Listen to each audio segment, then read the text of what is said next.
Hachette Audio presents You Are a Badass. How to stop doubting your greatness and start living an awesome life. Written and read by Jen Sincero.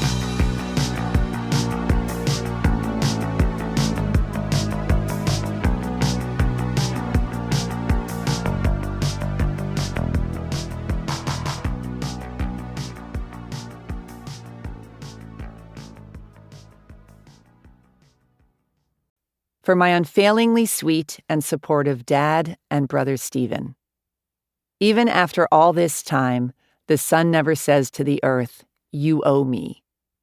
Look what happens with a love like that. It lights the whole sky. Hafiz. From The Gift by Daniel Ladinsky. Copyright 1999 and used with permission. Forward.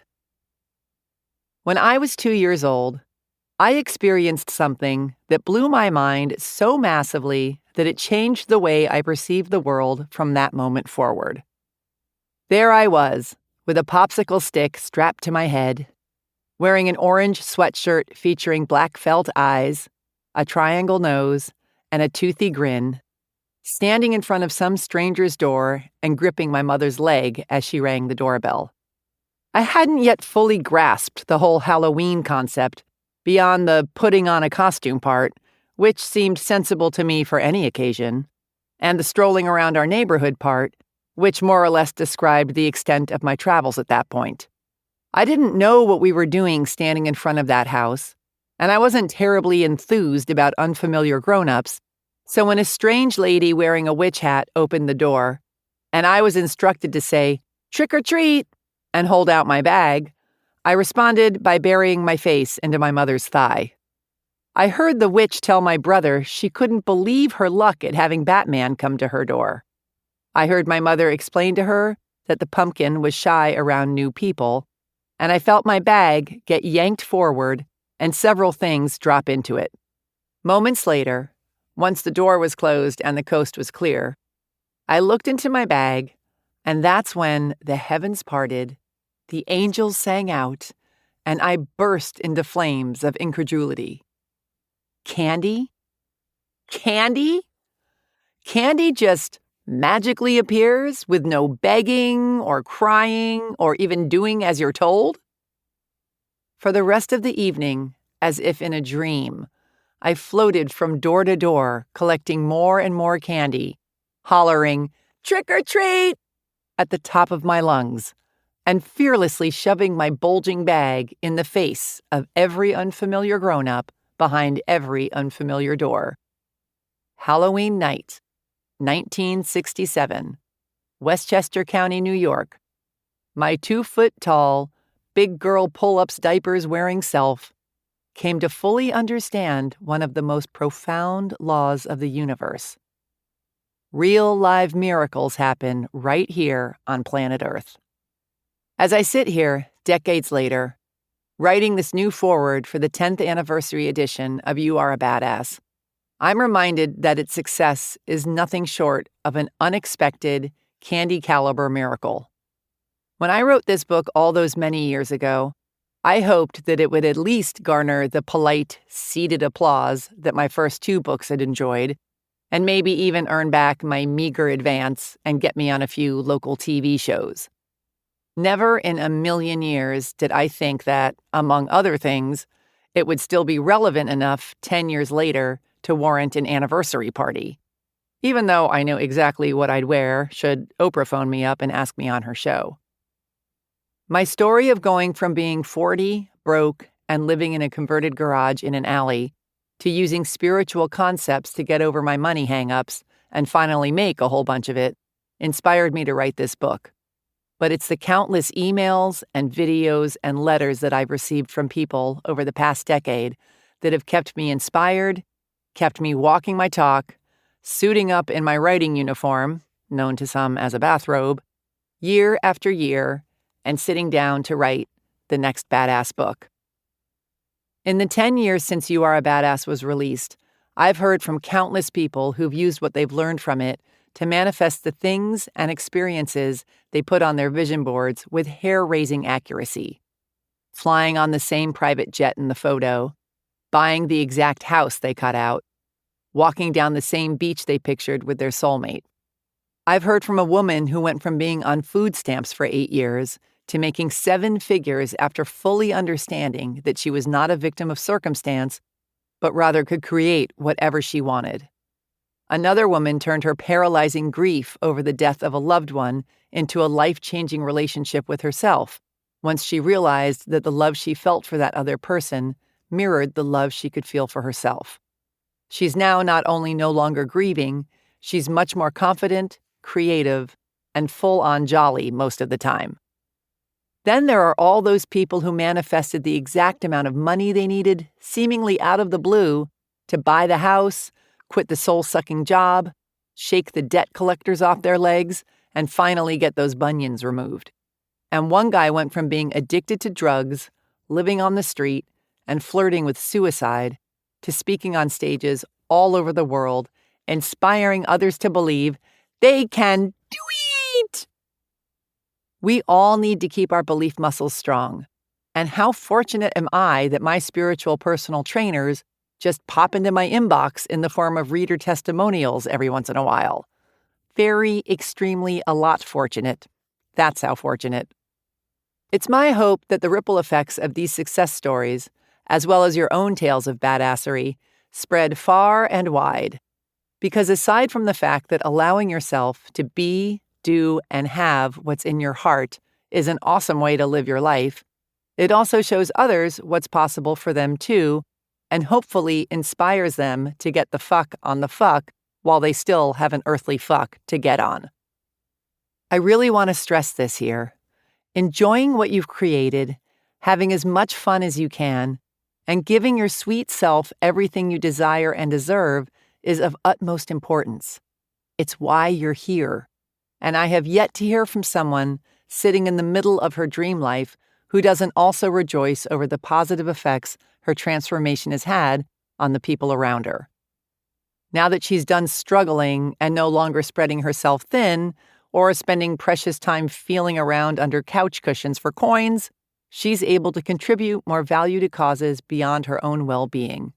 Hence, at this very pivotal point in human history where, in my opinion, we either evolve or perish, I can't think of anything more important than getting one's poop in a scoop and contributing to the greater good in whatever capacity one sees fit.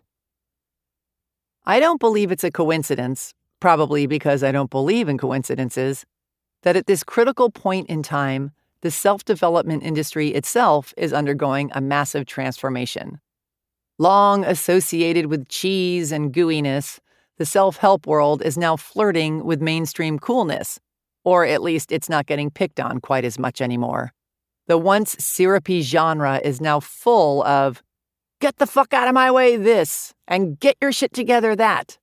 Self-improvement gurus are going viral and getting TV specials, and all sorts of unlikely people, even the eye-rolliest of skeptics, can be found taping an affirmation or two to their mirrors or openly reading books like this on the subway.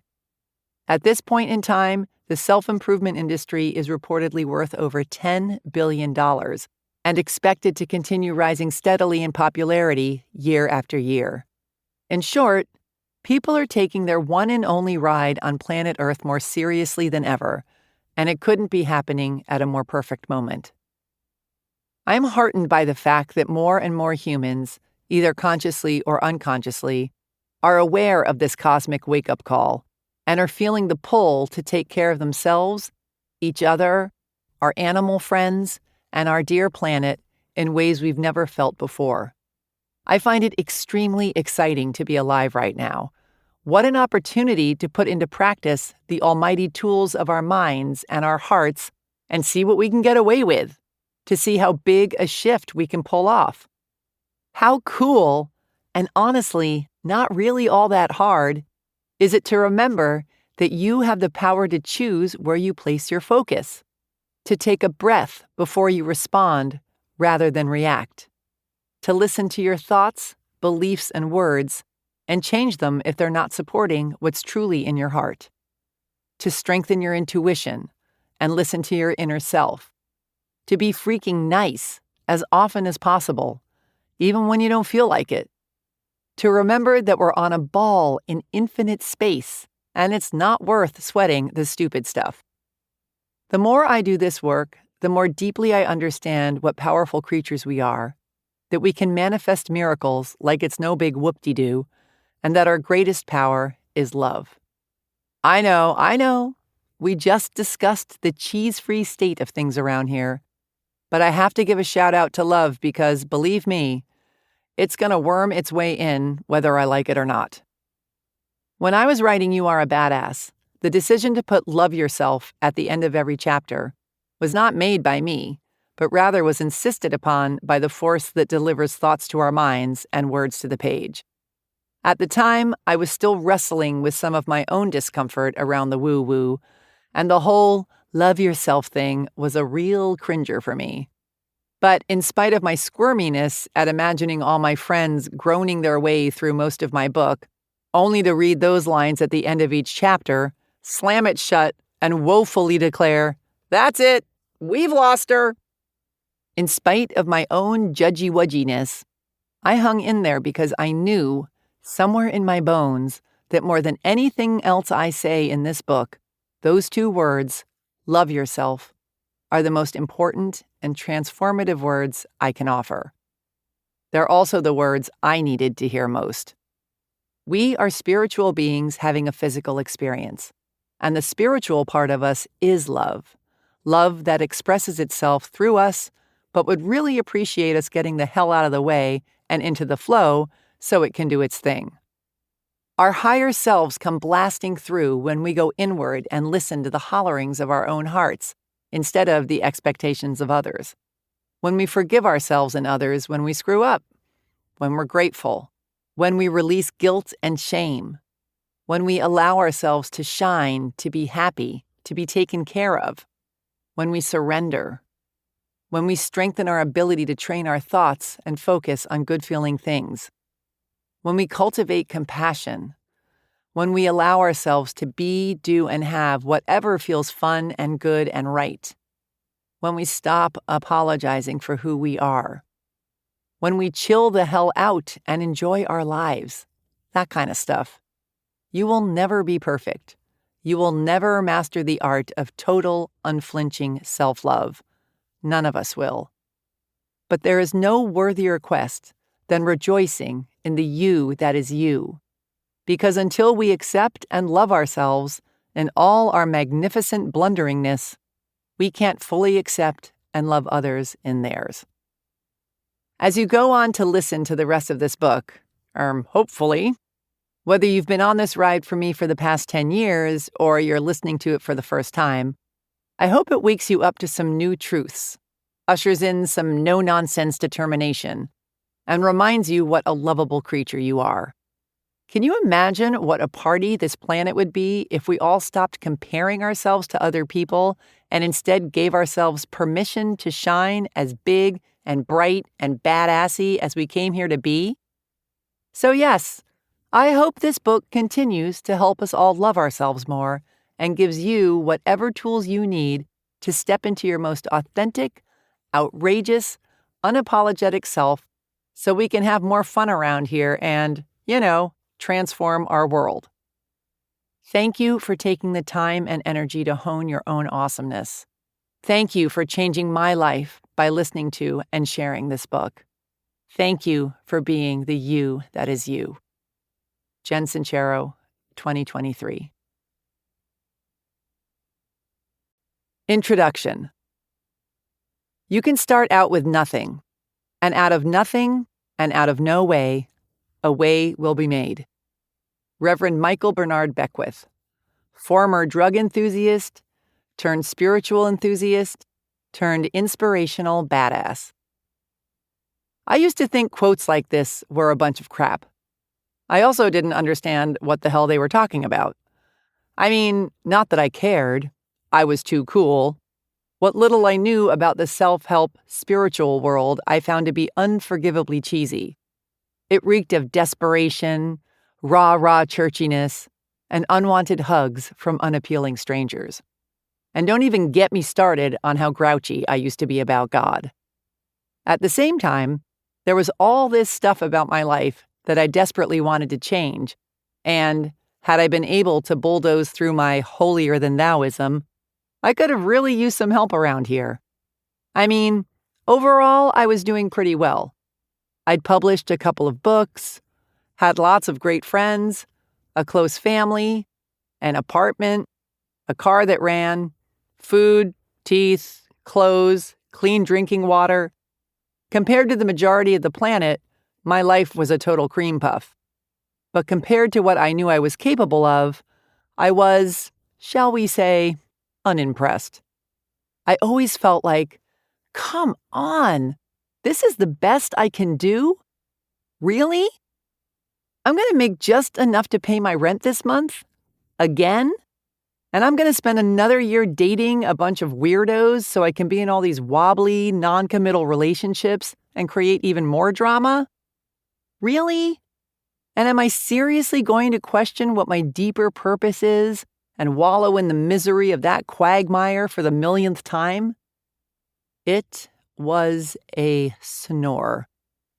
I felt like I was going through the motions of living my lukewarm life with the occasional flare-ups of awesomeness here and there. And the most painful part was that deep down I knew I was a total rock star, that I had the power to give and receive and love with the best of them, that I could leap tall buildings in a single bound and could create anything I put my mind to and... What's that? I just got a parking ticket? You have got to be kidding me. Let me see that. I can't afford to pay this. It's like my third one this month. I'm going down there to talk to them right now. Then, doop-de-doo. Off I'd go, consumed once again by low-level minutiae, only to find myself, a few weeks later, wondering where those few weeks went and how it could possibly be that I was still stuck in my rickety-ass apartment eating dollar tacos by myself every night. I'm assuming if you're listening to this that there are some areas of your life that aren't looking so good either, and that you know could be looking a whole lot better.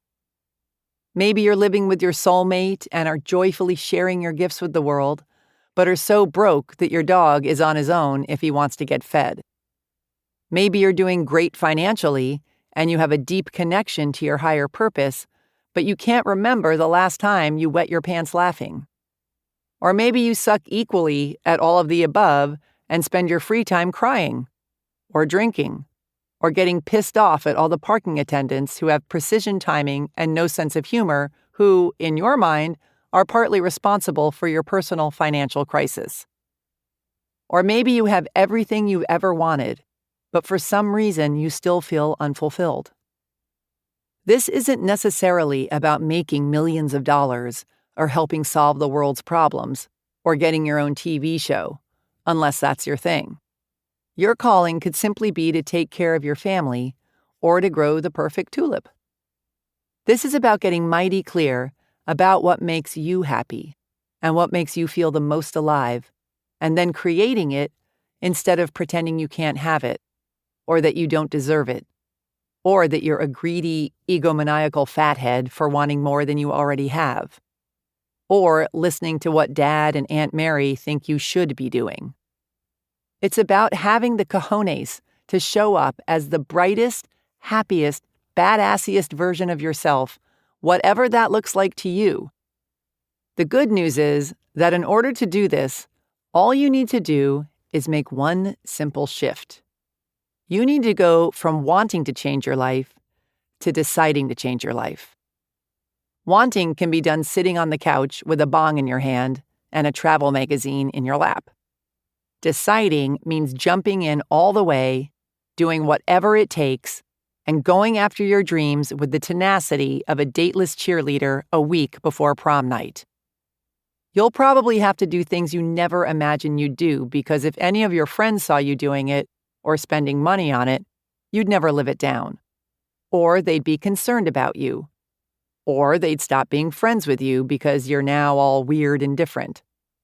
You'll have to believe in things you can't see as well as some things you have full-on proof are impossible. You're going to have to push past your fears, fail over and over again, and make a habit of doing things you're not so comfy doing. You're going to have to let go of old limiting beliefs and cling to your decision to create the life you desire like your life depends on it. Because guess what? Your life does depend on it. As challenging as this may sound, it's nowhere near as brutal as waking up in the middle of the night, feeling like someone parked a car on your chest, crushed under the realization that your life is zooming by and you have yet to start living it in a way that has any real meaning to you. You may have heard these stories about people who had these major breakthroughs when the shit really hit the fan. They found a lump, or got their electricity turned off, or were moments away from having sex with strangers to buy drugs when suddenly they woke up transformed.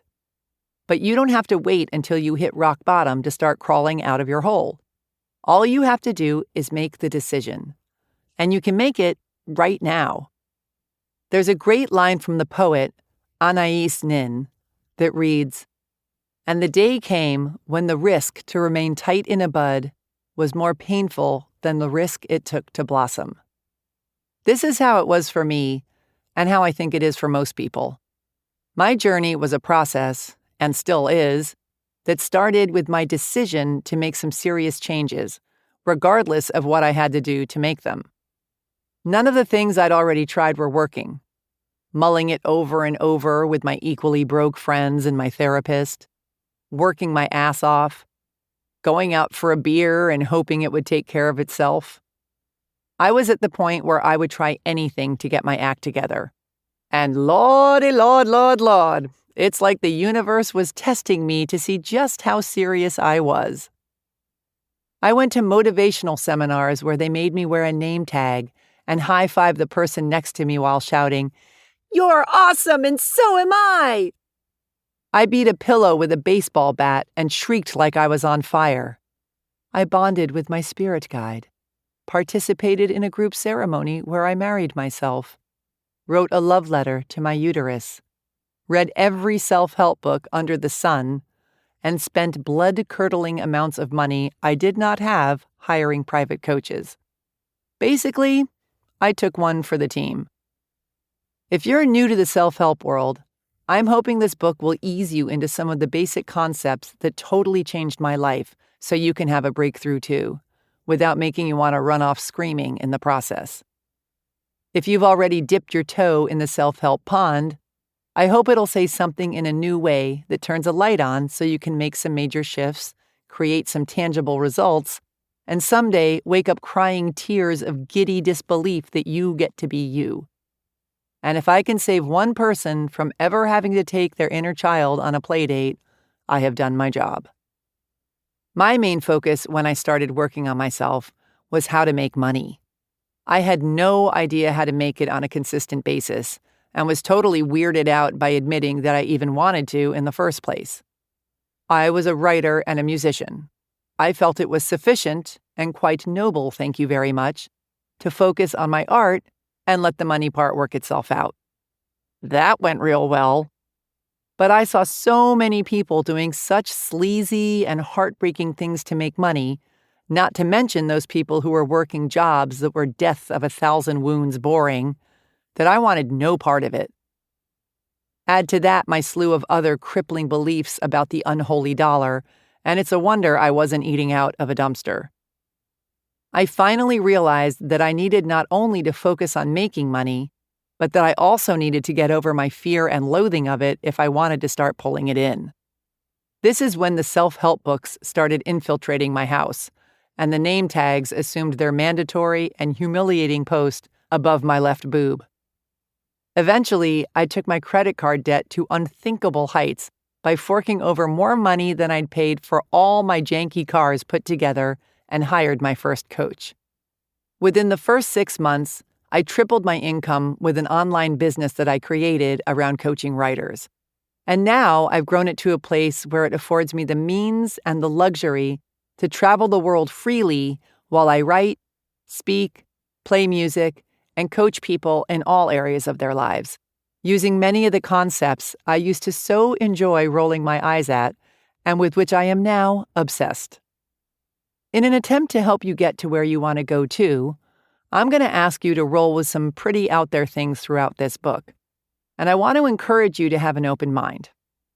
No, on second thought, I want to yell in your face about it. Stay open or else you are screwed. I mean it. This is really important.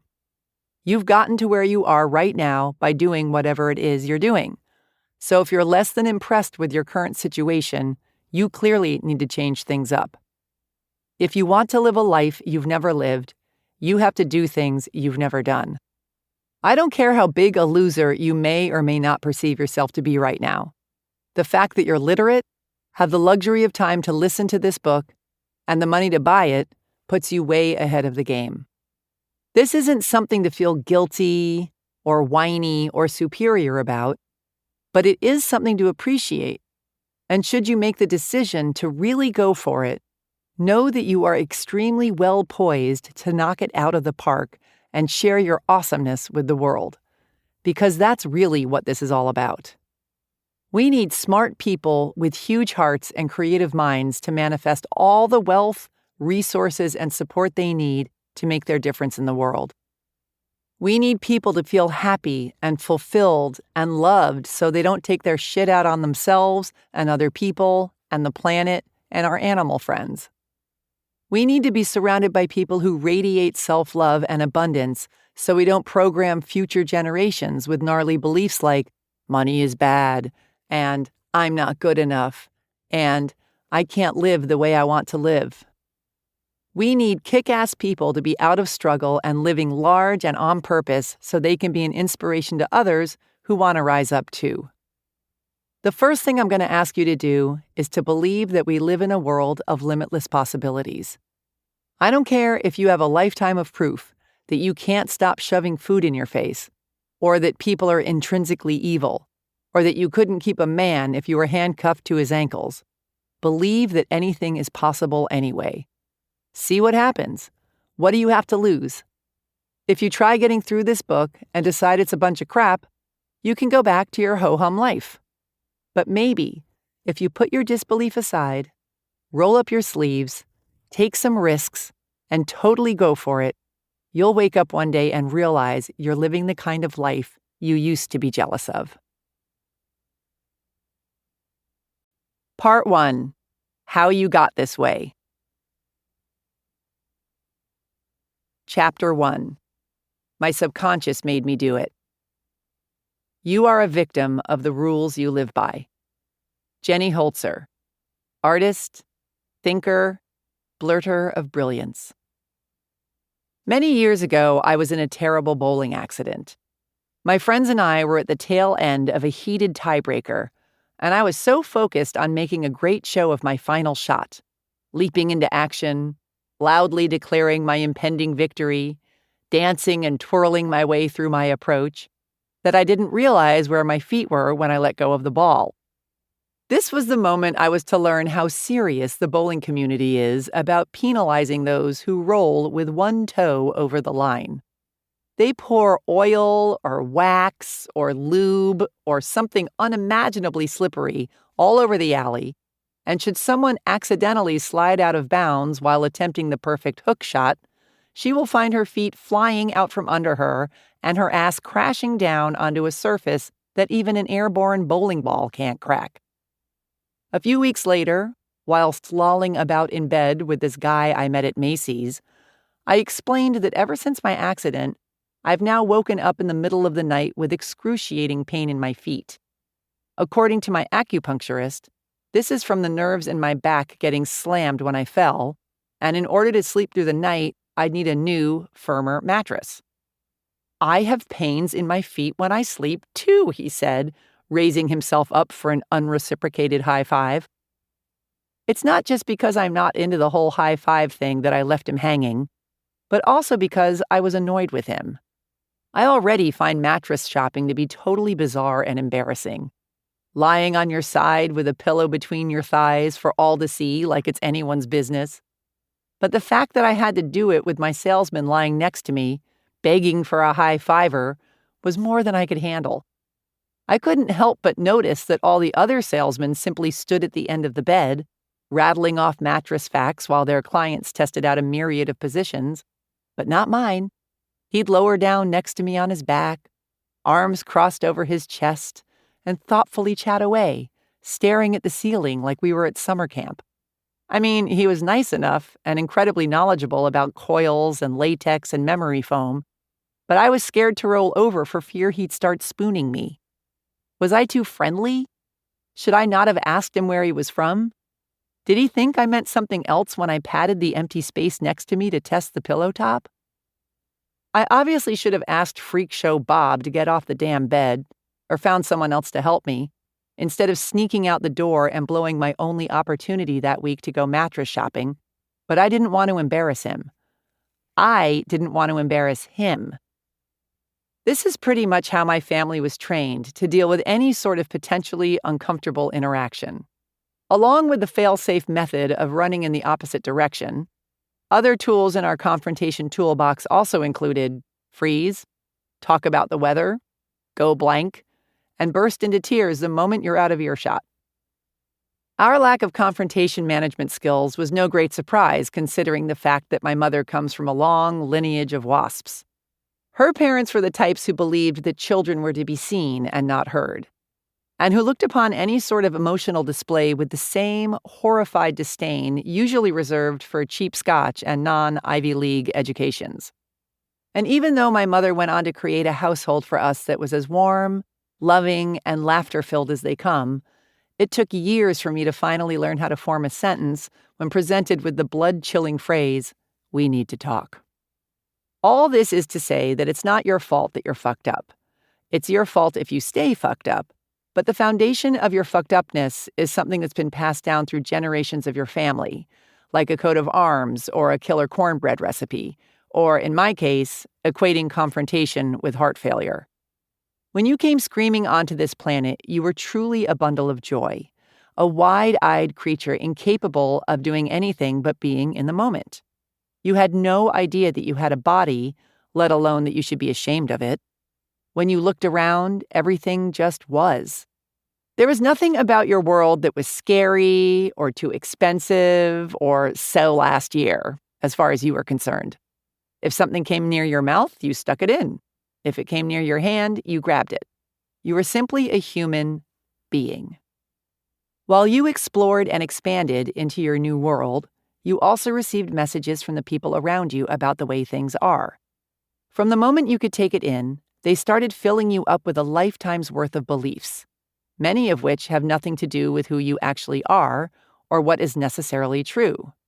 For example, the world is a dangerous place, you're too fat, homosexuality is a curse, size matters, hair shouldn't grow there, going to college is important, being a musician or an artist isn't a real career, etc.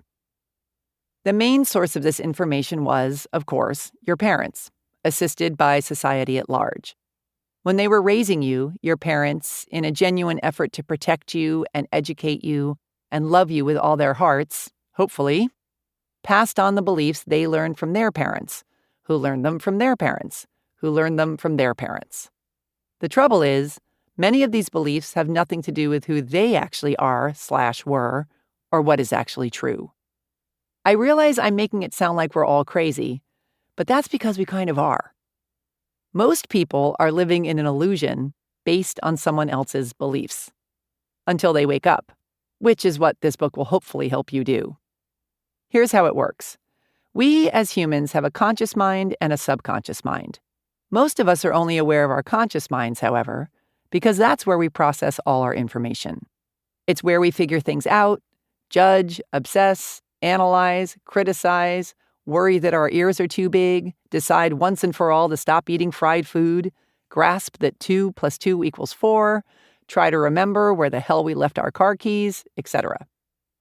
The conscious mind is like a relentless overachiever, incessantly spinning around from thought to thought, stopping only when we sleep, and then starting up again the second we open our eyes. Our conscious mind, otherwise known as our frontal lobe, doesn't fully develop until sometime around puberty. Our subconscious mind, on the other hand, is the non-analytical part of our brain that's fully developed the moment we arrive here on Earth. It's all about feelings and instincts and erupting into ear-piercing temper tantrums in the middle of supermarkets. It's also where we store all the early, outside information we get. The subconscious mind believes everything because it has no filter. It doesn't know the difference between what's true and what's not true. If our parents tell us that nobody in our family knows how to make money, we believe them. If they show us that marriage means punching each other in the face, we believe them. We believe them when they tell us that some fat guy in a red suit is going to climb down the chimney and bring us presents. Why wouldn't we believe any of the other garbage they feed us?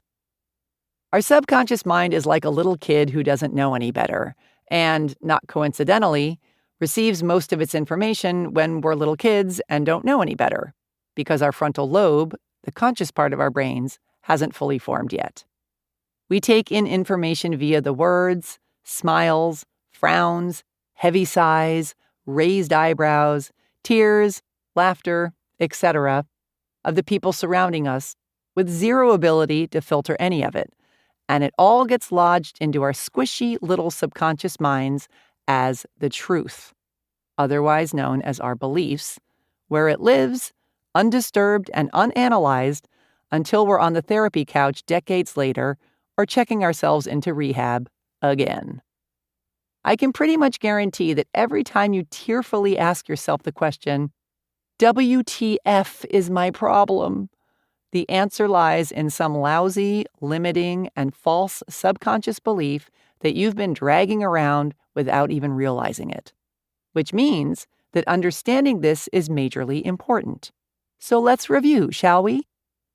1. Our subconscious mind contains the blueprint for our lives. It's running the show based on the unfiltered information it gathered when we were kids, otherwise known as our beliefs. 2. We are, for the most part, completely oblivious to these subconscious beliefs that run our lives. 3. When our conscious minds finally develop and show up for work, no matter how big and smart and highfalutin they grow to be, they're still being controlled by the beliefs we're carrying around in our subconscious minds. Our conscious mind thinks it's in control, but it isn't. Our subconscious mind doesn't think about anything, but it is in control. This is why so many of us stumble through life doing everything we know in our conscious minds to do, yet remain mystified by what's keeping us from creating the excellent lives we want. For example, let's say you were raised by a father who was constantly struggling financially, who walked around kicking the furniture and grumbling about how money doesn't grow on trees, and who neglected you because he was always off trying, and for the most part failing, to make a living. Your subconscious took this in at face value and might have developed beliefs such as money equals struggle. Money is unavailable. It's money's fault that I was abandoned by my father. Money sucks and causes pain. Cut to you as an adult who, in your conscious mind, would love nothing more than to be raking in the dough, but who is subconsciously mistrusting of money, believes it's unavailable to you, and who worries that if you make it, you'll be abandoned by someone you love. You may then manifest these subconscious beliefs by staying broke no matter how hard you consciously try to make money, or by repeatedly making tons of money and then losing it in order to avoid being abandoned, or in a plethora of other frustrating ways. No matter what you say you want, if you've got an underlying subconscious belief that it's going to cause you pain or isn't available to you, you either A, won't let yourself have it, or B, you will let yourself have it, but you'll be real fucked up about it, and then you'll go off and lose it anyway. We don't realize that by eating that fourth donut, or by ignoring our intuition and marrying that guy who's an awful lot like our low-down, cheatin' daddy, that we're being driven by our subconscious minds, not our conscious minds. And that when our subconscious beliefs are out of alignment with the things and experiences we want in our conscious minds and hearts, it creates confusing conflicts between what we're trying to create and what we're actually creating. It's like we're driving with one foot on the gas and one foot on the brake. Obviously, we all have awesome subconscious beliefs as well, but we're not talking about those right now. Here are some other scenarios that may or may not ring a bell. Conscious mind. I long to find and marry my soulmate. Subconscious mind. Intimacy leads to pain and suffering. Finger. Ringless. Conscious mind. I want to lose 25 pounds. Subconscious mind. People aren't safe. I must build a shield to protect myself. Body. A fortress of flab. Conscious mind. I'm hot and sexy and want to get it on. Subconscious mind. Physical pleasure is shameful. Sex life. Yawn. Conscious mind. I want to travel the world. Subconscious mind. Fun equals irresponsible equals I won't be loved. Passport. Blank. It's sort of like not being able to enjoy sitting on your front porch anymore because it totally reeks of something foul out there. You can come up with all these brilliant ways to deal with the problem. Light incense, set up fans, blame it on the dog. But until you realize that something has crawled under your house and died, your problems will linger on, stinking up your life. The first key to ridding yourself of limiting subconscious beliefs is to become aware of them. Because until you're aware of what's really going on, you'll keep working with your conscious mind, think you need to paint the porch, to solve a problem that's buried far beneath it, dead skunk removal, in your subconscious, which is an exercise in futility.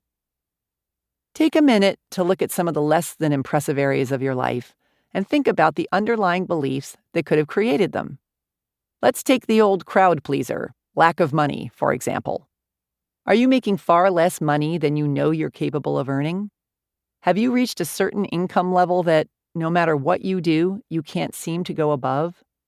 Does generating an abundance of money consistently seem like something you're not even physically capable of?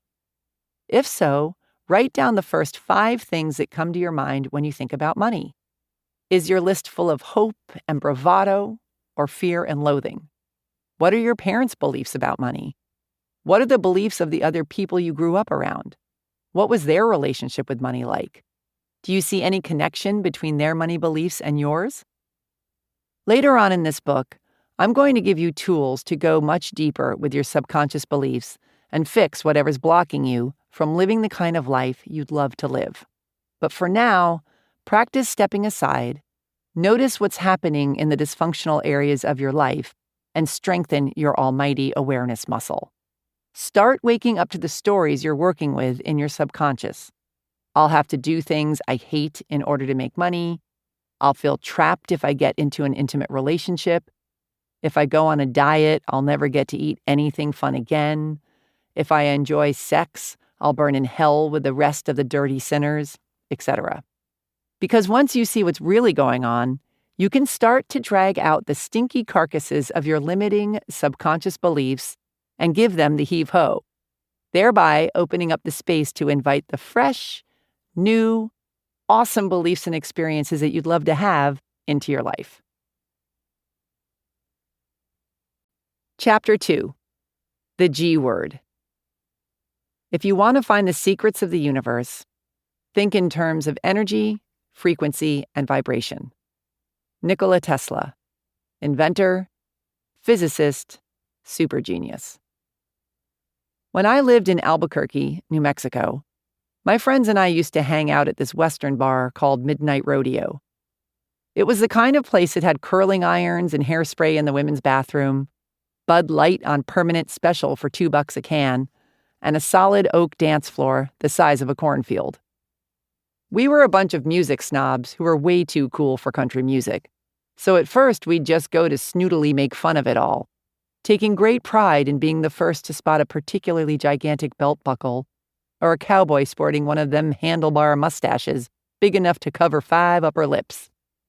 But our favorite part was the line dancing. We'd stare mesmerized by the giant, choreographed mass of Garth Brooks fans stomping around in synchronized woo-hooery with their thumbs purposefully tucked into the front pockets of their jeans. It was so hilarious that we started joining in ourselves, waving from the middle of the sea of cowboy hats to our friends, Watch this.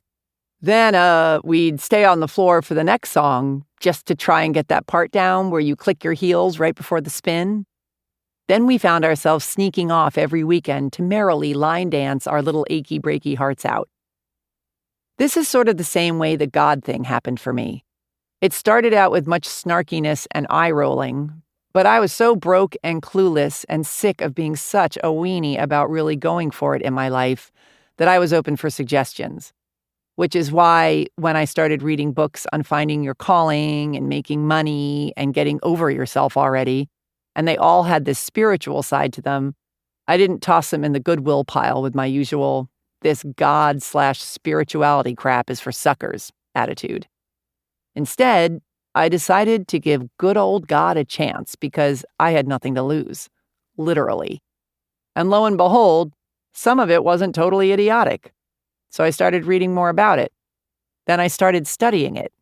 Then I started putting it into practice. Then I noticed how much better it made me feel. Then I started believing it. Then I noticed all these awesome shifts starting to happen in my life. Then I became obsessed with it. Then I started loving it. Then I started radically changing my life with it. Then I started teaching it. Now I'm basically riding the mechanical bull about it, punching my fist in the air and hollering to the guy manning the controls, "Hit it, Wayne!" Wherever you happen to stand on the God issue, let me just say that this whole improving your life thing is going to be a lot easier if you have an open mind about it. Call it whatever you want. God, Goddess, the big guy, the universe, source energy, higher power, the grand poobah, gut, intuition, spirit, the force, the zone, the Lord, the vortex, the mother lode. It doesn't matter. Personally, I find the God word to be a tad too loaded. I prefer source energy, the universe, the vortex, spirit, the mother lode, all of which I will use interchangeably throughout this book, FYI. Whatever you choose to call it isn't important. What is important is that you start to develop an awareness of and a relationship with the source energy that's surrounding you and within you, which is all the same energy, and which will be your best pal ever if you give it a chance. Because here's the thing. All of us are connected to this limitless power, and most of us aren't using but a fraction of it. Our energy is taking a joyride in these bodies of ours, learning, growing, and evolving along the way. One would hope anyway. I suppose numbing, shrinking, and moving back in with our parents is also an option. Until our corporal journey comes to an end and we move on. Thanks for the lift! This realization that we're made up of and connected to source energy made me want to have a deeper understanding of spirituality so I could make my physical experience as awesome as possible. And let me tell you, ever since I got into it, it has been awesomeness maximus. When I'm connected with source energy and in the flow, I am so much more powerful, so much more in tune to my physical world and the world beyond, and just so much happier in general. And the more I meditate and the more attention I give to this relationship with my invisible superpower, the more effortlessly I can manifest the things I want into my life, and do it with such specificity and at such a rapid rate that it makes my hair stand up. It's like I've finally figured out how to make my magic wand work.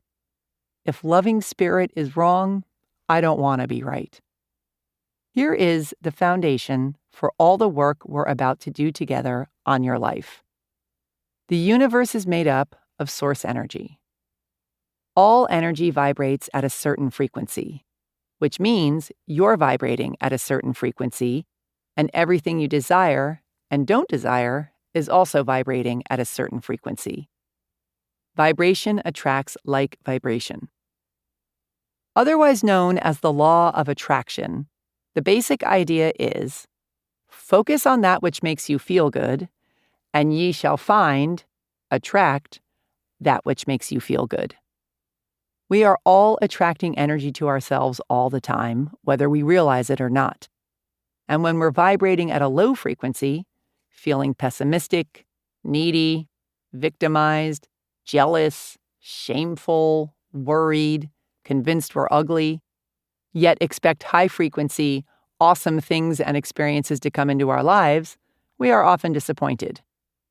You need to raise your frequency to match the vibration of the one you want to tune into. It's like trying to listen to a certain radio station, but tuning in at the wrong frequency. If you have a hot and sexy date and want to listen to 105.9 FM slow jams, but set your dial to 89.9 FM National Public Radio, you're not only going to be slow jamless, but you're more likely to attract a discussion about immigration laws in the U.S. instead of attracting a relaxed and candlelit body that's in the mood for love. The universe will match whatever vibration you put out, and you can't fool the universe.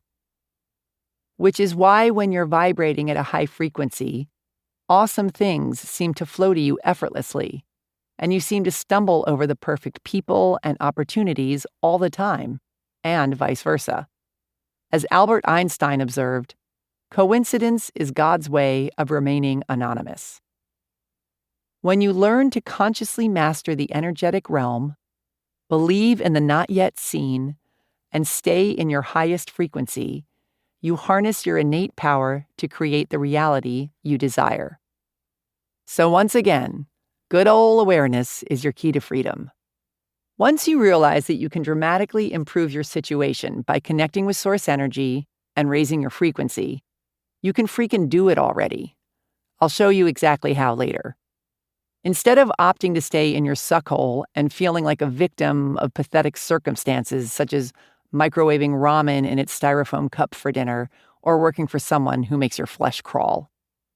In order to truly raise your vibration, you've got to believe that everything you want is available to you. And the best way to keep this belief strong is by staying connected to source energy. It's like we're surrounded by this big, all-you-can-eat buffet of incredible experiences and insights and feelings and opportunities and things and people and ways to share our gifts with the world. And all we have to do is align our energy with what we want and take decisive action to allow this good into our lives. And this decisive action part is key. Sadly, we can't just float around our neighbor's pool on a raft with cup holders, sipping cocktails and being all high frequency while waiting for unicorns to fly down from the sky. We have to take action. Hell-bent for glory kind of action. The trick is to have both parts, energy and action, working in unison. Unless your energy is lined up properly with that which you desire, really desire, any action you take is going to require way more effort to get you where you want to go, if it gets you there at all. Once in a while, you may get lucky doing one without the other. But if you get very clear on what you truly want, rather than what you think you should want, believe that it's available to you regardless of your present circumstances by staying connected to source energy and keeping your frequency high, and take decisive action, you will eventually succeed. Have you ever had a dream where you're flying and you're having such a blast, but then you realize, hey, wait a minute, I'm flying. I can't fly. And then you come crashing back down to the ground and you can't get yourself back up again, no matter what you try? This is the way beliefs work. Even if it seems impossible, you have to have faith anyway. And the second you stop believing, you pop the bubble and stop attracting the magic into your life. The force is with you. This isn't just about believing and being all high vibe when the sun is out and the bunnies are hopping around either. This is about believing, even when things are at their most uncertain or absolute crappiest, that there is a bright, shiny flip side within your reach.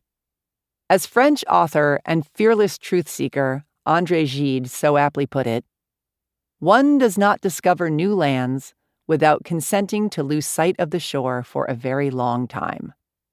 This is about believing that we live in a loving, kind, and abundant universe instead of one that's petty, mean, and likes other people more than it likes you. This is about your faith being greater than your fear. To mark the 10th anniversary of this book, I've gathered a bunch of success stories from readers who've courageously and massively transformed their lives over the past 10 years. I hope you find them as motivating, helpful, and tear-jerkingly inspiring as I do. A Decade of Badassery. Issa V's success story. Issa was in therapy for a mental illness called avoidant personality disorder. Socializing was so terrifying to her that she never went out. She only had one friend who eventually cut her off. She avoided work as much as possible, and she basically became a shut-in. She believed she was weak and would always struggle with her illness. She couldn't see a way out from under it. And as a result, she felt she'd never get to live a happy life. People suggested that religion or spirituality might help her, but she poo-pooed that kind of crap her entire life. Until she read You Are a Badass and discovered that not only was it written in a voice that felt like a pal to her, but it was written by someone who was extremely skeptical and snarky about religion too. Issa began to let her guard down. If this chick can party with universal intelligence, maybe I can too. For someone who had no friends and massive social anxiety, Issa became besties with the universe immediately. She discovered that she was naturally very intuitive and set to work dismantling her negative beliefs, gaining control over her thoughts and loving herself, flaws and all. In her words, You Are a Badass reminded me of my power because it talked about how we often self-sabotage when we want to manifest something and we cut ourselves off from our power of choice. I realized I'm doing that. I'm cutting myself off. The knowledge that I was in control of my thoughts started melting the fear and hopelessness away. I was so liberated and empowered. I suddenly had this total fuck yes energy. For an entire year, she was lit up like a house on fire. She was optimistic and happy and in control of her life and her feelings. The change in her was so profound that her therapist basically kicked her out. He was baffled by the fact that in one short year, she'd made the kind of progress it takes most people several years to make. He informed her that their work together was done. Issa is now a manifesting machine. She moved to Aruba and called in her dream job creating content and doing sales for not one, but two of her biggest mentors. She also became a coach herself, and she now spends her time helping other people who feel trapped shift their mindsets and create the lives of their dreams. She firmly believes that nothing is impossible. In her words again, I strategically decide what to focus on and give myself no other option than to hone in on the right food to give my mind. Working on my energy is my number one priority. I focus my thoughts, dance as often as possible, and look for things that bring me joy. I've learned that mindset is everything.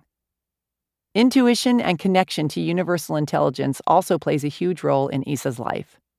When she first moved to Aruba, she informed the universe she wanted to have a thriving social life and meet people just like herself. She had a very playful attitude about it. She decided she just wanted to see who she'd meet and surrendered it up to the universe. When she created a profile on an app to meet friends, something her old self never would have done, she manifested one of her closest friends who is not only fully aligned with her, but who shares the name Issa.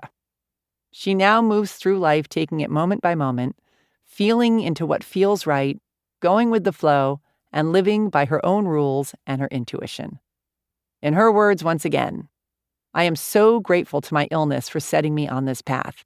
Pain shapes you. It makes you wiser and gives meaning to your life.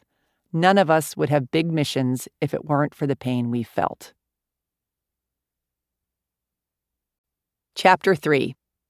Present as a Pigeon. If you're depressed, you're living in the past. If you're anxious, you're living in the future. If you're at peace, you're living in the present. Lao Tzu, ancient Chinese philosopher, founder of Taoism, could have been one guy or a mythical compilation of many. Nobody really knows for sure. I was in yoga class one day, and the instructor told us all to get into pigeon pose. which is this pose where you stretch one leg out behind you, fold the other one out sideways in front of you, and then bend forward and lie down on top of the whole thing. It's fine if you're a pigeon, but it's one of the poses I dread most because my hips don't move that way, it hurts, and I'm always scared I'm going to get stuck. But even though my body has requested otherwise, I'm in class and going for it, and am determined to relax into it, even though I'm really just silently begging the dude to tell us to change into a different pose, which he doesn't do because he's too busy talking. He's blabbing on and on and on about our connection to the universe and our breath and the path to true enlightenment and... Holy fucking shit, dude, will you hurry up? I think I'm going to rip something. I really do. Oh my God, I think I'm actually stuck. How am I going to get out of this pose? He's going to have to come over here and lift me out of it because I really, truly am stuck. And then whoosh, I breathe into it. I shut off the relentless yammering in my brain, get quiet, and surrender. I feel my body shift and go deeper into the pose than it's ever gone before. The pain is gone. The panic is gone. I am one with the universe. But then I realize that I really do think I'm stuck. And seriously, what the hell, dude? Are you going to talk all night? We've been in this freaking pose for 5 minutes, for real. And by the way, my knee just got all hot, and you really are not going to shut up, even though I keep thinking you finally are, but then you keep going, and then whoosh. I reconnect. I'm back in the zone. I melt deeply into this pose and feel such bliss and true connection to something much larger than myself. This flip-flopping between freaking out in our heads and breathing into the now is basically how most of us go through life. Instead of worrying about the possibility of dislocating a hip, the future, or about how bad I was at this pose, the past, I could have luxuriated in the magnificence available to me in the moment. It never ceases to amaze me, the precious time we spend chasing the squirrels around our brains, playing out our dramas, worrying about unwanted facial hair, seeking adoration, justifying our actions, complaining about slow internet connections, dissecting the lives of idiots when we are sitting in the middle of a full-blown miracle that is happening right here, right now. We're on a planet that somehow knows how to rotate on its axis and follow a defined path while it hurtles through space. Our hearts beat. We can see. We have love, laughter, language, living rooms, computers, compassion, cars, fire, fingernails, flowers, music, medicine, mountains, muffins. We live in a limitless universe overflowing with miracles. The fact that we aren't stumbling around in an inconsolable state of sobbing awe is appalling. The universe must be like, what more do I have to do to wake these bitches up? Make water, their most precious resource, rain down from the sky? The universe loves us so much and wants us to partake in the miraculous so badly that sometimes she delivers little wake-up calls.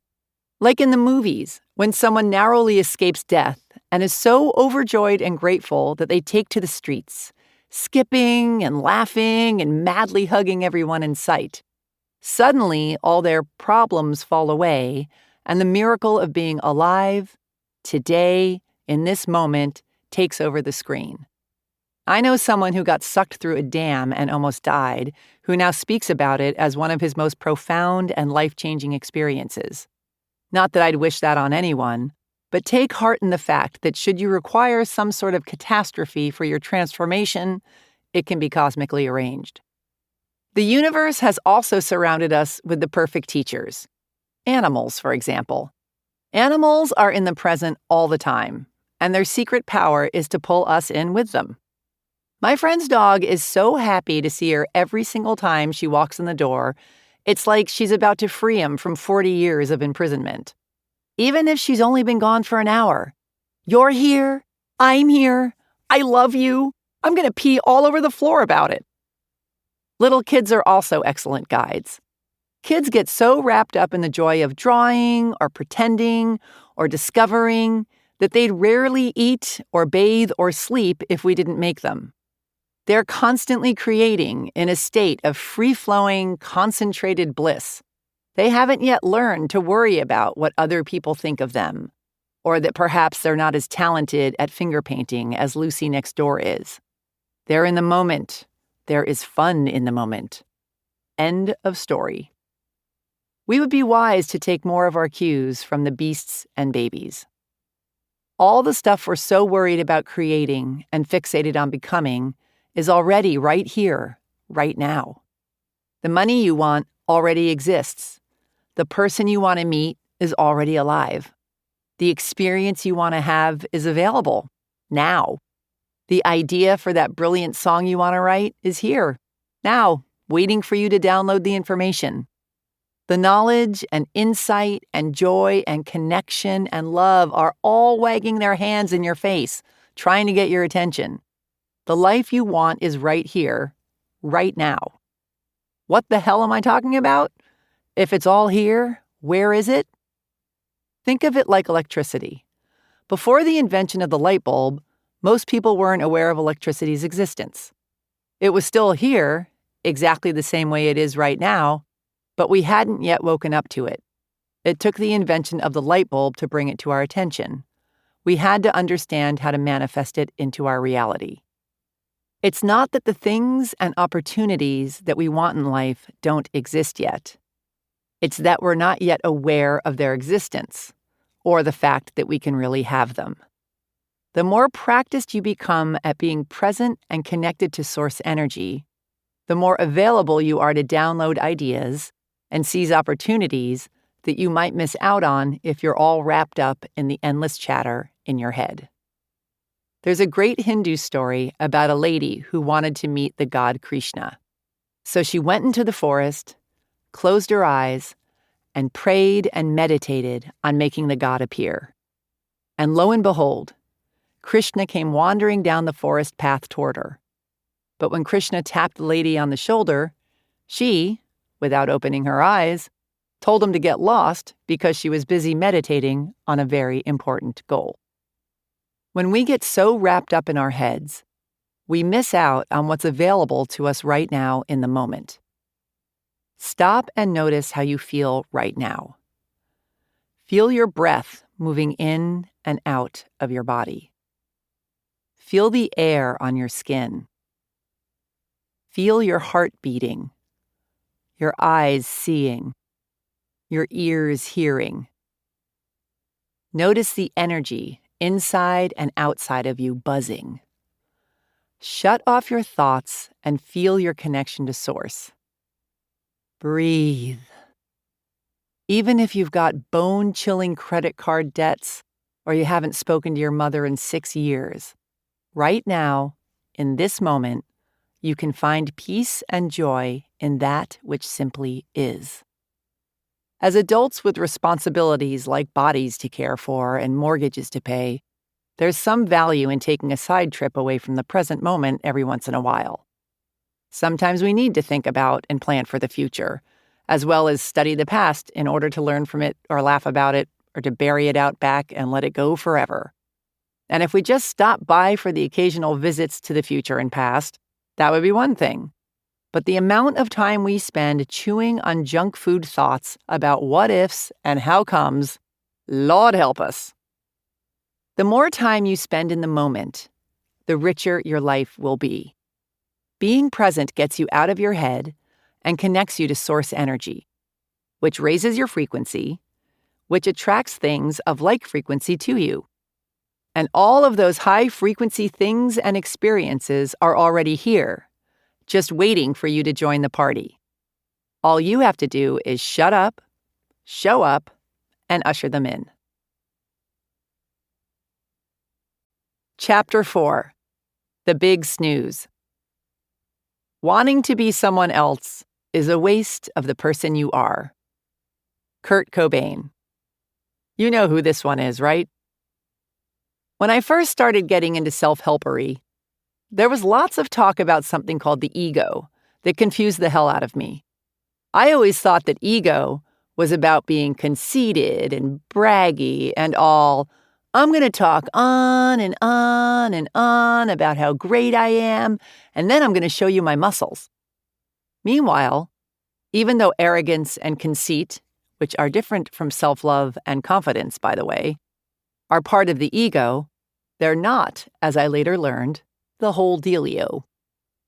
In the self-help/spiritual community, ego is used to refer to the shadow self, or the false self, or the self that's acting like a weenie.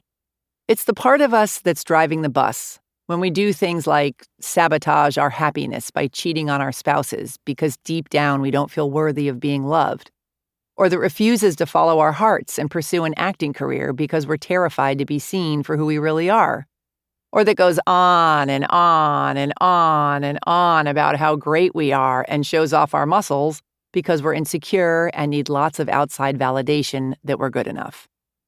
In other words, there's more than one way to go on an ego trip. From here on out, I'm going to refer to the ego as the big snooze, or BS for short. I think it'll be less confusing. Plus, I think it's more appropriate since the leading cause of sucking, staying broke, dating morons, uncontrollably crying in public because we hate our lives, is that we haven't yet woken up to how truly powerful we are or to how massively abundant our universe is. Alrighty, so moving forward. The big snooze operates according to your limiting false beliefs. This is the garbage that was stuffed into your subconscious as a kid that doesn't ring true for you, as well as the decisions you've made about yourself that are less than flattering or empowering. It gets validation from outside sources. I'm doing this to win your love. Your opinion of me is more important than my opinion of me. It's reactive. My circumstances control my life. I am a victim. Fear-based and extremely committed to keeping you safely confined within the reality you've created based on these limiting false beliefs, otherwise known as your comfort zone. The big snooze lives in the past and in the future and believes you are separate from everything around you. Your true self, or your higher self, or your superhero self, your non-BS self, on the other hand, is the part of you that operates according to your connection to source energy. It gets validation from within. I love and trust myself. This feels right to me. I have a purpose. I am loved. It's proactive. I'm in control of my life. I think I'll head on out and kick me some ass. Love-based and is committed to creating a reality based on your limitless potential as soon as you wake up from the big snooze. Your true self lives in the present, not stuck in your head. Totally believes in miracles and is one with the universe. We all experience life in varying degrees from both perspectives. And while I seriously doubt there's anyone who's totally snooze-free, most people are so wrapped up in the BS that they're settling for realities that are way beneath what's available to them.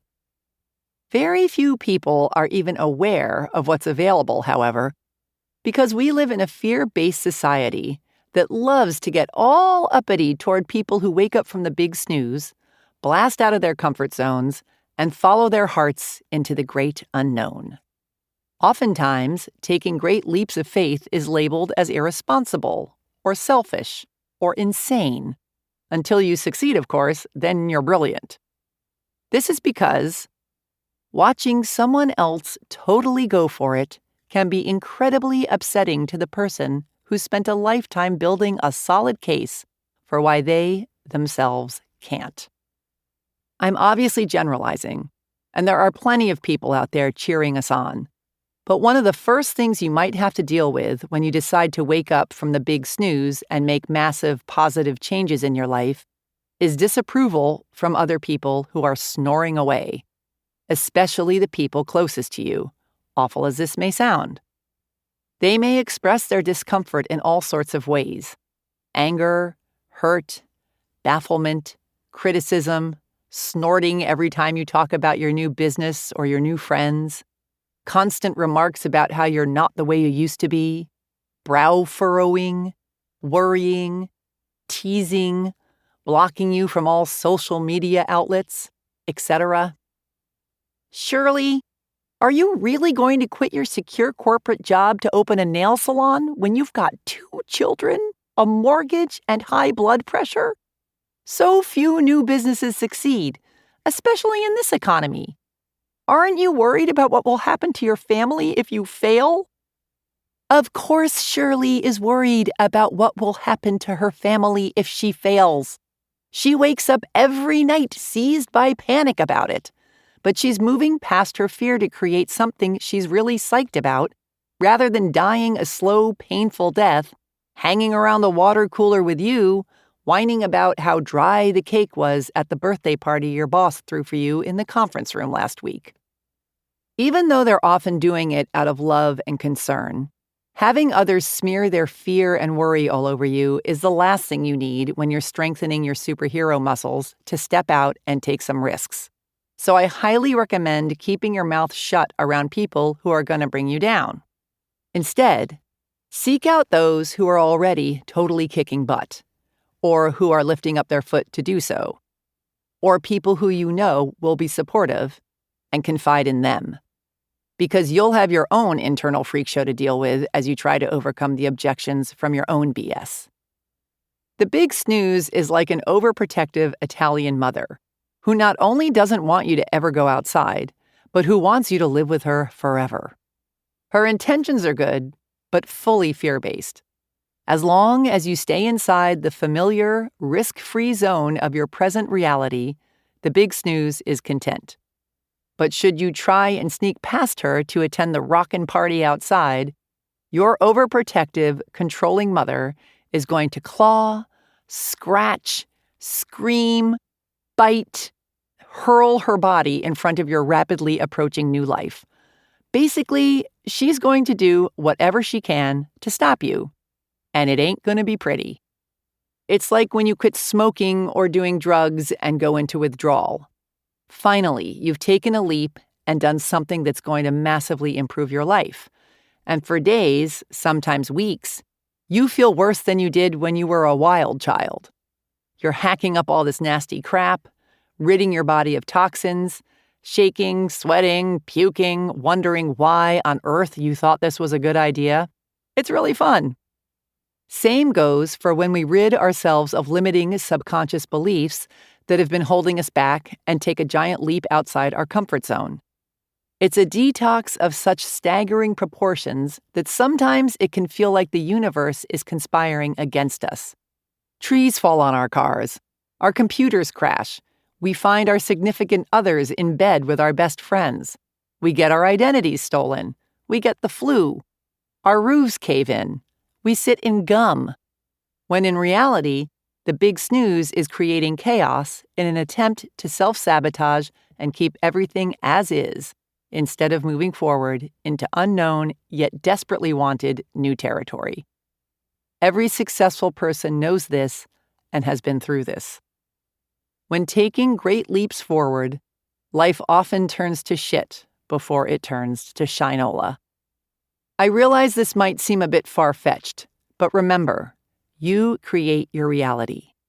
And you've spent a lifetime creating the one you presently have, largely based on your limiting beliefs. When you decide to rewire these beliefs, go for what's truly in your heart, and do a massive overhaul on yourself and your world, you're basically murdering the big snooze. And she is going to come at you, rolling pin raised high over her head, to beat you back into your old life. We are very powerful creatures who create our realities through focused energy.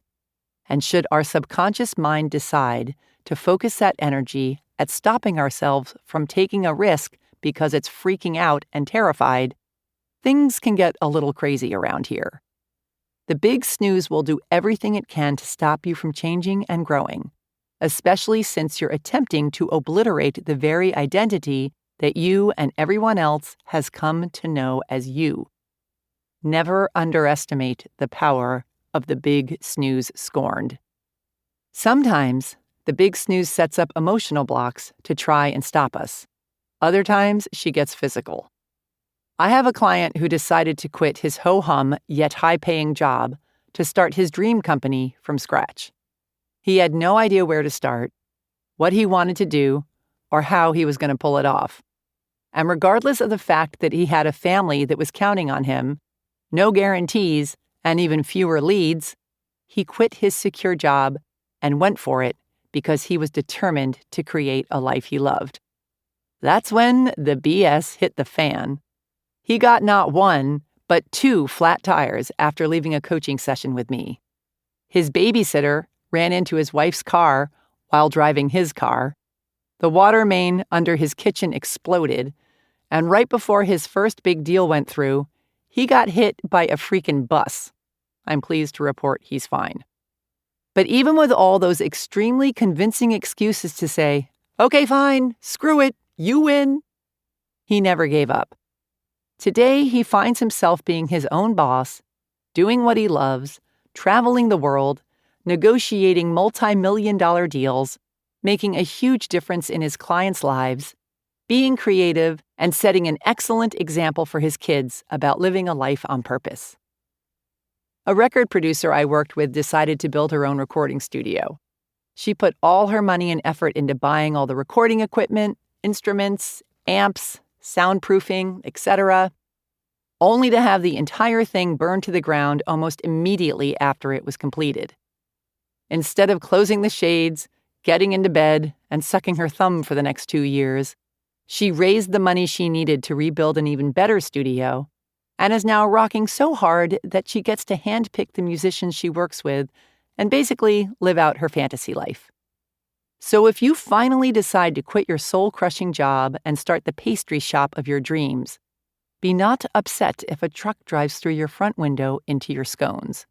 Instead of taking this as a sign that you shouldn't have opened your shop, take it to mean that you're ridding yourself of your BS and moving in the right direction. Growth ain't for weenies, but it's nowhere near as painful as living the life you're living right now if you're not really going for it. If you want to take control of your life and turn it into something as spectacularly you as the people I just described, stop at nothing. Have faith. Trust that your new life is already here and is far better than the old. Hang tight if the big snooze pitches a fit. Whatever happens, stay the course, because there's nothing cooler than watching your entire reality shift into one that is the perfect expression of you. Chapter 5. Self-perception is a zoo. I'm okay, I'm not okay. The title of my friend Cynthia's yet-to-be-written autobiography. I have a friend who's a professional speaker. She's the kind of person who is so articulate, so powerful and bright and naturally captivating, that she could be standing at the counter ordering a burrito, and I'd get all teary-eyed. "That's right. No refried beans. You heard the woman." So imagine my surprise when, after one of her talks, she plunked herself down next to me and demanded to know how boring it was. I also have gorgeous friends who think they're hideous looking, brilliant clients who one moment think they're God's gift to mankind and the next need to be talked off the ledge of self-proclaimed ineptitude, and an entrepreneurial neighbor who can't decide if she's a financial powerhouse or if she's about to cause her family to start living underneath a bridge. Self-perception is a zoo. We spend our lives drifting between glimpses of our own infinite glory and the fear that not only are we totally incapable, unworthy, lazy, and horrible, but that it's only a matter of time before someone blows the whistle on us. We torture ourselves incessantly, and for what purpose? If we can glimpse the glory, and I know you can, why do we waste our precious time giving any energy to the other options? Wouldn't life be so much more fun, productive, and sexy if we fully embraced our magnificently delightful selves? It's just as easy to believe we're awesome as it is to believe we're giant sucking things. Takes the same amount of energy, the same amount of focus. So why do we choose all the drama? Have you ever noticed how when someone you admire goes out and does something phenomenal, you're happy for them, but you're not surprised? Of course they did something phenomenal. They're a phenomenal person. But to get yourself to see how amazing you are is like pushing a giant marshmallow up a hill. Yes, there we go. We are up. We are awesome. Oop, we're sagging. We are sagging on the left. Push it up. There we go. We are all good. Wait, now we're sagging on the right. We run around, taking one step forward and 14 steps back when it's so unnecessary. Instead, try seeing yourself through the eyes of someone who admires you. They get it. They believe in you leaps and bounds. They aren't connected to your insecurities and negative beliefs about yourself. All they see is your true glory and potential. Become one of your own diehard fans. Look at yourself from the outside, where all your self-doubts can't crawl all over you, and behold what shines through. You get to choose how you perceive your reality. So why, when it comes to perceiving yourself, would you choose to see anything other than a super huge rock star of a creature? You are a badass. You were one when you came screaming onto this planet, and you are one now. The universe wouldn't have bothered with you otherwise. You can't screw up so majorly that your badassery disappears. It is who you are. It's who you always will be. It's not up for negotiation. You are loved, massively, ferociously, unconditionally. The universe is totally freaking out about how awesome you are. It's got you wrapped in a warm gorilla hug of adoration. It wants to give you everything you desire. It wants you to be happy. It wants you to see what it sees in you. You are perfect. To think anything less is as pointless as a river thinking that it's got too many curves, or that it moves too slowly, or that its rapids are too rapid. Says who? You're on a journey with no defined beginning, middle, or end. There are no wrong twists and turns. There is just being. And your job is to be as you can be. This is why you're here. To shy away from who you truly are would leave the world you-less. You are the only you there is and ever will be. I repeat, you are the only you there is and ever will be. Do not deny the world its one and only chance to bask in your brilliance. We are all perfect in our own magnificent, fucked up ways. Laugh at yourself. Love yourself and others. Rejoice in the cosmic ridiculousness. Part 2. How to embrace your inner badass. Chapter 6. Love the one you is. If we really love ourselves, everything in our life works. Louise Hay, author, publisher, the godmother of self-help, who was doing it way back when it still wasn't cool. I was hanging out at my brother Bobby's house one day, lying on the couch, watching his then 2-year-old son waddle around. At one point, someone knocked something off the coffee table, and my little nephew bent down to pick it up. Bobby turned to me and said, "Did you see that? The guy knows exactly how it's done. He bends at the knees, keeps his back straight, hips squared, stomach tight. Flawless."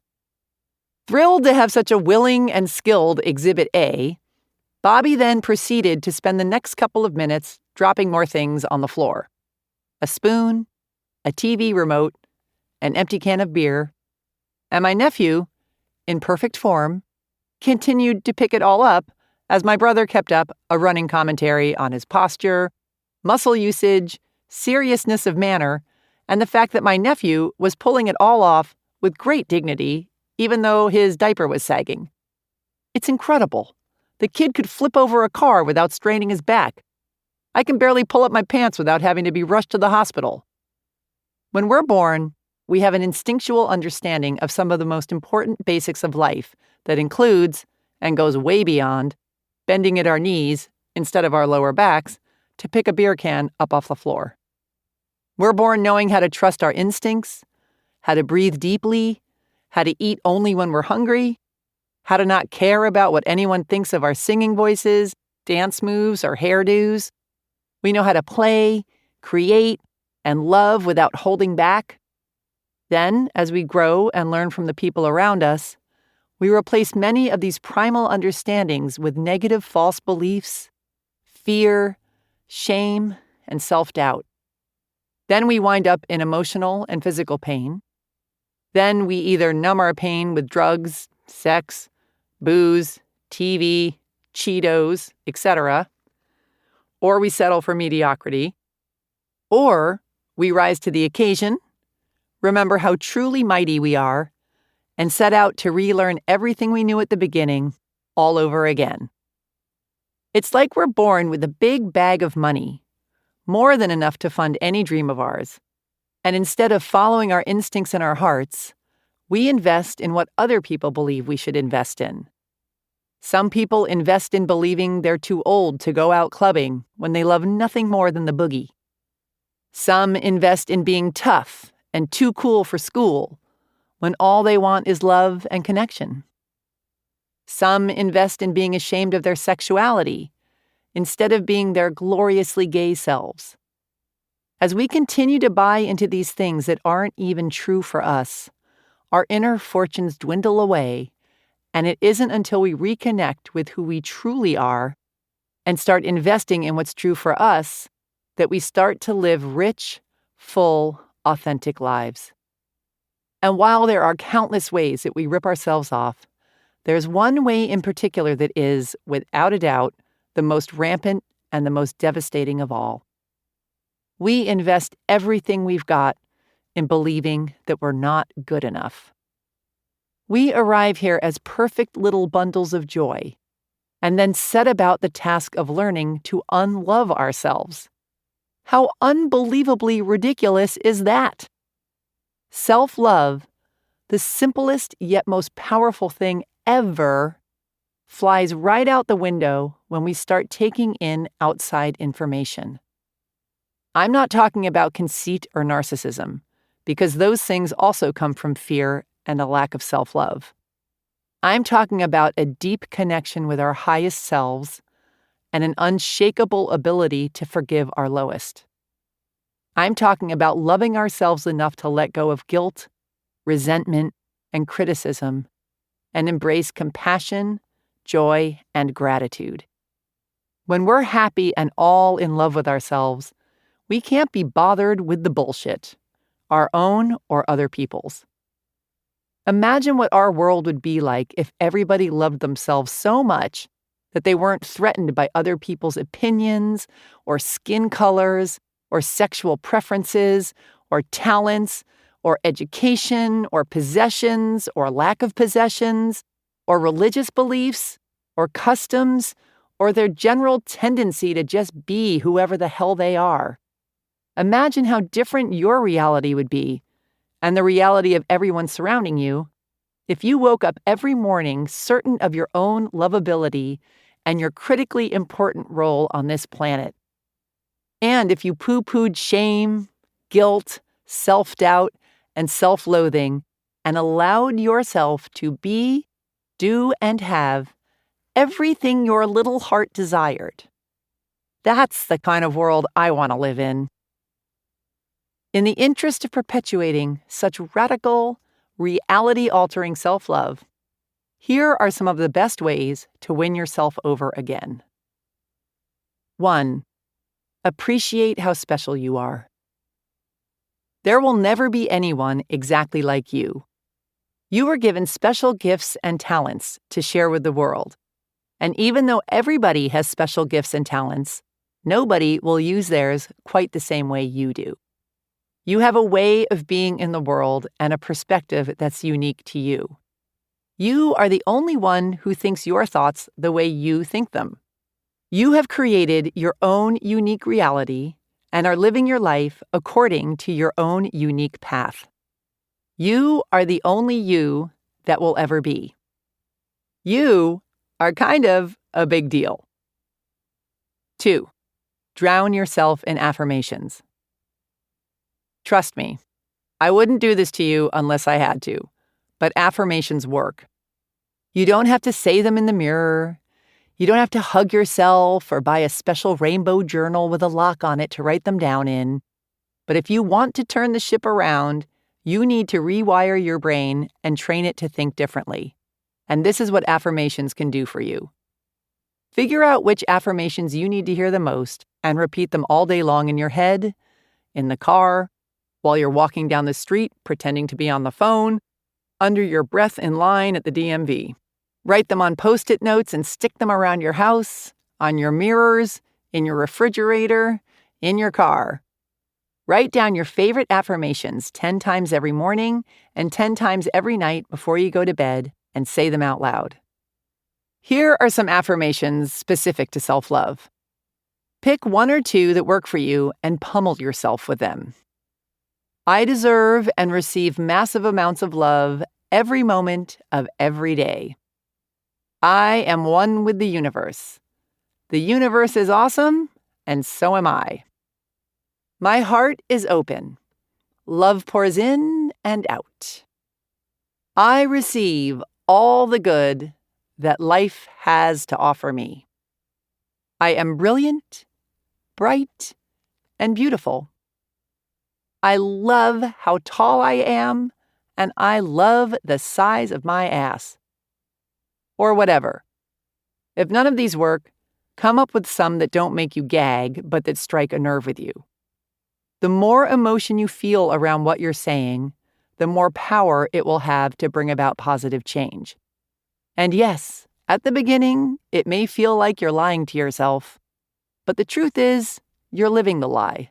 So the affirmations get you back to the truth. This can't be just rattling off nonsense. You have to feel it and want it and get worked up by it in order for it to work. 3. Do things you love. When you constantly deny yourself the people, food, things, and experiences that make you feel the most alive, that sends a pretty lousy message home. Look at your life and see where you're letting yourself down. If you hear yourself saying things like, I love going out to see live music. I can't remember the last time I did it. Make time. We're all busy, but it's the people who make enjoying their lives a priority who, enjoy their lives. Right now, there are thousands of people all over the world at yoga retreats overlooking the ocean, dancing their asses off at outdoor music festivals, or whooping it up on the Disney cruise of their dreams. Really listen to how you speak and pay attention to what you do, and make a conscious effort to increase your joy in whatever capacity you can. It can be anything from spending a weekday afternoon with a great friend, to quitting your hateful job, to buying a pair of completely impractical but completely awesome new shoes, to going on a surf vacation in Costa Rica. It's about being proactive, about creating a life you love, instead of meekly living the one you think you're stuck with.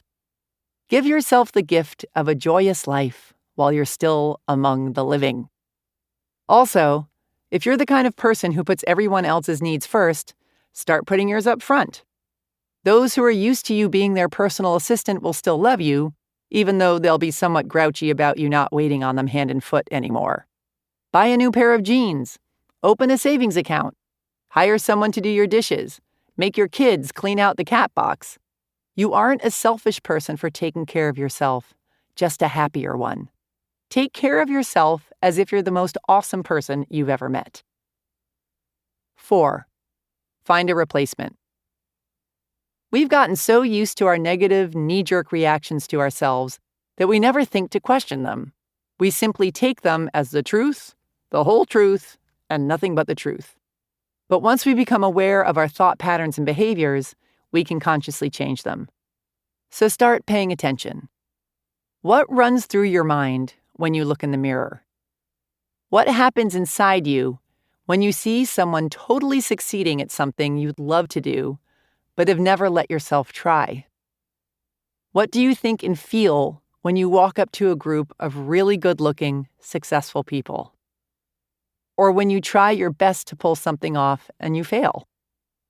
Or when you get dumped by someone who is totally awesome and hot? Or when you walk around all day with your fly open? Or when you leave your coffee cup on the roof of your car and drive off? Or when you let a friend down? Or when you stub your toe on the kitchen table for the 10th time? Or when you forget your dad's birthday? Or when you snap at someone who didn't quite deserve it as harshly as you gave it to them?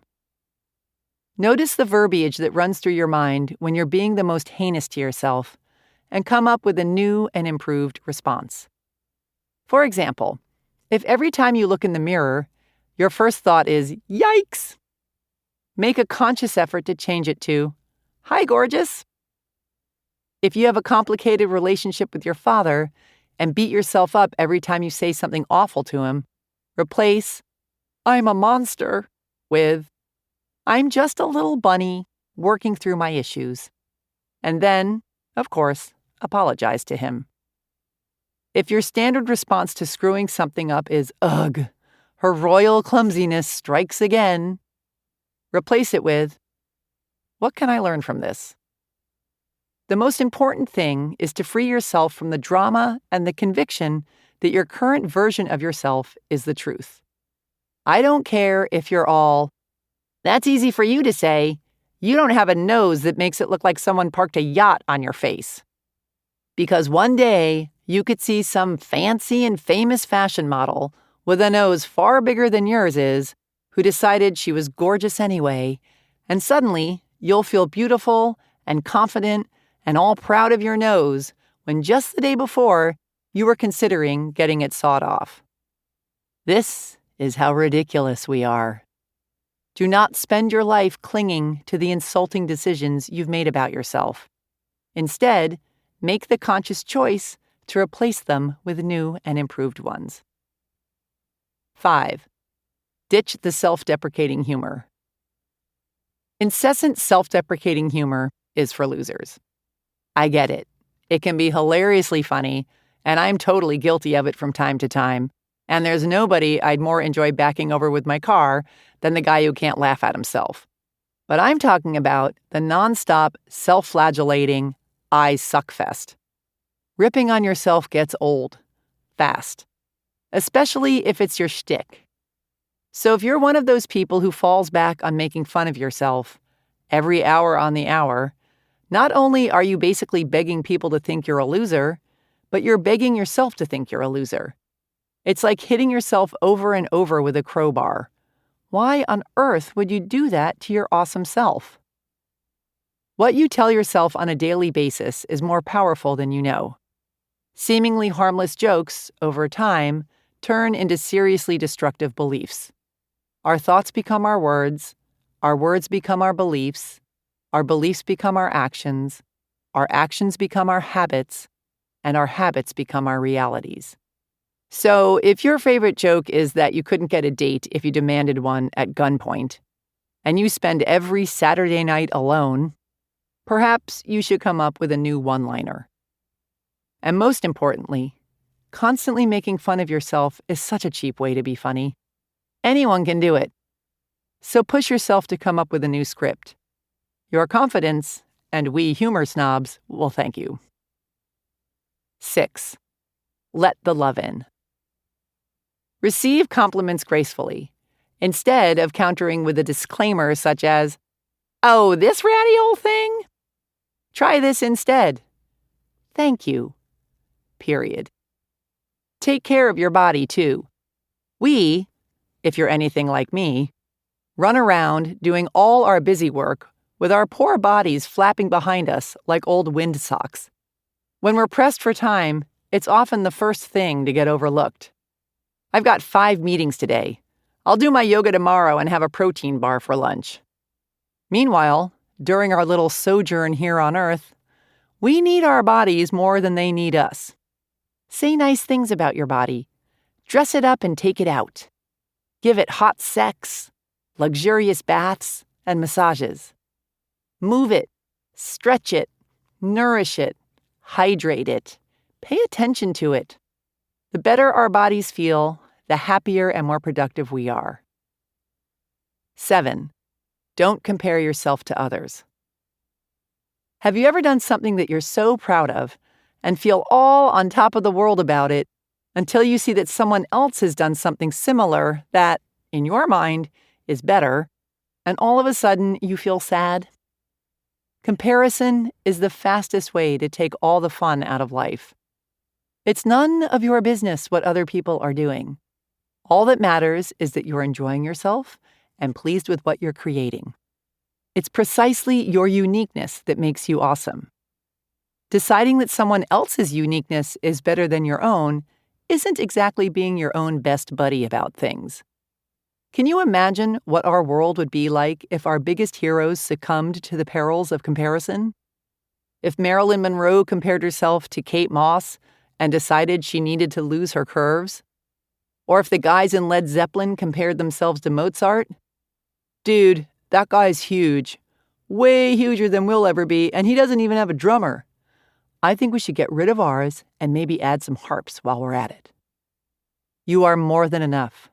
Avoid comparison like the plague. 8. Forgive yourself. Listen up. This one's extremely important. You have screwed up in the past. You will screw up again. Every human is born with the ability to make spectacular mistakes. You are not alone. Screwing up is not your special skill. Get over it. Dragging around guilt and self-criticism is beyond unhealthy and is utterly pointless, not to mention boring. You aren't a better person for feeling guilty or bad about yourself, just a sadder one. Get clear on this one truth. Guilt, shame, and self-criticism are some of the most destructive forces in your life, which is why forgiving yourself is one of the most powerful. Here's an excellent way to do it. Think of a specific thing that you did that you feel badly about. Call it up in your mind and feel it in your body. Repeat the following over and over while thinking of it and really feel what you're saying to yourself. Holding on to my bad feelings about this is doing nothing but harming me and everyone else and preventing me from enjoying my life fully. I am an awesome person. I choose to enjoy my life. I choose to let this go. Repeat this until you feel a sense of freedom and lightness around your issue. It may take a day or a week or several months, or it could happen right away. But however long it takes, do it. Because if you want to be free, you have to put in the time. Listen to Chapter 15 for more tips on forgiveness and letting go. And if you need to apologize to someone, pick up the phone. 9. Love yourself. Because it's the holy grail of happiness. A decade of badassery. Kevin V's success story. Kevin was running his own flailing marketing firm, trying to figure out what the hell he was doing with his life and his company. When he was in a bookstore one day, "You Are a Badass" literally fell off a shelf and landed at his feet. It was one of those lightning bolt moments. He was struggling in ye olde self-love department, and seeing the book's cover made him think, well, maybe I am a badass. Why not me? So he bought the book and read it, and a few weeks later he saw a video for a high-ticket coaching program. He watched the video intending to study their marketing techniques, but their message ended up speaking to him so loudly that he signed up. At the time, he had about $4,000 in the bank, so he put the $15,000 for the coaching program on a credit card. At the end of the week, they offered him a year-long program that cost $50,000. 50,000 clams, y'all! He obviously didn't have the money, but he was hell-bent on joining the program. That's when he realized he was having his badass moment. He was being called to blast past his fears, figure it out, and take the leap. He put the deposit for the $50,000 course on that same tired credit card and trusted he'd figure out how to manifest the money. Even though he'd taken the plunge, The most he could fathom making with his marketing company by the time he had to start paying off the debt was $12,000. He kept thinking small because deep down he thought that to get rich, he would have to be somebody who had the answers. He was struggling, but his determination and his faith were stronger than his fear. So he began to consider the impossible possible. And lo and behold, he discovered that the money he needed was right there all along. His family had an asset that had been stuck in probate court forever and was such a mess, caught up in so many legalities, that they had all just written it off. He had no idea what it was worth or how to unravel it, but he rolled up his sleeves and figured it out. The asset ended up being worth a huge amount of money, way more than enough to pay for his coaching and allow his entire family to massively upgrade their lives. One of the main things You Are a Badass helped Kevin do was learn to love himself. He realized it was easier for him to believe that he was small because then he got to have small expectations. At first, when he saw "Love Yourself" written at the end of every chapter, he was like, WTF, that's so woo-woo. Until he thought, actually, why does this bother me? He realized he believed he needed to punish himself to get where he wanted to go. And the idea that he could love himself, literally be proud of himself and all his flaws, was life-changing. He suddenly understood that his flaws are his superpowers. He has an incredible ability to connect to people, and that's because of his authenticity and his perceived flaws around not being good enough. He realized, if I don't love myself, I can't accept the great gift of my flaws. Long story short, Kevin ended up ditching his marketing company and is now a highly successful coach himself who has worked with more than 30,000 clients and run more than 100 week-long events and is totally living his purpose. Being imperfect is his superpower. He now teaches people, among countless other things, how to love themselves too.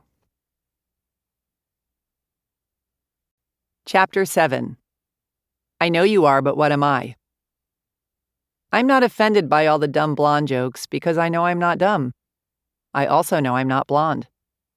Dolly Parton, singer, songwriter, actress, altruist, businesswoman, bright, shiny light. A friend of mine, a brilliant writer, once called me in a panic when she suddenly became frozen with fear over the subject matter of the book she was working on and could no longer bring herself to write it. Her book was, among many other splendid things, very personal, dark, and twisted, and my friend was concerned that it was too much, that it was crossing the line, that she was exposing herself as a giant, weirdo, pervert freak.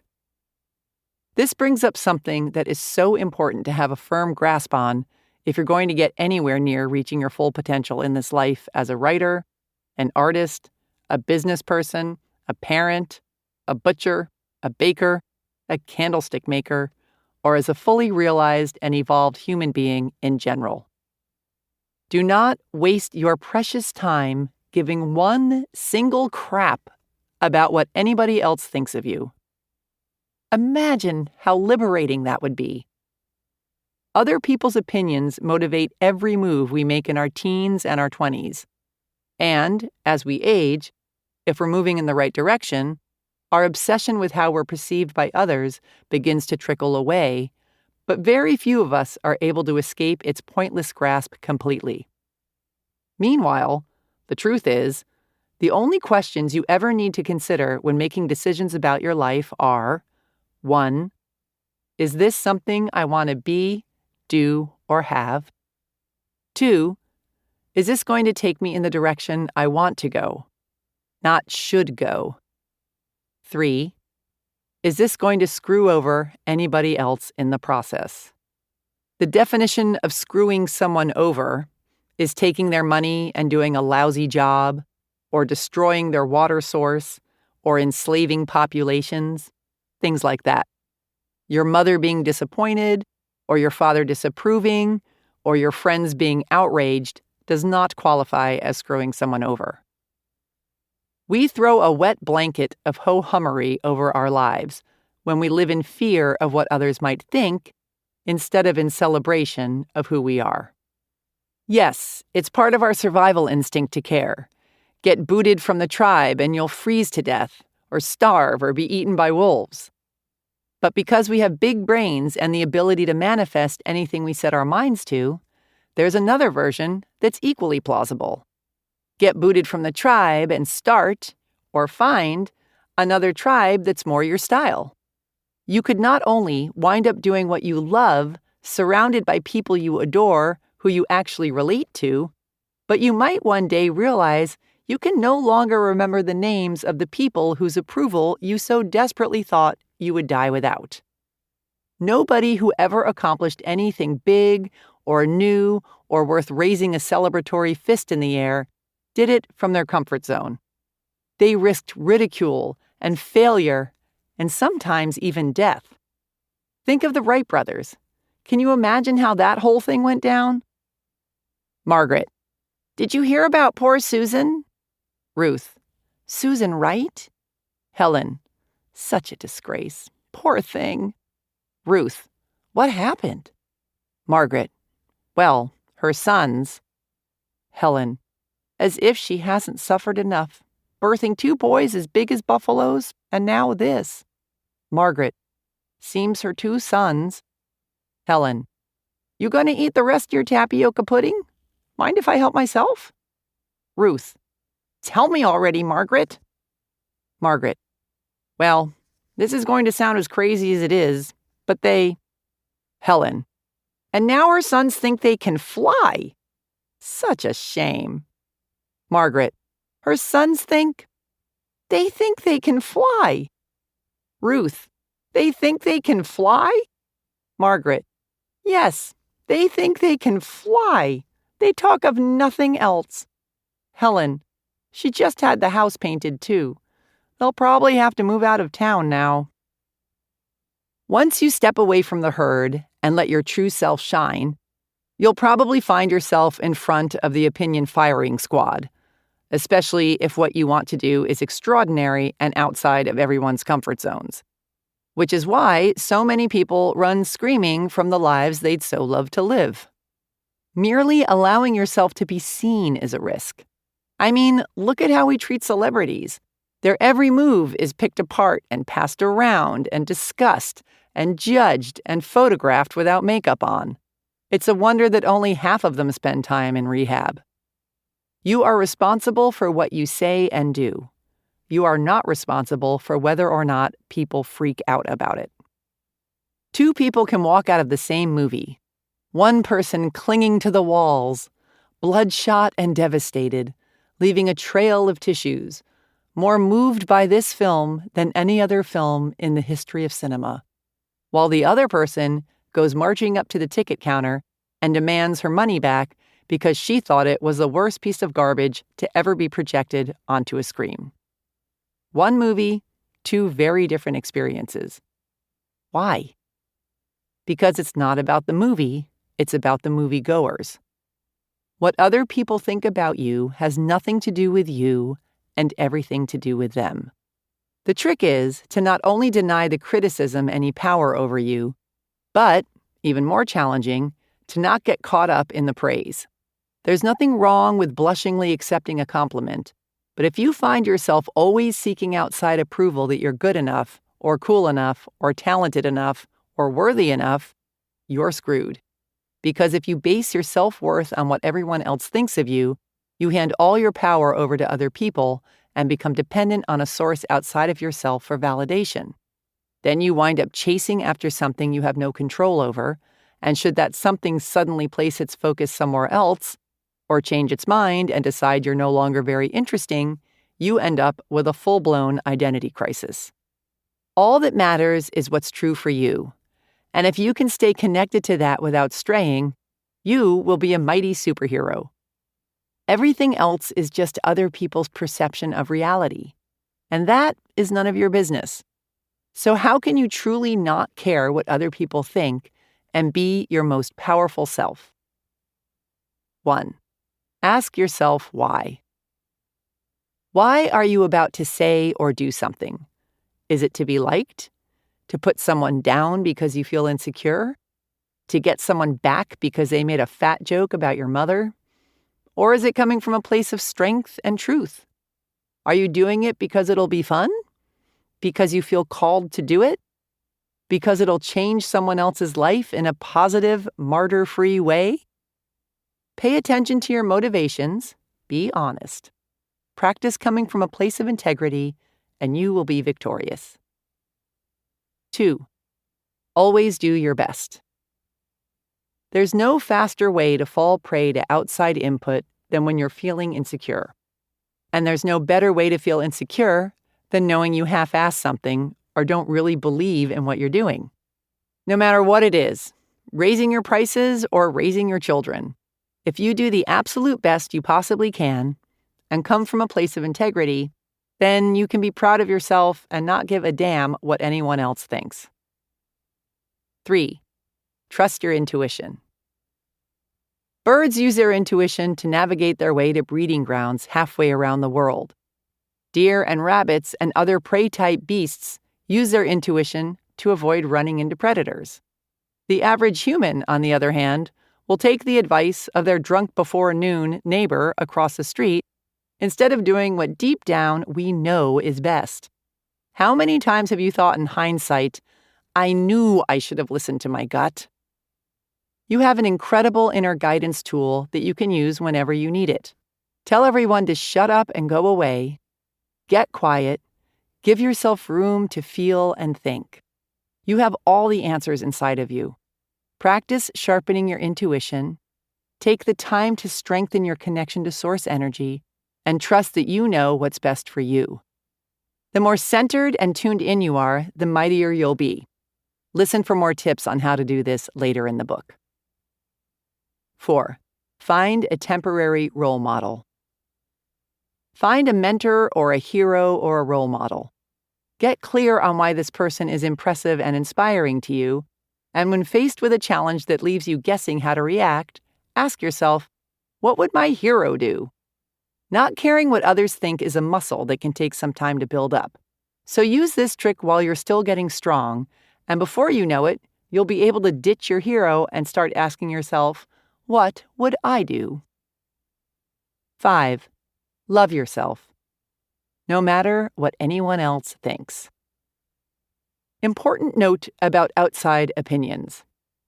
While you are unauthorized to base your self-worth on what other people think, it doesn't mean you should miss out on the opportunity to benefit from outside input altogether, especially input from those who know you well.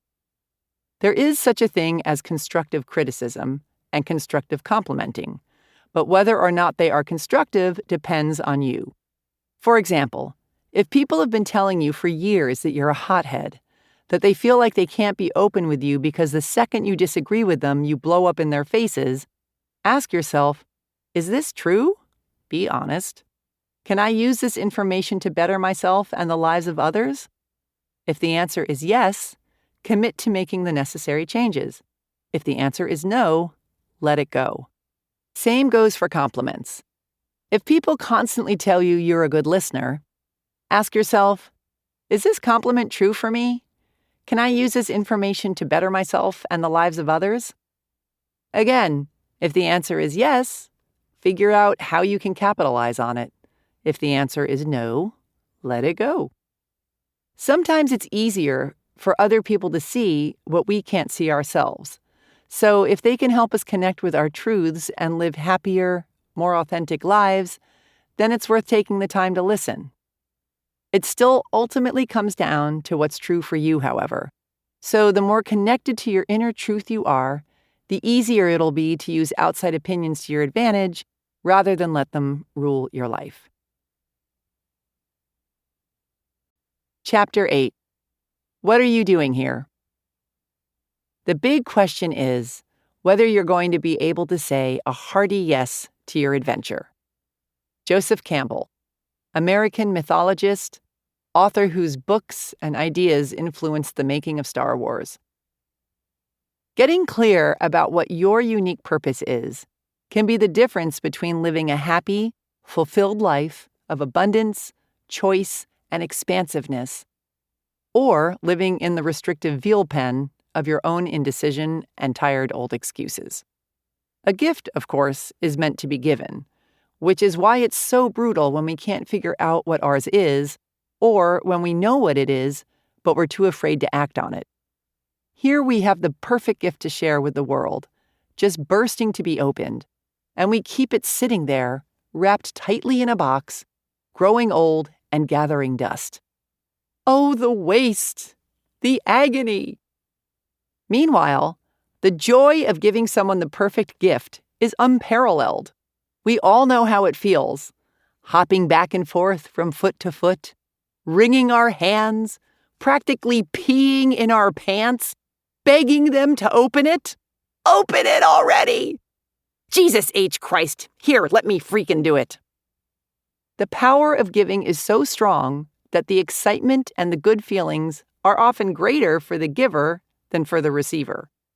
Which is why, when you find your calling and you design your life in such a way that you can share your gifts with the world on a consistent basis, you feel like a rock star. When we share what we were brought here to give, we are in alignment with our highest, most powerful selves. Most people, however, wander through their lives giving the tasteful candle version of their gifts. You know, they don't show up to the party empty-handed or anything. They present their somewhat flaccid gift to the world, receive a warm hug, and an, "Oh, you shouldn't have," in return, but they don't knock it out of the park. For example, they get a job doing something that they either hate or that's a bit of a yawn, but is, okay. It affords them a life that covers the basics as long as they don't go too wild. They do fun stuff, but not as much as they'd like because they don't have the money, or the time, or the belief that they deserve to.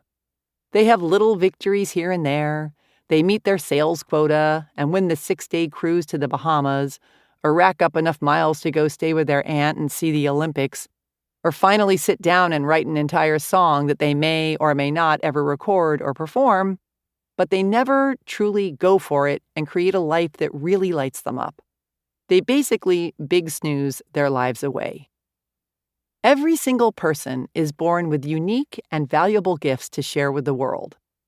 Once we figure out what ours are and decide to live our lives putting them to use, that's when, and only when, the real party begins. Living a life on purpose is available to everyone. So if you're struggling or settling or completely confused about what you're supposed to do with your life, know that the answer is already here. It exists, and so does the life you can't wait to create. You just need to get some clarity first. There are entire books written on finding your calling, some of the best of which I share in the resources section at the end of this book and on my website, but the following are a few of my favorite tips. Keep in mind there's no right way to go about this. Everyone's journey is unique, but we're all trying to get to the same place, the place where we feel happiest, the most alive, and the most like ourselves. Even if you've nailed the perfect career for yourself, keep listening because these tips can help you in all areas of your life. How to get clear on who you are and what your calling is. 1. Be the alien. Imagine that you're an alien floating around in outer space, and you suddenly swoop down to Earth and inhabit your own body. As the alien, everything about this life is new to you. You look around. What do you see? What is this person who you've inhabited so obviously awesome at? What do they have the most fun doing? What connections do they have? What resources and opportunities are available to them? As the alien, to whom everything is new and exciting, and there's nothing at risk and no past to lug around, what are you going to do with this incredible new life you've stepped into? How are you going to use this new body and this existence to create something fabulous and awesome starting right now? This exercise is hugely helpful for getting a new perspective and stepping outside our boring-ass ruts of tired old excuses and bad habits. It can also be very useful in making you aware of all the staggering possibilities and resources that you have at your fingertips and take for granted or do not see. Sometimes it's as simple as looking at things with new eyes to see how astoundingly fortunate we are. Be the alien for 24 hours and see what you come up with. 2. Take the first right step. Instead of wasting hours and days and years trying to figure out your perfect next move, just do something already. Oh, the time we waste rolling ideas around in our heads, imagining what ifs, coming up with perfect reasons why and then perfect reasons why not, tearing at our cuticles, making our friends and family carefully screen their calls in case it's us again, wanting to go over some ideas. Get out of your head and take action. You don't have to know exactly where it's going to take you. You just need to start with one thing that feels right and keep following right-feeling things and see where they lead. Most answers reveal themselves through doing, not thinking. When I discovered my calling as a coach, I was, ironically, in the midst of a lifelong obsession with figuring out what the hell my purpose was. While I always knew writing was part of it, I also knew I wasn't meant to spend my life locked away in a silent room, alone and half crazed, wrestling words into submission. I wanted something that A, involved interacting with other people, B, helped people in some sort of direct way, C, was really fun, and D, forced me to bathe, dress, and leave my house. That's about all I had to go on. That and my intense desire to figure it out. So when a friend told me I should check out a women's entrepreneurial think tank group that had just started up, I figured I'd go. We were all supposed to bring a project to work on, but I had nothing, just the hope that I'd get some ideas from something someone else brought to the table. After sitting there for 4 weeks, watching this room full of women figure out what they love to do and turn their brilliant ideas into businesses, or grow the businesses they already had, I still had no project of my own. But I did know what I wanted to do. I went up and asked the facilitator if she needed any help, which she did.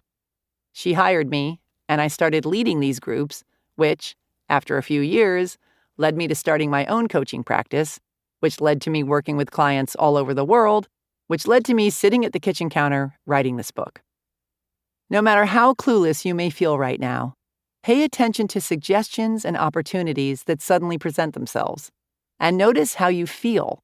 Is there something for you that, for whatever reason, feels like it might be good to check out? What have you been saying forever that you'd love to do? Has somebody mentioned a course or a teacher or a book that keeps sticking in your mind? Take the first step in the direction towards something that feels right and see where it leads you. And do it now. 3. Do your best wherever you're at. Once you take this first step, it's possible that you won't land in your dream situation right away. You might land on a stepping stone. It could be an awesome stepping stone, or it could be kind of an unpleasant stepping stone. But no matter where your first step lands you, if you want to keep moving forward, appreciate wherever you're at instead of feeling ashamed or grouchy or impatient about it. Everything you do along your journey contributes to where you're going. Let's say you've decided that you're going to go after your fantasy of being a rock star, and you take a job waiting tables so you have the flexibility to travel and play gigs and go in the studio. Clearly, your calling is playing music, not being concerned that some whiny customer's French onion soup is allegedly too cold, but it's essential that you care anyway. Having a good attitude and being grateful for all the things that are helping you live the life of your dreams will not only make your life a more pleasant place to be and get you bigger tips, but it will also raise your frequency and attract the people and opportunities to you that will take you in the direction you want to go. This is where really being present in the moment comes in handy. Granted, you may not be on stage in front of thousands doing a split in the air, but remember that you are going for it, you are bravely moving toward your dream, You are surrounded by unthinkable miracles and opportunities.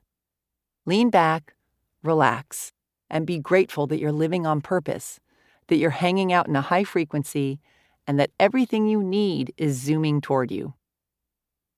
4. Don't reinvent the wheel. Look around and see what other people out there are doing. Whose life makes you totally jealous? What things are people doing that you would love to do too? Who do you think is the coolest person ever? You don't need to invent your ideal life from scratch. You just need to figure out what makes you feel alive.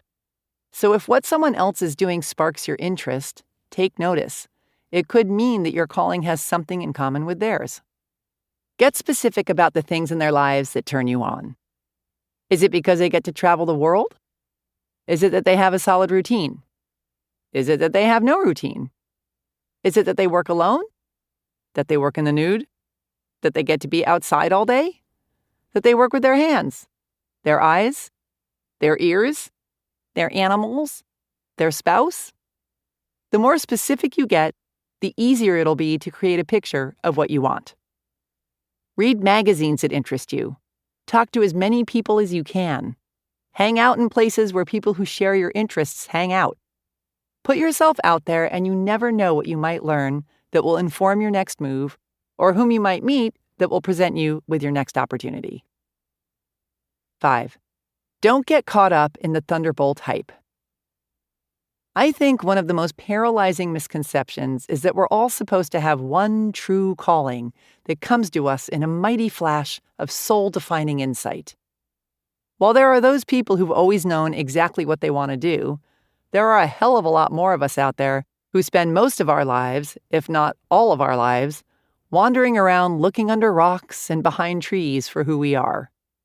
Let yourself off the hook if you don't have that one big, perfect thing that you know you came here to do. Same goes for finding the one big, perfect soulmate, by the way. And feel good about the fact that you'll probably fulfill several callings throughout your life, and possibly relationships.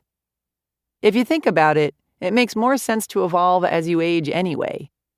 When I think about who I was in my 20s compared to who I am now, I can't imagine anything more unappealing than going after some of the things that resonated with me back then. Follow what feels good in the moment, every moment, and it will lead you through a most excellent life. 6. Listen to your intuition. If you really want to get in touch with who you are and what you love to do and who you love to do it with, dedicate some time to tuning in to your intuition. One of the best ways to do this is to spend 5 minutes of quiet by yourself every day. We spend the vast majority of our time moving at full speed ahead, both physically and mentally, and we literally bulldoze over the very answers we're seeking because they can't be heard above the din. When you sit quietly and ask, you get an answer. Eventually. Stick with it, be patient, and wait to hear from your inner guidance. You have all the answers you need. You just need to give them the chance to get through to you. 7. Follow your fantasies.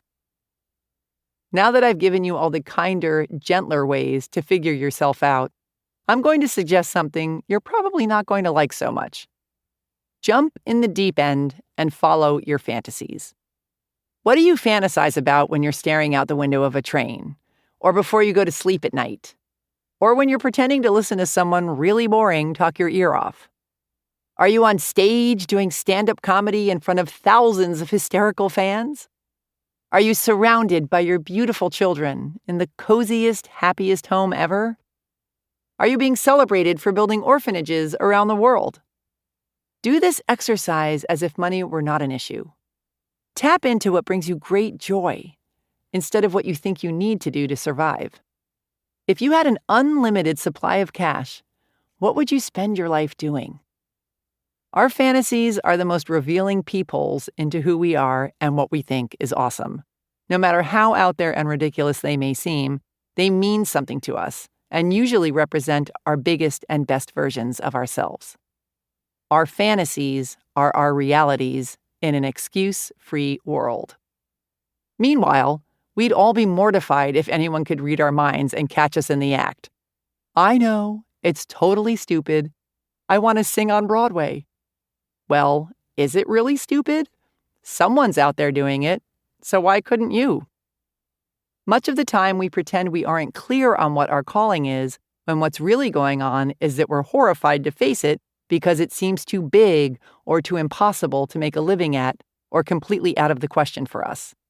But what if you had the audacity to leave your excuses and your shame about wanting to be huge and fabulous behind and really went for it full on anyway? What if you decided to do the most outrageous, most exciting thing you ever dared fantasize about, regardless of what anyone, including your terrified self, thought? That would be living. 8. Love yourself. Like you're the only you there is. A decade of badassery. Katie Lynn W.'s success story. Katie Lynn was raised by a bipolar mother and alcoholic father. She was in a toxic relationship at the age of 13, got married by 19, had kids by 23, and never found space to live for herself. She had lots of limiting beliefs around money, relationships, and what was available to someone like her who was destined to live paycheck to paycheck. She felt she didn't have the means to get out of her marriage and her small town, even though deep down she knew there was more out there for her. At 28, she picked up You Are a Badass, and the concept of going from wanting to change your life to deciding to change your life spoke directly to her. She realized she was using her limiting beliefs and excuses to stay stuck, so she made the conscious decision to do whatever it took to change her life. She continued reading books and started meditating, using mantras, and journaling. And she went to her first booty yoga class, which helps free static energy from your body. She started feeling so confident and connected that when she got a notification that her boss had complained about her work, instead of kissing up, she just didn't show up for 3 days. She'd had it with everyone and everything. She thought he'd fire her, but he was so scared he'd lose her that he gave her the teaching position she wanted. Same pay, half the work. He gave her credit for her ideas for the first time ever, and he basically got the hell off her back. Katie Lynn kept her spiritual gym practice strong. She was serious about keeping her mindset expansive and her will to change unshakable. She filed for divorce from her husband, came out as gay, and moved out of her small hometown for the first time. She busted herself on her limiting belief that she'd always need a partner to afford a decent place to live, and set to work manifesting one all by herself. She focused on the details of what the perfect apartment looked like, where it was, what it cost, and how it felt.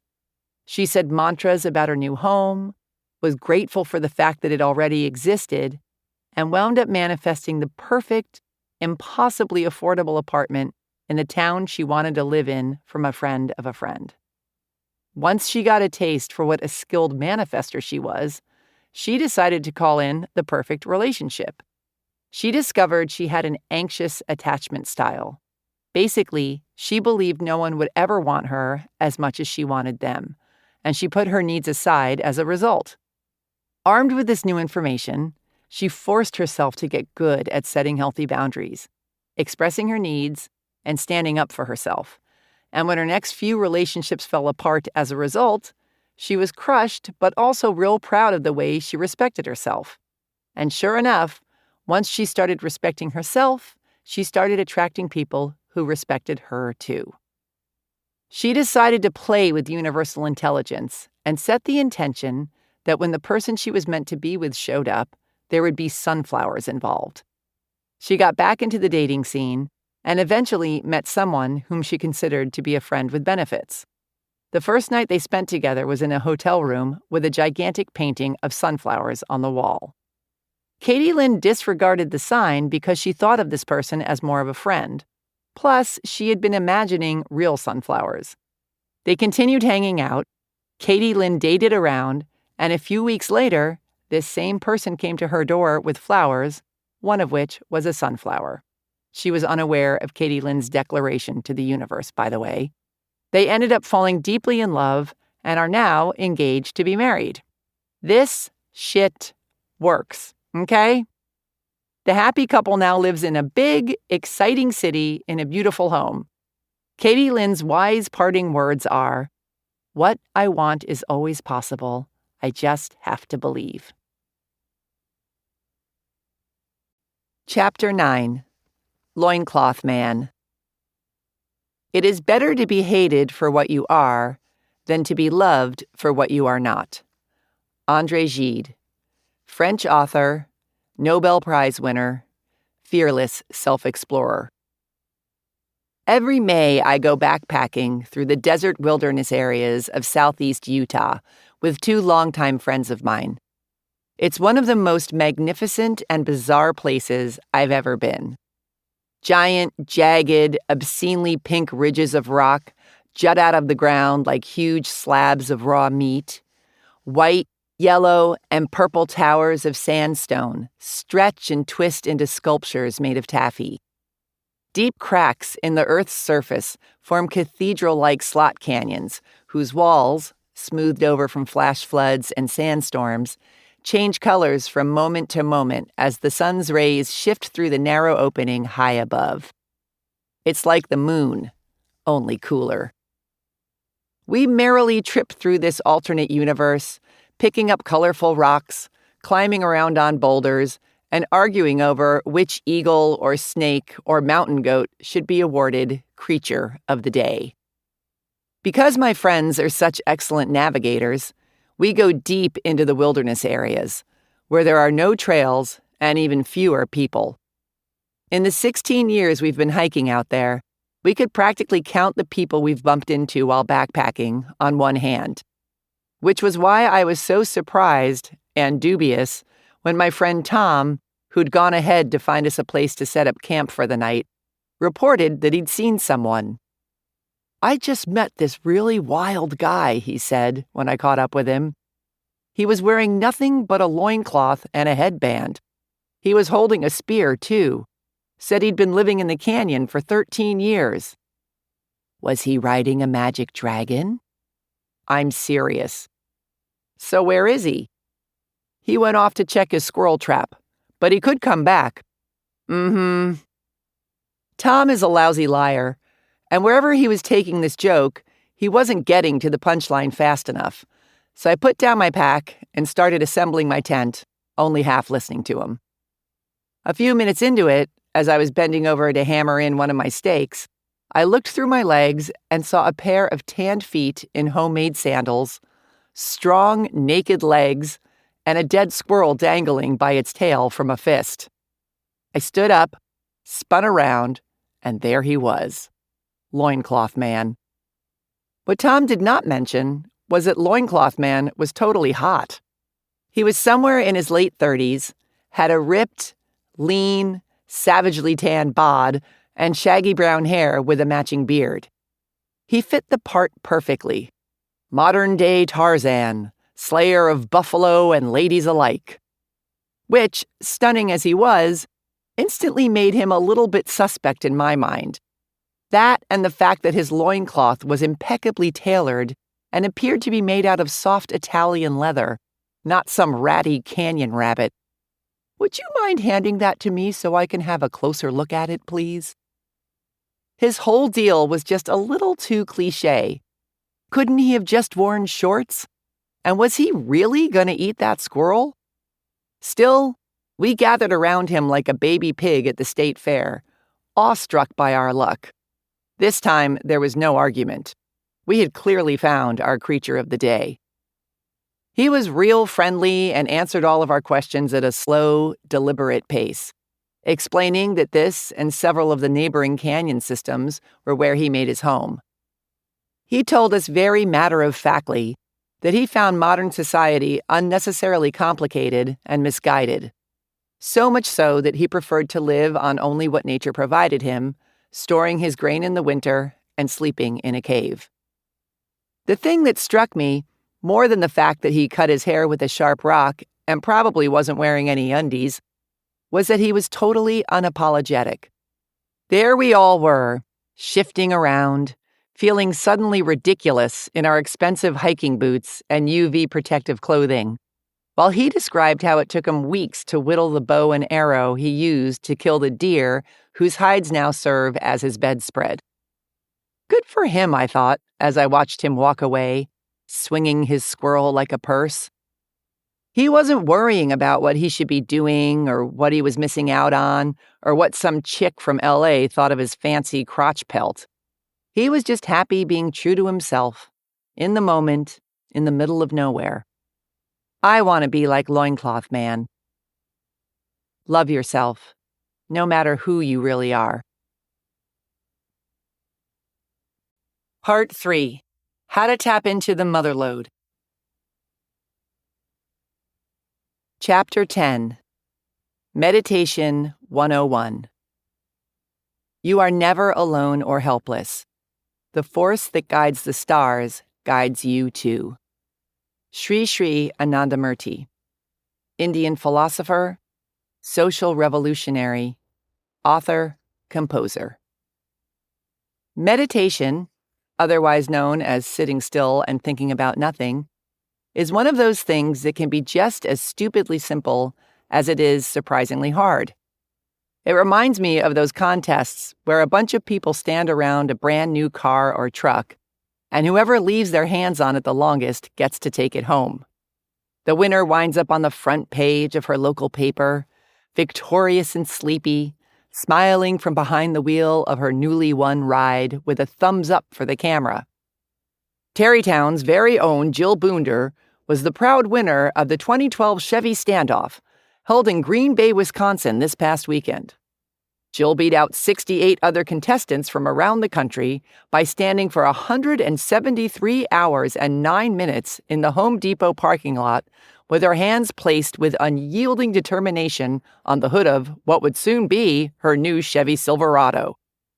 "I'm so excited I won," she said. "There was some stiff competition, some folks who I thought would never back down, but I really brought my A game." With meditation, the simplicity is equally misleading. That's all I have to do to connect with source energy? Sit there and do nothing? It can't be that easy. Well, it is, and it's not. Which is why it's called a meditation practice. When you shut up and meditate for even 5 minutes and start to really notice the thoughts that are swirling around in your brain, it's rather illuminating. If you're like most people, the majority of your thoughts are about as valuable and interesting as a bunch of 2-year-olds fighting over a sippy cup. The goal is to quiet your mind of the chatter so you can connect to source energy and instead listen to your inner guidance. I'm going to give you the breakdown on how to meditate, but first I want to recommend that you start small and work your way up. Try meditating for 5 to 10 minutes each day at first, and add on time as you get less squirmy. There's no right way or wrong way to do this. No set amount of time, no correct things to feel, no rules about how you have to sit or where you have to do it. All that matters is that you do it if you want to massively improve your life. It's like drinking lots of water or exercising regularly or not bad-mouthing other people. You don't have to do it, and the temptation to blow it off is extremely large, but if you make a habit of it, not only will you start to crave it, but your entire life will change.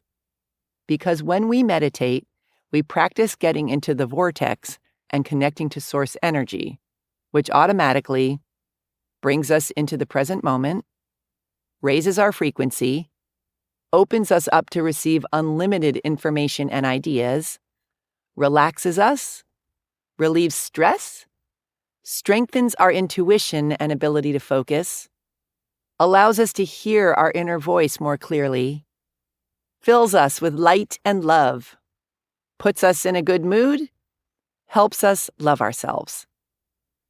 Meditating and being in the vortex is like riding the airstream of awesomeness. Here are the extremely short and simple steps of some different ways to meditate. Basic meditation. Sit in a comfortable, cross-legged position on the floor or in a chair with your hands on your knees or in your lap. Sit up straight and relax your entire face, especially your jaw and your forehead. Close your eyes, or if it helps you focus and not fall asleep, keep them open and gaze softly at a spot on the ground a couple feet in front of you. Focus on your breathing. Notice it moving in and out of your body. You don't have to breathe in any special way, just focus on it. Gently release any thoughts that come into your brain and refocus on your breathing. Keep your mind as clear and empty as possible and listen for intuitive hits that may or may not come through. Ta-da! That's it. Options and suggestions. 1. Set a timer. You've got enough distracting thoughts without checking the clock to see how long you've been at it every 30 seconds. 2. Light a candle and focus on it. Sometimes having a place to rest your eyes can help you get centered and in the zone. Sit and face a candle that you place on the floor in front of you while you meditate and see if that works for you. 3. Imagine a bright beam of light shooting down from the sky, shining in through the top of your head, running through your entire body, out your bottom, and up to the sky again, so that it makes a complete circle. I sometimes find this easier to focus on than the ever-popular breath method. Plus, it fills me up with energy and light and makes me feel more deeply connected to source energy. 4. Use a mantra.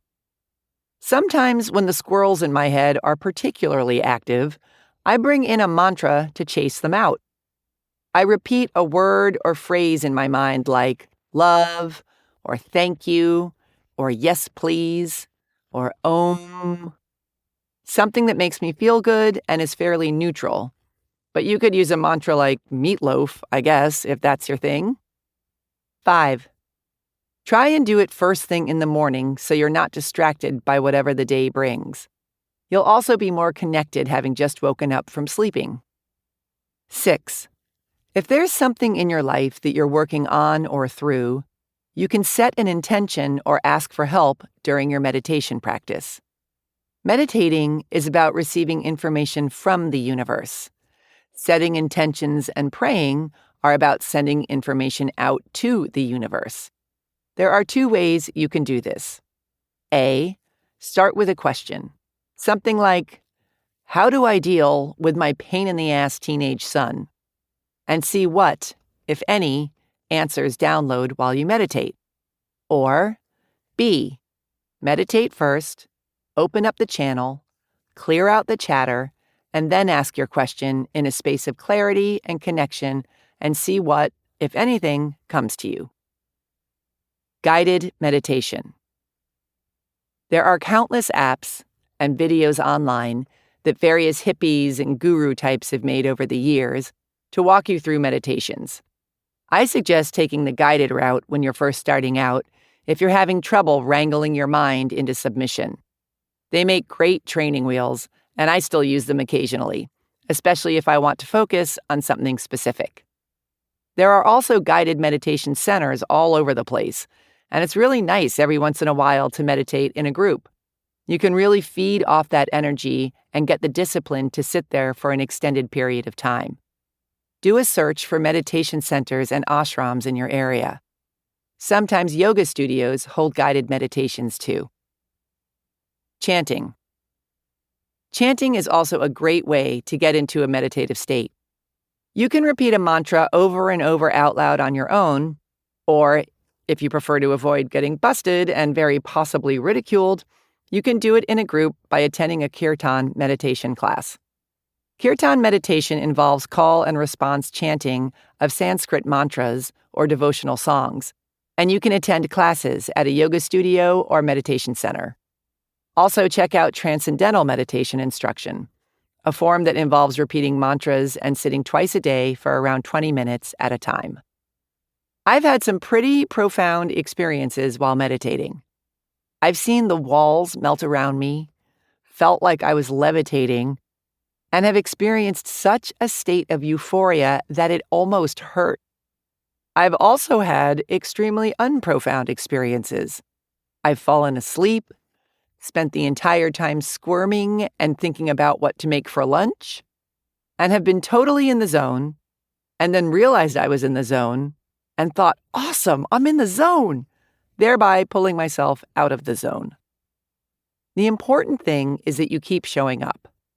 Even if you're only in the zone for one collective minute out of the 30 minutes you've been sitting there, it will eventually start making a notable difference in your life. I think meditation is even more essential now that we have all this technology at our fingertips and distraction has become a way of life. While I truly believe that we, as a species, are becoming more and more conscious, I'm amazed by how, at the same time, our attention spans are rapidly shrinking. I was playing tennis the other day with someone who got a text, pulled out his phone, and checked it in the middle of a point. It's astonishing that we can still speak in full sentences.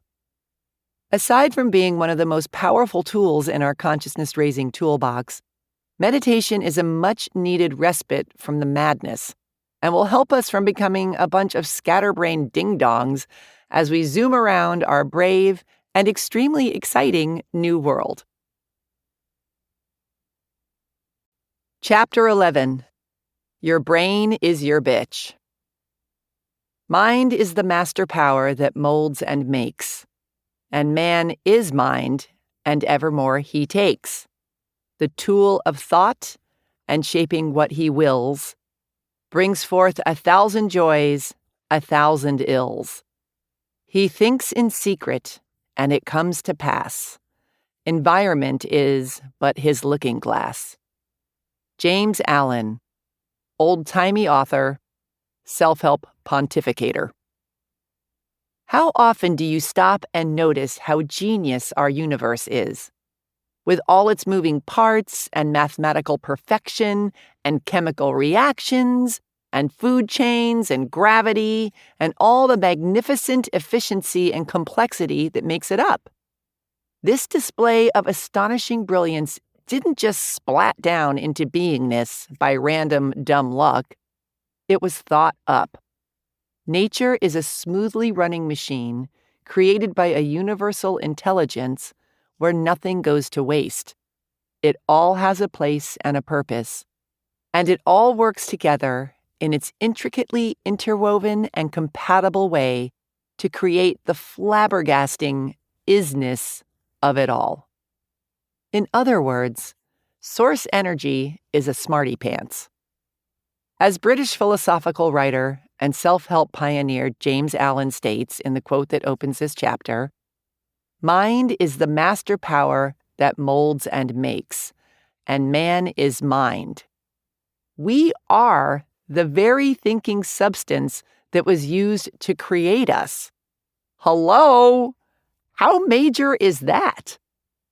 This is why positive thinking is all the rage, and negative subconscious beliefs are so gnarly, and why meditation and learning to guide your thoughts and love yourself can change your life. Our thoughts are the most powerful tools we've got. I think, therefore I can create awesomeness or horrendousness. But the bottom line is that it's through our thoughts that we create our realities. It's also why buying into whatever illusion you're living in the present moment is selling yourself so short if it's anything less than what you truly desire. You created the reality you now exist in with your thoughts, which means you can use the very same power of thought to change it. As Wallace Wattles, author of The Science of Getting Rich, so brilliantly states, to think what you want to think is to think the truth, regardless of appearances. To think what you want to think is to think the truth. Is that not the best news ever? It doesn't matter what your reality looks like at the moment, because where you desire to be is the truth, the whole truth, and nothing but the truth. And if you fixate your mind on this truth, believe that it's real and already here, and take decisive action, it will manifest itself. This is where most people dig their heels in and say something like, I am sitting in my janky-ass kitchen eating tuna out of a can with a plastic spoon, and you're telling me this isn't the truth? You're saying that the truth is that I'm hanging poolside with the President of the United States of America? If you truly desire to hang poolside with the President of the United States of America and are hell-bent in your mind and your actions to create it, it's the truth. Have you ever noticed how a bunch of people can go through the same course, let's say a class on how to start your own coaching business, and they all get the exact same information and tools, but some will come out of there and totally rock it, and others will fall flat on their faces? Even if they all have the same desire to succeed, create beautiful marketing materials, and do similar things, it's the ones with the proper mindsets who will succeed. The ones who kick ass are the ones who can see themselves kicking ass, who truly believe in themselves and what they're selling, who remind themselves how much they want to better people's lives with their coaching, who are excited to get compensated for selling it, and have no limiting subconscious beliefs holding them back. The ones who feel weird or who worry that they're being pushy and annoying or who subconsciously believe that they don't deserve to or can't succeed, they're not going to do so good. Your thoughts and beliefs dictate your reality. So if you want to change your reality, you have to change your beliefs. Problem is that most people are real protective of their beliefs and are usually fairly crotchety should you suggest that perhaps there's another version of the truth. I'm bad at sales. I have terrible luck. I'm scared of flying. Marriages don't last. I have ugly feet. I'm broke. Are you calling me a liar? Do you see a hot boyfriend on my arm? No, you don't. You see a cat on my lap next to my needlepoint project because I stink at relationships. That is the truth, and that always has been the truth. And that will be your truth as long as you choose to think it. As long as you feed the beast, it shall live. The moment you have the audacity to start believing in the not yet seen, your reality will begin to shift. The following is hugely important, so please pay very close attention. You have to change your thinking first, and then the evidence appears. Our big mistake is that we do it the other way around. We demand to see the evidence before we believe it to be true. Remember, everything you desire is right here, right now. You just have to shift your perception in order to see it made manifest. Okay, fine. I believe that I'm hanging poolside with the President of the United States of America. Now what? Do I just call? Or show up at the White House in my flip-flops with a towel around my neck? When you take the leap and believe in the not yet seen, you aren't supposed to know how to make it happen. Because if you knew how, you probably would have done it already. This is about radically changing your reality. So the way to go about it is also most likely outside of your present awareness. Your job isn't to know the how. It's to know the what, and to be open to discovering and receiving the how. Keep your thoughts directed at your goal. Do everything that you do know how to do to make it happen. Decide with unwavering determination that it will happen, and be on the lookout for the opportunity. I had a client who went to Tuscany and looked at a house that was for sale while she was there. At the time, she was a bartender and a poet and could barely scrape together the money to buy a plane ticket to Italy, let alone to buy a Tuscan villa, but she checked it out anyway and completely fell in love with the place. While she instantly knew in her soul that it was her house, she also knew that her bank account had tumbleweeds blowing through it, but she asked the owners to take it off the market anyway because she was going to figure out a way to buy it. So she flies home in a stupor, thinking that perhaps she has gone completely insane, but she sticks to her guns and starts asking around for ideas. She is almost immediately buried beneath a pile of warnings from everyone around her. It's a huge responsibility, not to mention all the complications that come with being in another country. And last time I checked, you don't speak Italian, nor are you a citizen, nor do you know a single thing about home ownership, And considering you can't even afford to get your teeth cleaned, how are you planning on paying a mortgage? And yada, yada, yada. Yet, she keeps on going because in spite of all the evidence otherwise, she believes this is her house. This is her truth. Finally, someone mentions the idea of pre-renting blocks of time in the house to raise the money to buy it. People could pay for their time a year in advance. She would just need to sell enough blocks of time to pay for the house, and voila! Cut to her discovering this sort of thing is illegal, going back to the drawing board, trying a million other things, discovering that it's actually not illegal, then pre-selling enough rental slots and borrowing some money, and to make a very long and ups and downsy story short, she's owned the villa for several years and is thinking about buying another. You have got to get a handle on your thoughts if you want to change your life. As Albert Einstein so aptly noted, the world as we have created it is a process of our thinking. It cannot be changed without changing our thinking. Here are some tried and true ways to show your brain who's driving the bus. 1. Ask and it is given. Get quiet, get in the zone, and get in touch with source energy. Clear out the chatter in your brain and create a clean, uncluttered space to impress the thoughts of what you want into the giant thinking substance that is source energy. Ask for what you want, send out a nice, clear message in a nice, clear space, and begin the manifestation process. 2. Act as if. If you want something badly, even if you don't have any evidence that it's possible for you to attain, believe it is anyway. Fake it until you make it. Do it in spite of yourself. Act as if. If you have an intense, undying desire to hang poolside with the President of the United States of America, think about the things that a person hanging poolside with the leader of the free world would do. Go pick out the bathing suit you're going to wear. Think of what you're going to talk about. Get your photos of your trip to the Grand Canyon together to show the commander-in-chief. Get ready for the event. Tell yourself it's happening. Act like it's happening. Put yourself in situations where you'll meet people who can make this happen. Stay wide open to opportunities that can lead you to your goal. Live, eat, sleep, and breathe your vision. You may feel absurd, but you won't when you're playing Marco Polo with the Prez.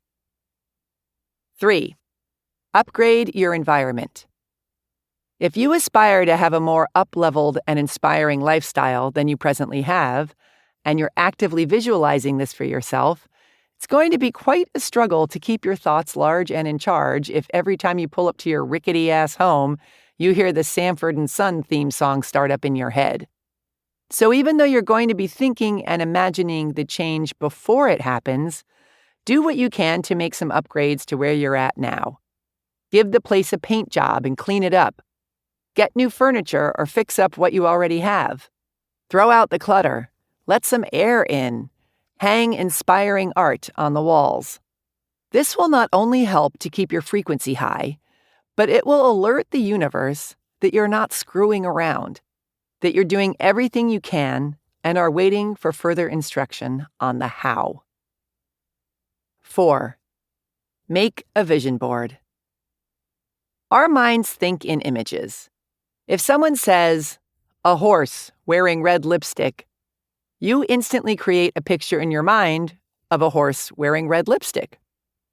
Feeding your mind full of images of the things and experiences that you want to manifest, your dream house with the infinity pool in Mexico, rolling around on the beach with your red-hot lava, volunteering to help little kids learn how to read at your local library, laughing your face off surrounded by dear friends, is hugely powerful because your mind sends that image out to source energy, which begins the process of pulling it in.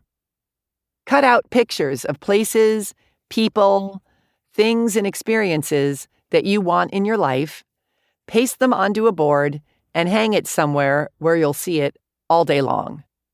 I've seen people have completely mind-blowing results with this. They've manifested, down to the tiniest details, the exact home or piece of furniture or place of employment that they put on their board. It's freaky deaky and super easy. It's like having a craft day with God. Give it a shot. 5. Surround yourself with people who think the way you want to think. When you hang out with whiners, pessimists, tweakers, bleakers, freaker-outers, and life is so unfairers, it's an uphill climb to keep yourself in a positive headspace.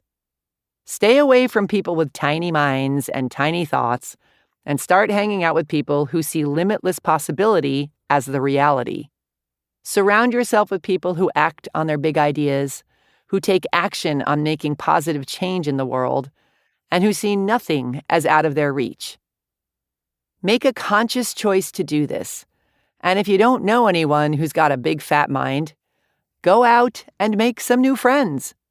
If you stop at, "There's no one like that around here," that will be the truth and will set the wimpy tone for how you go about trying to manifest everything else into your life. How you do one thing is how you do everything.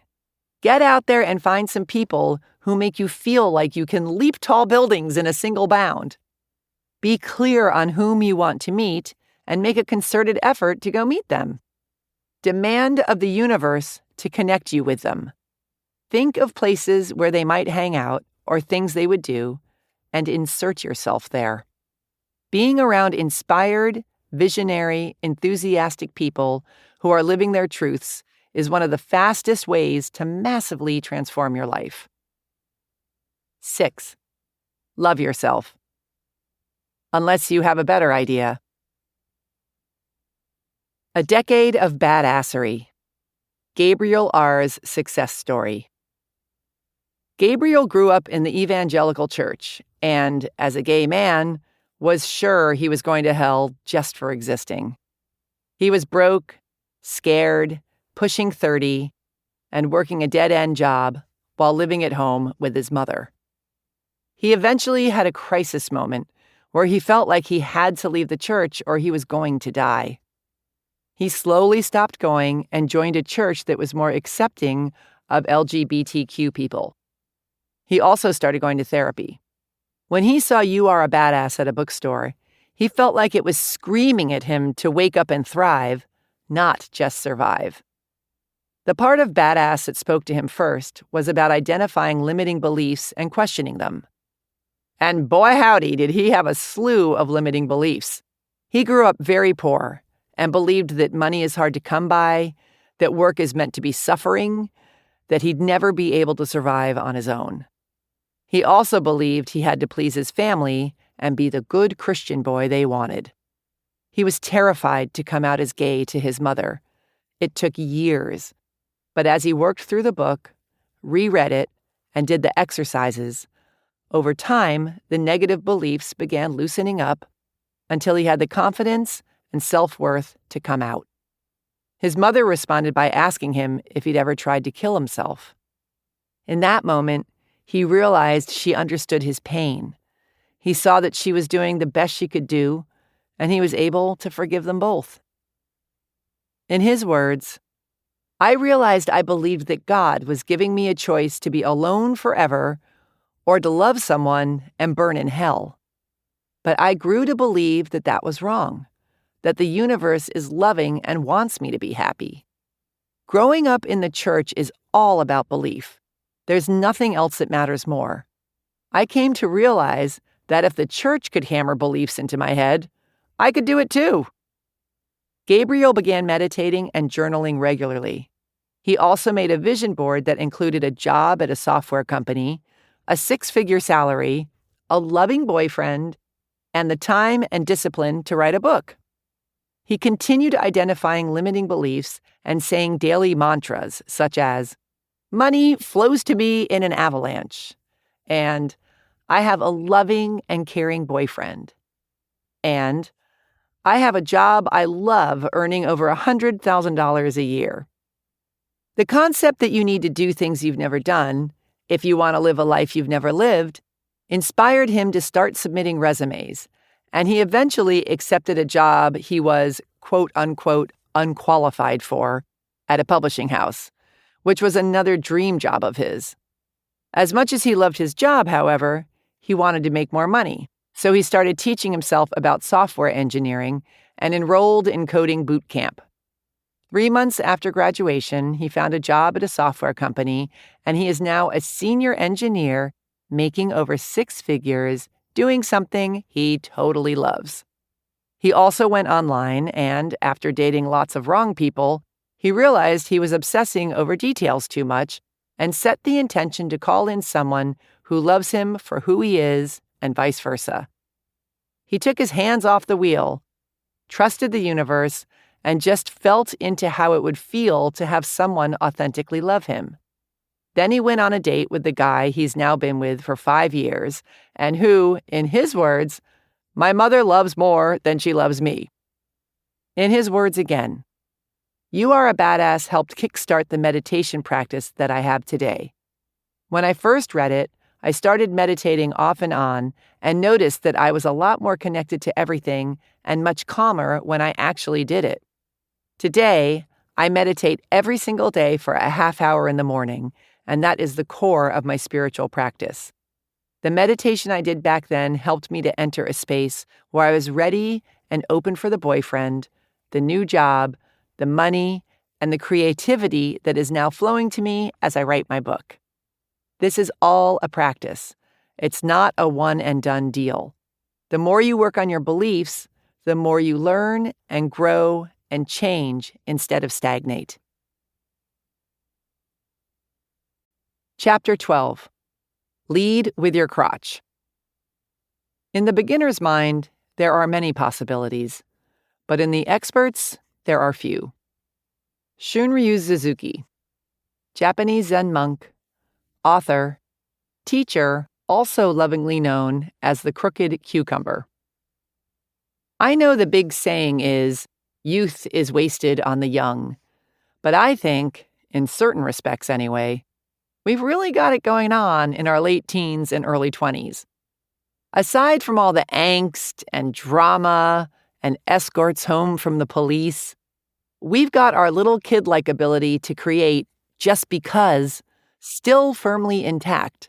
But we've also got this newly hatched adult ability to make big things happen in our lives. Add to this the fact that we're not yet jaded by a long list of failures and are still under the vague impression that death is something that happens to other people. We, if you're anything like me, leap into our lives when we're young with an idiotic yet awesome disregard for what-ifs. Admittedly, I remember doing things in the danger department that still have me sleeping with my light on when I think about them now. Hanging out in sketchy parts of town with even sketchier people, stowing away on trains, taking enough LSD in one sitting to keep an entire village staring at their hands for hours, hiking off into the desert with no water, no map, and a canteen full of gin and tonics. My first priority being fun, with thoughts of the consequences trailing somewhere, if at all, far off in the distance. But I also remember diving into my creative pursuits with the same reckless obliviousness, and, as a result, getting utterly spectacular and thrilling results. Which is why I find it so odd to hear people say, "If I knew then what I know now, I'm not sure I would have done it." Well, thank God you didn't know if that's your stinko attitude. You'd be sitting next to a pile of empty beer cans, whining about how you missed out on going for your dreams if you did. The problem is that once we're older and quote-unquote wiser, many people trade in living fully in their purpose for more grown-up versions of life that range from the merely passable to the full-on sucking. They've bought into this idea that being responsible equals not having fun anymore, that waking up feeling excited about life is for the young, and once we're older, we need to trade that in, settle down, and be more realistic. Yawn. I'm not talking about being an irresponsible jerk or doing the same things we did when we were younger, but I am talking about continuously living our dreams, no matter what stage of life we're in, instead of settling for mediocrity because we don't believe anything else is available or appropriate. We only get to be in our bodies for a limited time. Why not celebrate the journey instead of merely riding it out until it's over? We're still allowed to dream, and our dreams are still available to us, but as we move through life, we must make the conscious effort to overcome whatever judgments we have, as well as kick all our fears from past experiences in the head and participate in our own badassery, whatever that looks like for us. We must focus on the positive instead of the list of negatives we've collected over time, and keep that focus regardless of what flies in our faces. And one of the best ways to do this is by reconnecting with our inner kids. I know how unacceptably dorky this may sound, but just stay with me here. Even though you're now most likely turned on by different things than you were as a youngster, you can still learn a lot from how you went about life in the old days. So think back. Was there ever a time where you felt totally in your groove? Where you created and did stuff just because it was fun without worrying about the outcome? Where you couldn't wait to wake up in the morning and go do your thing? This could mean anything from when you were a little kid running around with a maxi pad stuck to your eye, pretending to be a pirate, to your senior year in high school when you got voted class clown for repeatedly charming your way past the ladies in the front office to make fake announcements over the loudspeaker, to that summer you learned to play the guitar without looking at your hands. When were you most turned on by life? And if you have yet to feel this way, stay tuned. And what can you learn from those experiences? For me, one of the most exciting and on-purpose times in my life was when I was the singer-guitarist in a band called Crotch. I use the terms singer, guitarist, and band all very loosely because we in Crotch weren't concerned with things like learning to play our instruments or practicing or any of that snooty musicianship crap. We had bigger fish to fry, like talking in loud voices about our band and checking ourselves out in plate glass windows as we walked by with guitars strapped to our backs. Electric ones.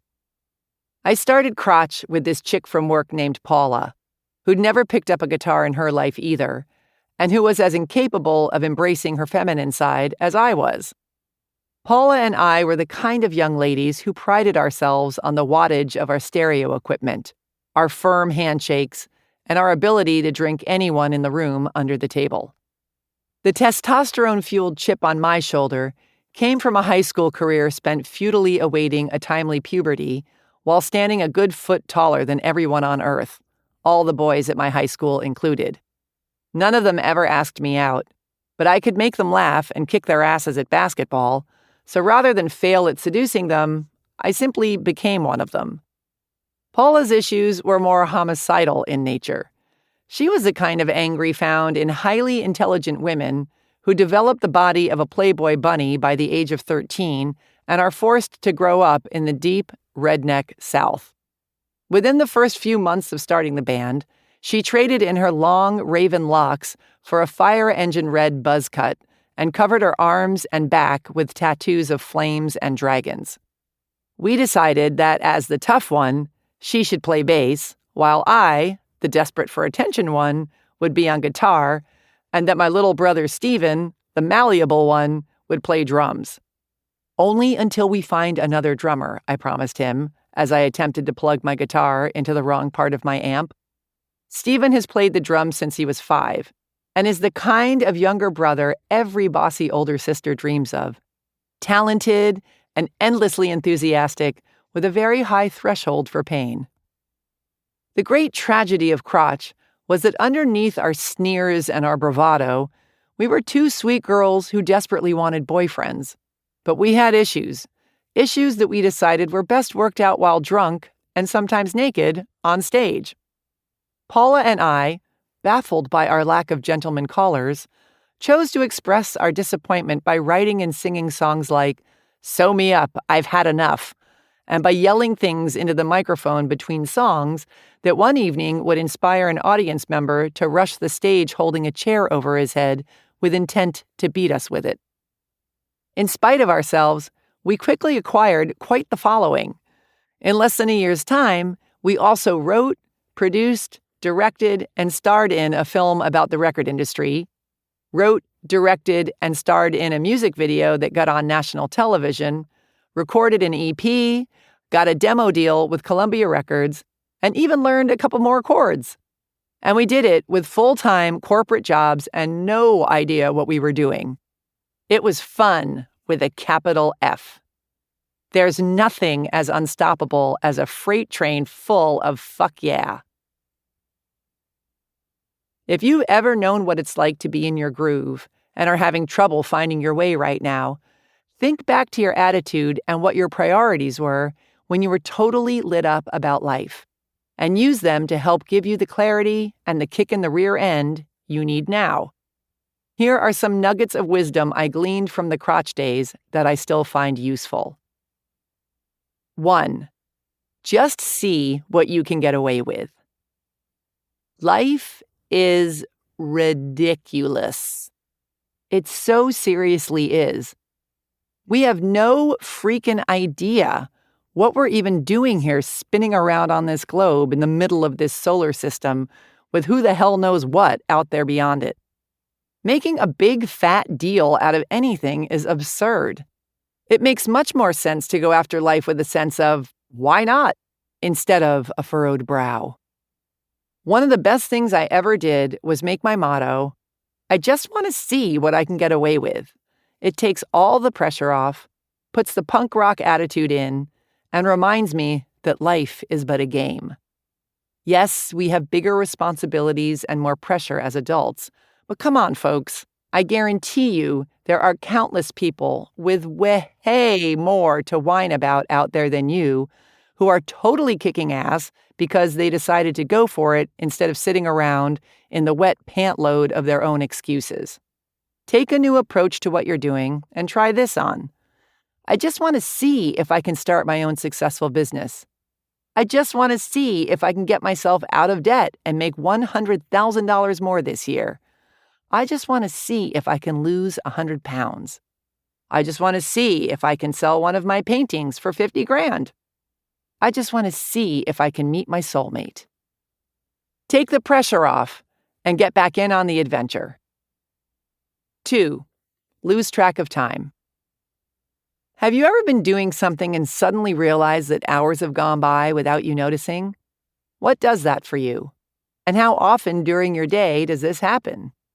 When you're so lost in what you're doing that you lose all sense of time, you have officially entered the vortex. You want to get your ass in there as much as possible. So look at your life and figure out how you can make that happen. First, figure out the things you get lost in your business and your personal life. Then figure out how you can be doing more of those things more of the time. Hire someone, no excuses, and delegate the tasks you hate doing. Partner up with someone who's good at and enjoys doing the things you're not that into, so you can be freed up to do more of what you want. If you have to, make massive changes in your business and your personal life to include more time doing what you love. Figure it out. Don't just hand your life over to your circumstances like a little wuss. You can take your life wherever you want it to go, so grab it by its nether regions and make doing the things you love a priority. 3. Keep being the beginner. One of the best things about starting a band when you have no idea how to play your instrument is that you don't care if you stink because you already know you do. Then, once you learn how to play, you get all serious, you become overly critical and hard on yourself, and don't let yourself have nearly as much fun anymore. The trick is to let the beginner live alongside the expert, instead of pretending you don't know who she is when she tries to sit with you and your new, cooler, more experienced friends in the cafeteria. The beginner may be an idiot, but she knows how to party, and if you don't let her play with you anymore, things risk getting rather droll around here. So, hone your skills, take your craft seriously, learn what you need to learn, invest in yourself, practice your ass off, fall down, get up, keep going, get really, really, really good at what you do, but don't lose the fun in the process. Because, what's the point of doing all that work then? The only thing you need to do is do the very best you can. Once you've done that, the only other thing that matters is that you enjoy yourself. 4. Love yourself. And the bluebirds of happiness will be your permanent backup singers. A decade of badassery. Christina K's success story. Christina grew up poor. As an adult, her biggest dreams consisted of paying her bills, getting out of debt, and maybe having her own apartment someday. Thoughts of owning a house or going on fancy vacations didn't even cross her mind because they were inconceivable to her. A life like that seemed out of her reach, like it was somehow only available to other people.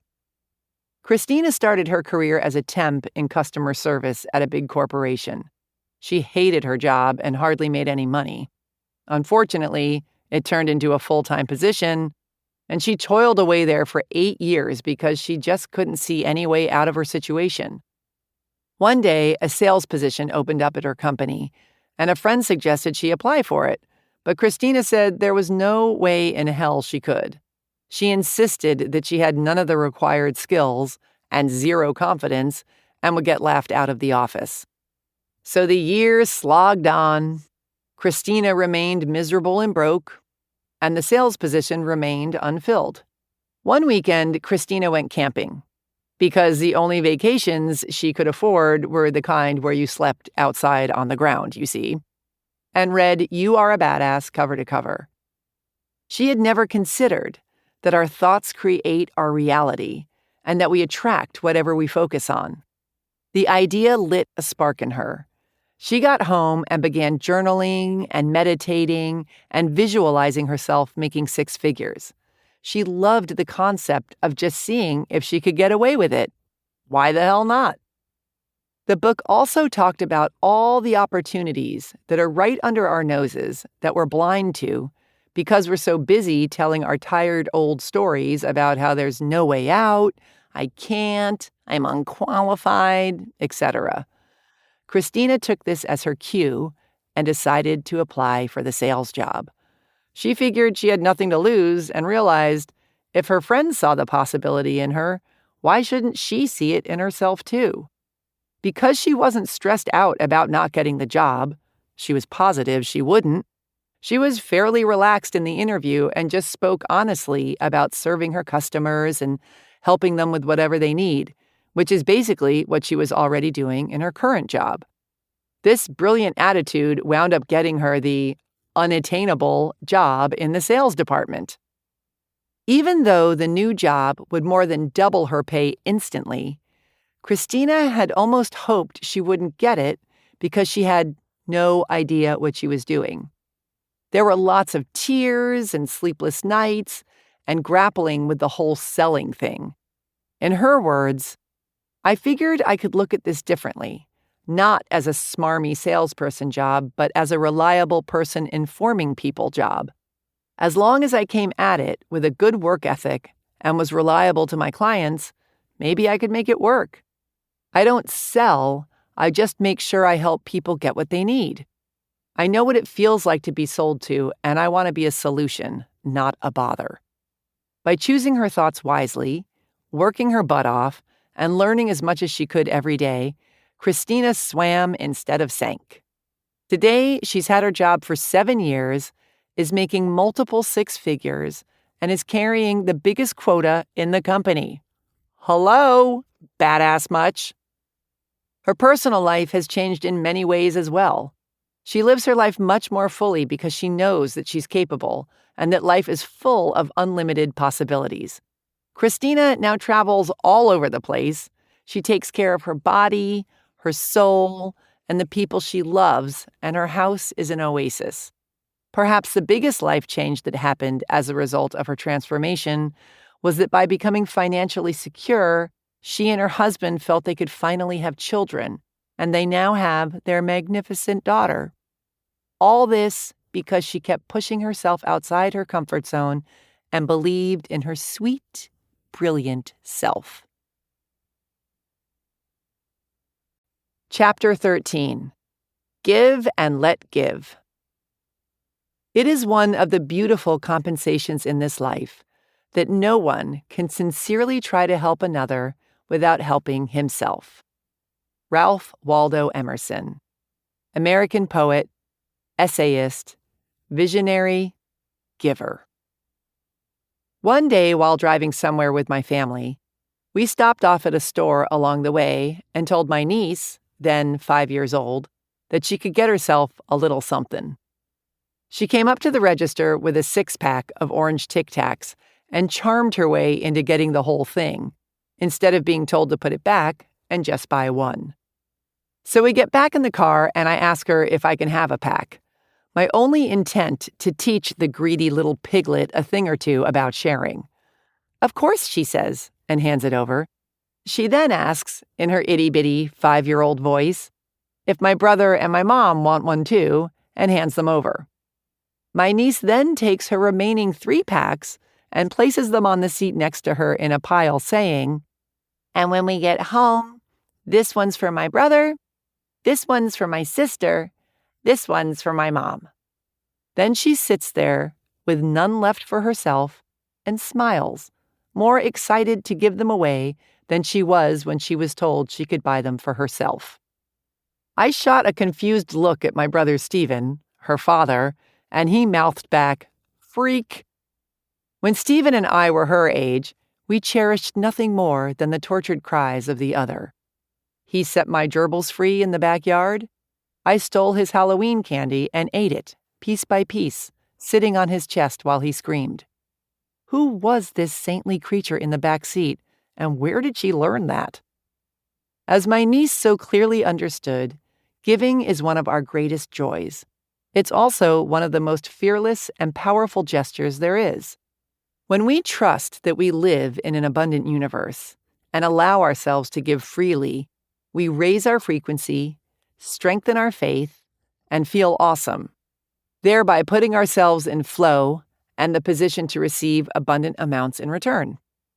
When we're in fear, we hold on to what we've got because we don't trust that there's more. We pinch off the energy, we're scared to share, and we focus on and create more of the very thing we're hoping to avoid, which is lack. We live in a universe of give and receive, breathe and exhale, live and die, suck and awesome. Each side depends on the other, and each is relative to the other. Every action has an equal and opposite reaction. So the more you give, the more you receive, and vice versa. You may be thinking, "That's so not true. I know some bitches who do nothing but take and haven't given a damn thing to anybody ever." But receiving has a different energy than selfishly taking, just as smothering has a different energy than giving. Smothering and taking are fear-based and needy. Giving and receiving are full of gratitude and surrendering to the flow. I know someone who has multiple sclerosis, who was told by a mentor to give away 29 things for 29 days as part of her cure. She blew it off for a while, but as her condition worsened, she finally decided to give it a try. First, she gave a phone call to a sick friend to see how she was doing. Then she steadily gave away something every day, and she almost instantly found herself more joyful and excited. By the 14th day, she was significantly better physically, her business started booming, and she went on to create a blog that started a movement with tens of thousands of followers who were also giving things away daily. Her blog ultimately led to a New York Times best-selling book called 29 Gifts. If you want to attract good things and feelings into your life, send awesomeness out to everyone around you. Here are some good ways to get in the give and take flow, yo. 1.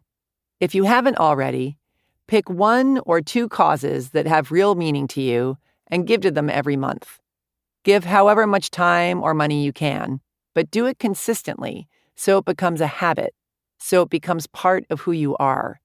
Even $5 a month counts. 2. Give one of your favorite things in the world away to someone who would totally love it. And if you can, do it without them knowing where it came from. 3. Leave $1 more than you normally would every time you tip.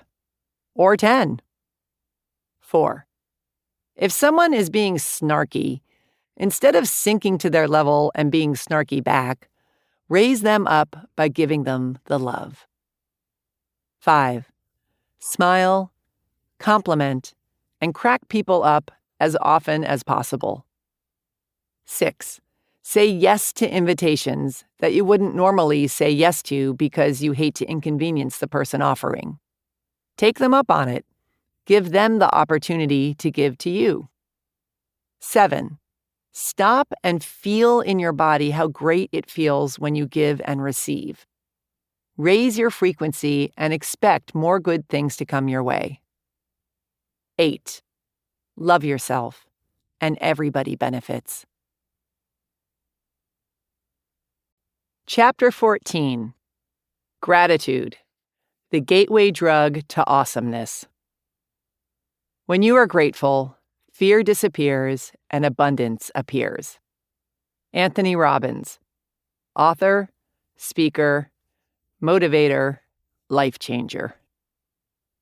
When I was a little kid, my parents made my brothers and sister and I answer the phone in this very formal way. Jennifer Sincero speaking. As if, between fighting over who got to play with the big wheel and stuffing balloons down our pants, we were all running our own private concierge businesses. Their friends would gush on the other end of the phone about what a polite bunch the Sincero kids were. And I thought nothing of it until the day I made my very first phone call to a friend and, upon hearing her answer, gripped the phone in wide-eyed disbelief. You get to say hello? Do your parents know?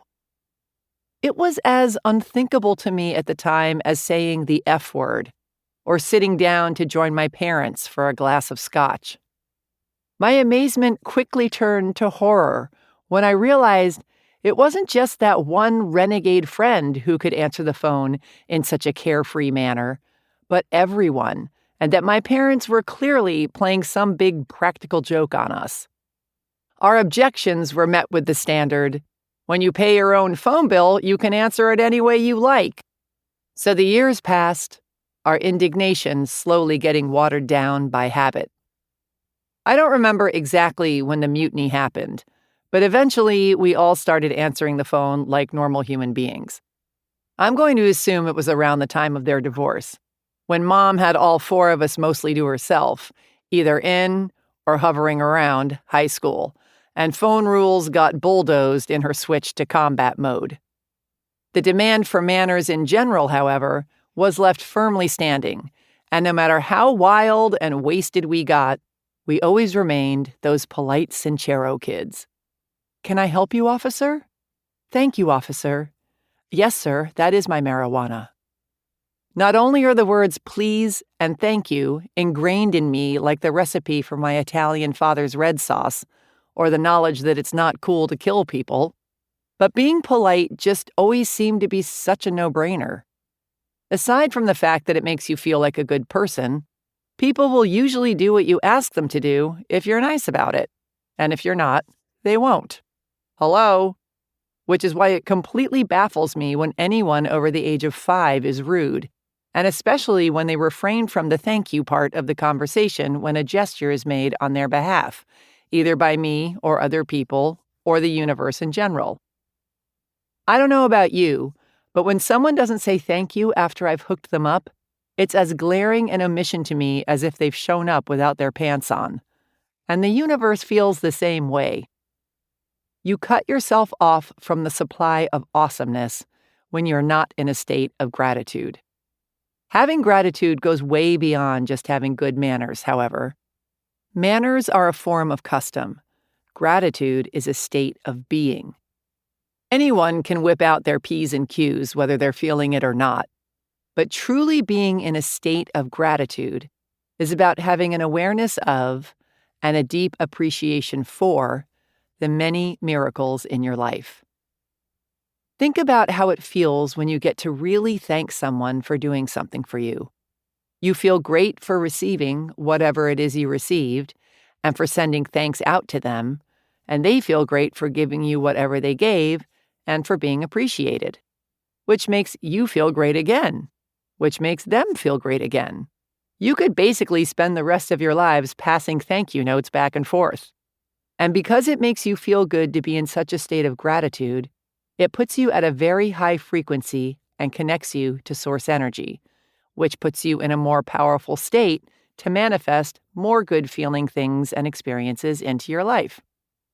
Conversely, when you show up disappointed or angry or guilty or oblivious instead of being grateful, you're at a lower frequency and thereby less connected to source energy and in a less powerful state to manifest good-feeling things and experiences into your life. So that's all fabulous and great. But here's where the whole gratitude thing gets really cool. There are lots of ways to feel good and raise your frequency and get closer to source energy. But with gratitude, you're actually expending positive energy by sending out thanks, which makes positive energy reflect back to you. Every action has an equal and opposite reaction. This makes the manifesting process even more powerful. It's like the difference between seeing someone fall apart laughing and seeing them fall apart laughing at something you said. The first usually makes you feel as good and laugh as hard as they do, which raises your frequency. But with the second situation, you're not just meeting them at a high frequency, you're exchanging energy at a high frequency. Their laughter is like their way of thanking you for saying something hilarious, and it gives off an even more powerful zing and stronger connection. As Wallace Wattles explains in The Science of Getting Rich, you cannot exercise much power without gratitude, for it is gratitude that keeps you connected with power. You are practically powerless without gratitude. Them's is some pretty big words, Wattles. When you actively send this grateful energy out, you receive it back, bringing you closer and closer to source energy and raising your frequency higher and higher with each exchange until you come to the visceral understanding that you are the same stuff as source energy and that you consciously or unconsciously manifested your reality yourself out of the infinite nothingness and everythingness. Gratitude connects you to the truth that you not only have the power to manifest that which you seek, but you are the power, which means, in essence, when you are being grateful to source energy, you are being grateful to yourself, which brings it back to the most powerful thing of all, self-love. Ta-da! The more consistently you stay in gratitude and focused on that which is good, the stronger your connection to source energy is, and the more quickly and effortlessly you'll be able to manifest that which is unseen into your reality. This is the almighty power of gratitude. But wait, there's more. Gratitude also strengthens your faith. Faith is having the audacity to believe in the not yet seen. Faith is the muscle you use when you decide to blast outside of your comfort zone and transform your life into something that's practically unrecognizable to you in your present reality. Faith smothers your fear of the unknown. Faith allows you to take risks. Faith is the stuff of leap and the net will appear. Faith is your best buddy when you're scared shitless. When you are consistently in a state of gratitude and aware of all the awesomeness that already exists, it, among other things, makes it much easier for you to believe that there's more awesomeness where that came from, and that this yet-to-be-manifested awesomeness is also available to you. You've received awesomeness before, so of course you can receive awesomeness again. This is how gratitude strengthens your faith, and having strong faith is a major key in transforming your life. Which brings me to the grand gratitude finale. If you want to be a real rock star in the manifestation department, Get to the point where you have both unwavering faith and unwavering gratitude for that which you desire. This is when the real magic happens, because mixing faith with gratitude is the high holy moly of manifesting. This takes some Jedi mastery, however, because basically what it entails is not only believing in the not yet manifested, having faith, but also being grateful for it. In other words, you must be grateful for your imaginary friends and your imaginary life. Yep. As ridiculous as this sounds, I'm sure you're already doing it consciously or unconsciously in some capacity in your life. One simple example from my life would be with finding parking spaces. For as long as I can remember, I've always gotten stellar parking spots, right out front wherever I'm going. I don't care if I'm trying to park in front of the Pope's house on Easter Sunday. If you don't want to walk, you'll be wanting to ride with me. I always approach the hunt for a parking space with the same attitude, a knowing and relaxed certainty that it's a done deal. The perfect spot is mine. It already exists, and I'm genuinely so happy and grateful for it. I really, truly believe this. Then, as always, someone pulls out, and in I go. Yet, as consistently as this happens, I'm still always so excited when it does. I never take it for granted, and I'm a gratitude machine before, during, and after my guaranteed excellent parking adventure. Being in gratitude for the not yet manifested informs the universe that you know that what you desire already exists and puts you at the right frequency to receive it.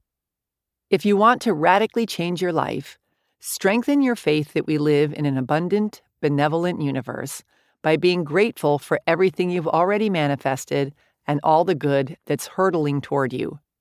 Be grateful that you have the power to manifest any reality you desire and then leap into the void to go get it. Trade in your drama about how you can't have what you want for the grateful expectation that miracles will walk into your life, and the more commonplace those miracles will become. Here are some ways you can practice. 1. This is good because. Whenever anything excellent or mediocre or awful or annoying happens to you, meet it with the statement, "This is good because," and fill in the blank. Once you make this a regular practice, you'll see how much easier it is to be in gratitude for much more than you realized. This is good that I got a flat tire on my way home from picking my kids up. I've shown them how to deal in an unexpected situation. Plus, I got to spend some quality time hanging out in the car with them, playing 20 questions while waiting for AAA to show up, which is how I found out that my daughter was getting picked on in school. It's important to look for ways to be grateful for all that you've manifested, even things that you might label under "no thanks." If you focus on the negative aspects of the more challenging things in your life, it will just lower your frequency, keep you in pain and resentment, attract more negativity to you, very possibly make you sick, and very definitely make you crabby. If you instead look for ways to be grateful for everything in your life, it not only raises your frequency, but it allows you to grow by opening you up to the lesson. Yes, sometimes this is a tall order, and there are absolutely situations in life that just full-on blow and leave us standing there wondering what the hell was that all about. Sometimes it takes years, if ever, before we can look back and say, you know what? I really needed to get my heart broken into 1,000 pieces by that jackass. I'm so much happier with the person I ended up marrying. Finding the good and the lessons in things allows us to move through them and onto new experiences. If you want to stay stuck in the same place and keep getting spanked with the same lessons over and over, be negative, resentful, and victimized. If you want to get over your issues and rock your life, be grateful, look for the good, and learn. 2. Write your thank you notes. Every night before you go to bed, review your day and either write down or mentally note 10 things you can be grateful for in your life. These can be everything from the beautiful flowers in your garden, to the fact that your heart is beating, to the hour-long visit from your persnickety neighbor that taught you to be happy that you don't have her life. Stopping and noticing throughout the day all the things that you can be grateful for is a great way to keep your frequency high at all times. So try and remember to do it all day long, but at the very least, make it part of your evening routine. 3. Love yourself. Be grateful for all you are and all that you're becoming. Chapter 15. Forgive or Fester. Forgiveness means giving up all hope for a better past. Lily Tomlin, actress, writer, comedian, absurdist. When is the last time you physically hurt yourself? What did you do to get the pain to stop? And how long did you wait to do something about it?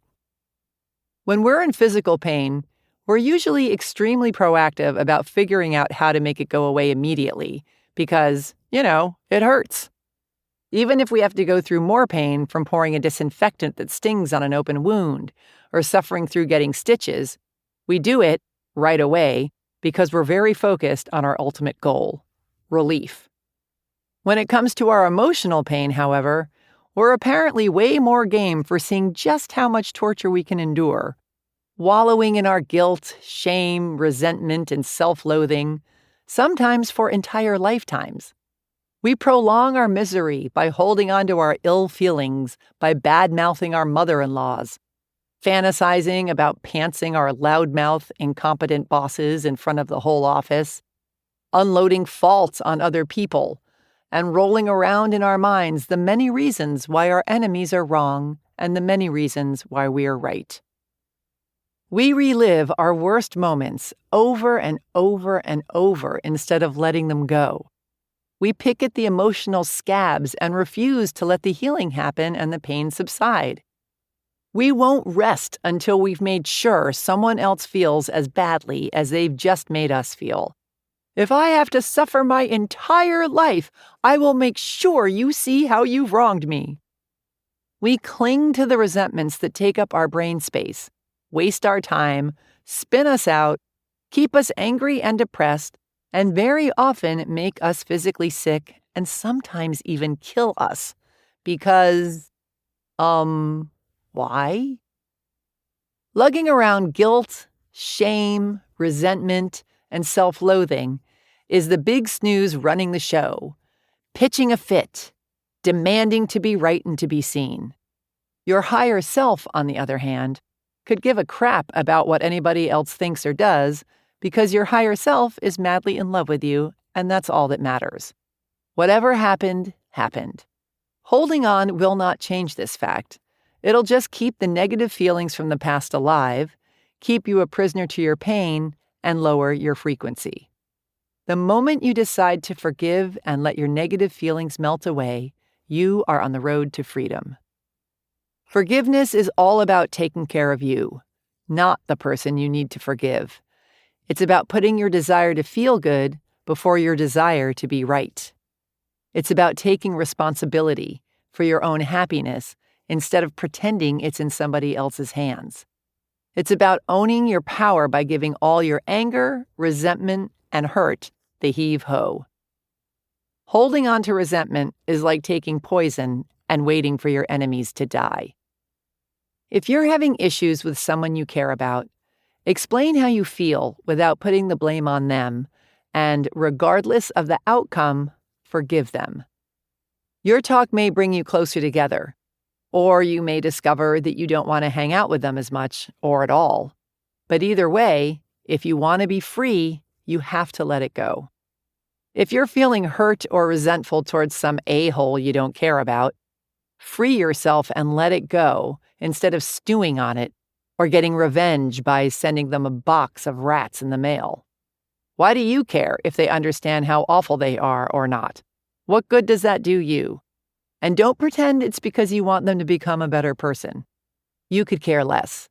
You want retribution or an apology or to be acknowledged as right. Get over it. Let it go. The longer you stay attached to being vindicated, the longer they hang around in your consciousness, stinking up your life. Do not fall prey to the false belief that by forgiving someone, you're letting them off the hook. Because when you forgive someone, you let yourself off the hook. Forgiving isn't about being nice to them. It's about being nice to yourself. Okay, so great. Yes, we get it. Now, how do you actually let it all go? How do you forgive the stupid bastard? 1. Find compassion. Finding compassion for yourself or someone else who did something so awful is like pulling a bullet out of your arm. You may kick and scream and hate it at first, but in the long run, it's the only way to start the real healing. One of the best tricks for doing this is to imagine the person you're resentful of as a little kid. Think of this little person acting out of fear, doing the best they can to protect themselves, and attempting to deal with their own suffering in the only way they know how. People act poorly because they're in pain or confused or both. Understanding this and imagining the person who you want to behead as a sweet little innocent child with big puppy dog eyes will help you find compassion for them, which is the key to forgiveness. And same goes for anything you feel you need to forgive yourself about. You too are just a little bunny trying to work it all out. Find compassion for your sweet little sippy cup self and let it all go. 2. Erase the other person from the equation. Imagine you've got 2 employees who don't show up for work on the same day, leaving you to handle everything yourself the morning before a huge presentation. One of them blows you off because she's hungover and just couldn't deal. But the other found out that her beloved mother suddenly died and had to run off to the airport, forgetting to call you in her emotional haze. Same exact result. You're ditched and left to do all the work yourself. 2 totally different ways to react, which means you have a choice. One choice puts you at risk of busting an artery out of rage. The other opens your heart. Another option is to picture yourself hanging out in your brand new boat, and an empty boat floats up and bangs into you, leaving a scratch.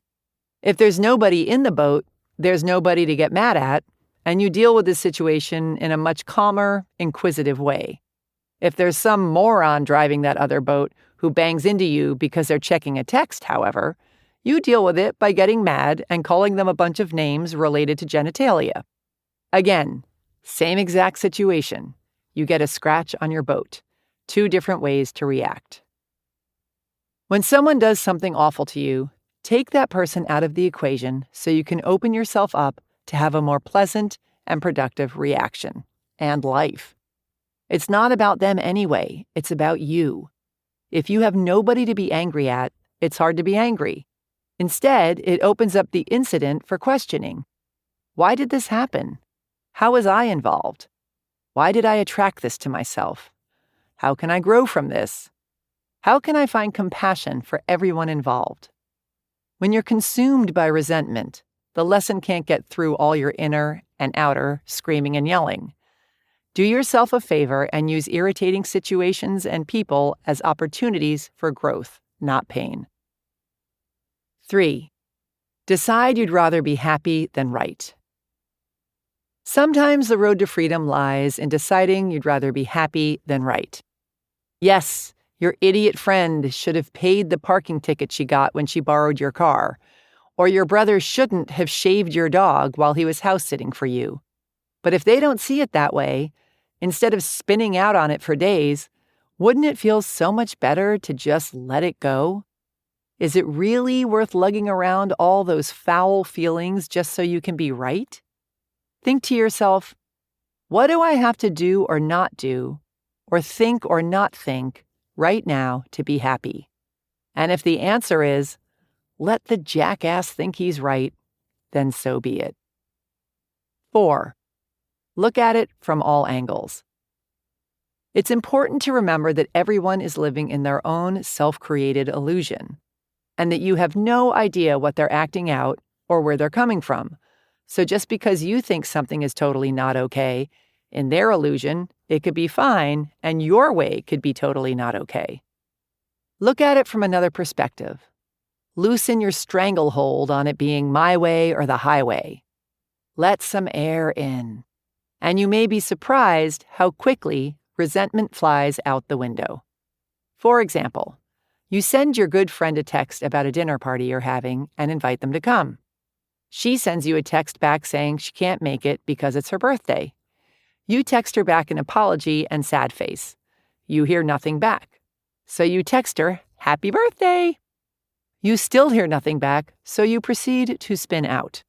You go from feeling awful for hurting her feelings to wondering what kind of idiot adult still cares that much about her stupid birthday, to thinking how much you'll have to spend on a present to relieve your guilt.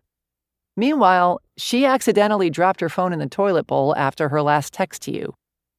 By being inquisitive about, instead of bound by, your reactions to other people, you get the double whammy bonus of not only setting yourself up to forgive them much more easily, because you realize that it's really about you, not them, but you receive the great gift of being enlightened to some of your own not-so-special traits so you can grow and learn from them.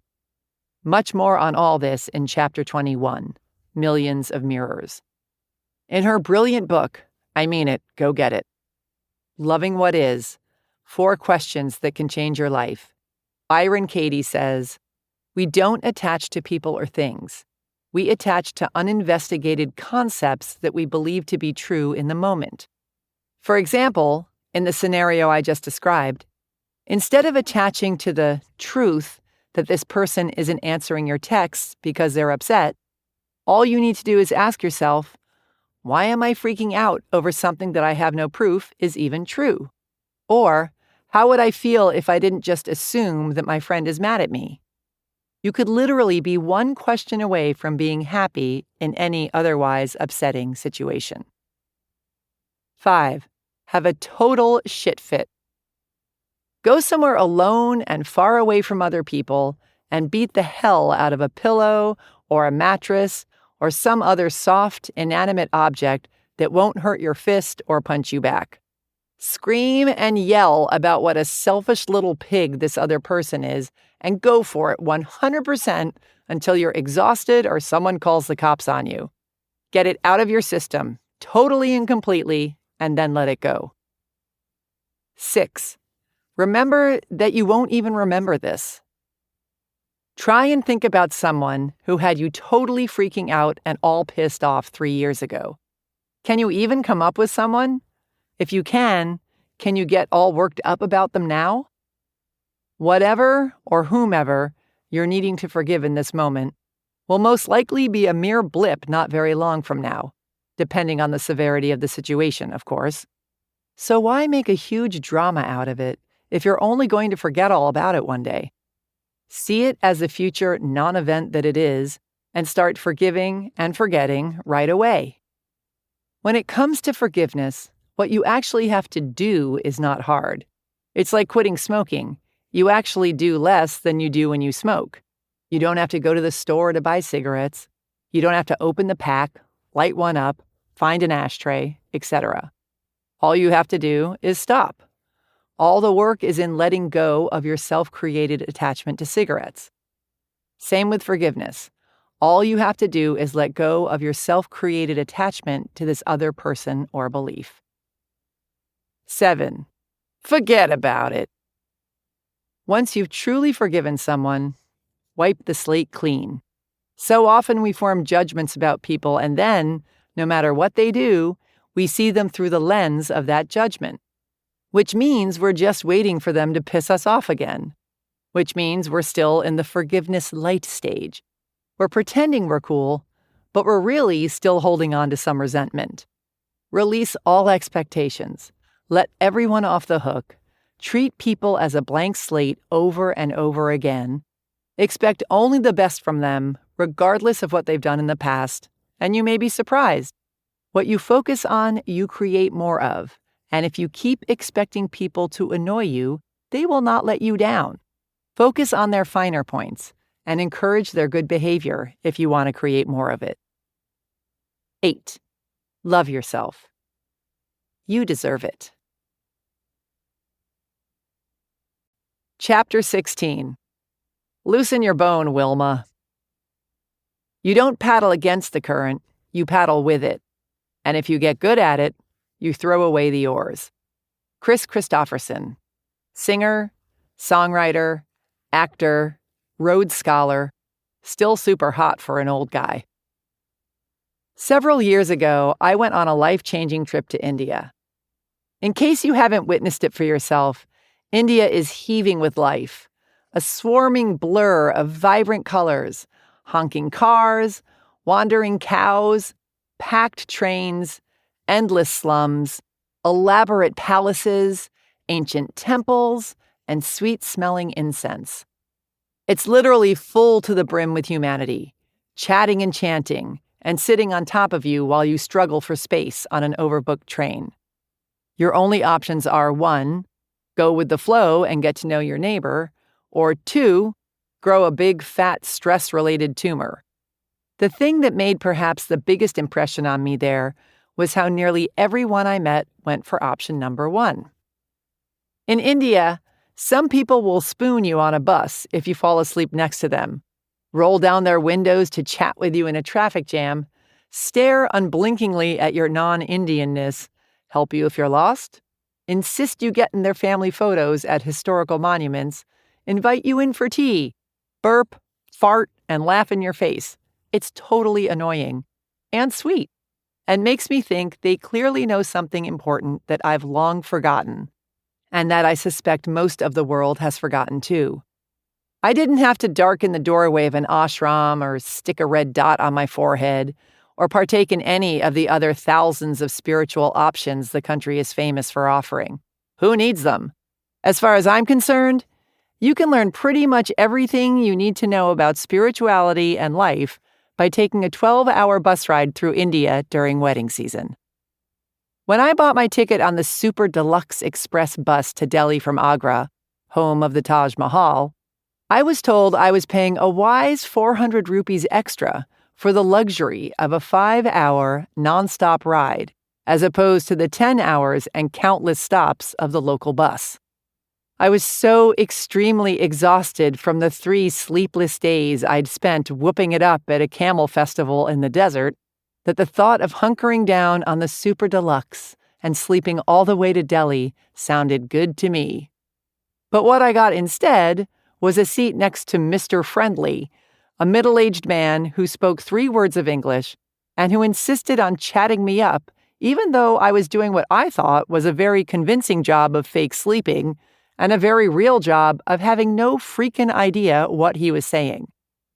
The bus left an hour late due to massive confusion and overbooking, and took almost 2 hours to get out of town thanks to the fact that it was November, peak wedding season. Weddings in India traditionally involve a ceremony that lasts for days, stretches for miles, welcomes anyone caught in the crossfire, and includes a parade through the streets complete with horses, marching band, explosives, a car with a loudspeaker blaring Indian music and important wedding announcements, and a bunch of guys carrying what looked like table lamps on their heads. My bus ended up getting trapped in wedding festivities pretty much every 10 minutes, which meant that everyone on the bus, every time we stopped, skipped off to join the party.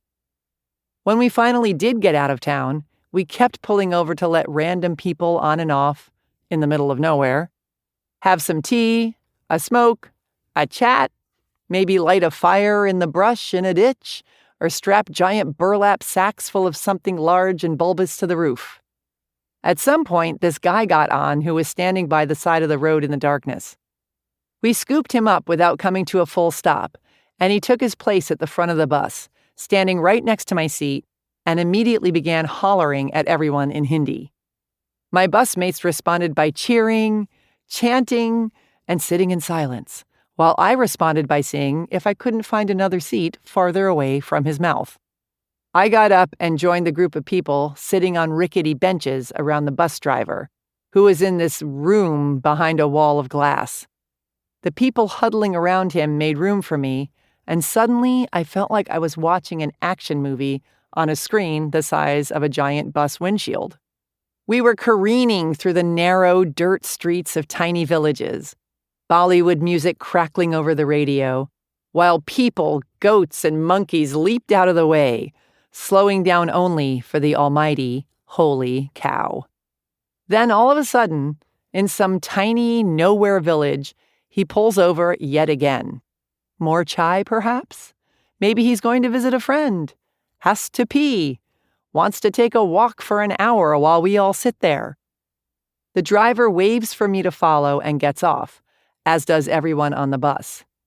It turns out that Mr. Yell in my ear was some sort of holy man who was just warming up the crowd for a tour of the temples in this small, gorgeous village called Vrindavan. It is, I learned, the place where Krishna met his lover Radha and where they built hundreds of temples in their honor. So for the next 2 hours, I found myself wandering through countless temples, gaily tossing flowers onto shrines, holding hands and skipping in a circle around a statue of Krishna, solemnly chanting, praying, and clapping, and all I could think was how homicidal a bus of New Yorkers on the express bus from New York to D.C. would be in a similar situation.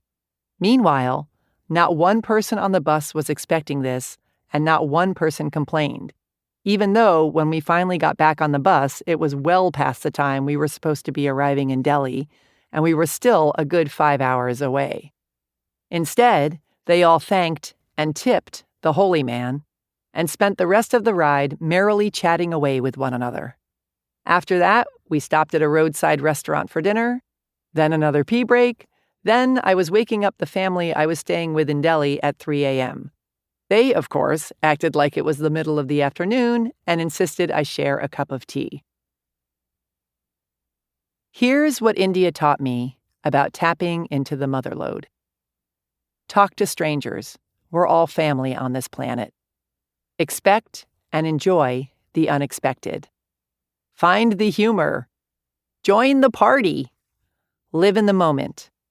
Time spent enjoying yourself is never time wasted. Share your space. Loosen your bone, Wilma. Love yourself, and life becomes a party. Part 4.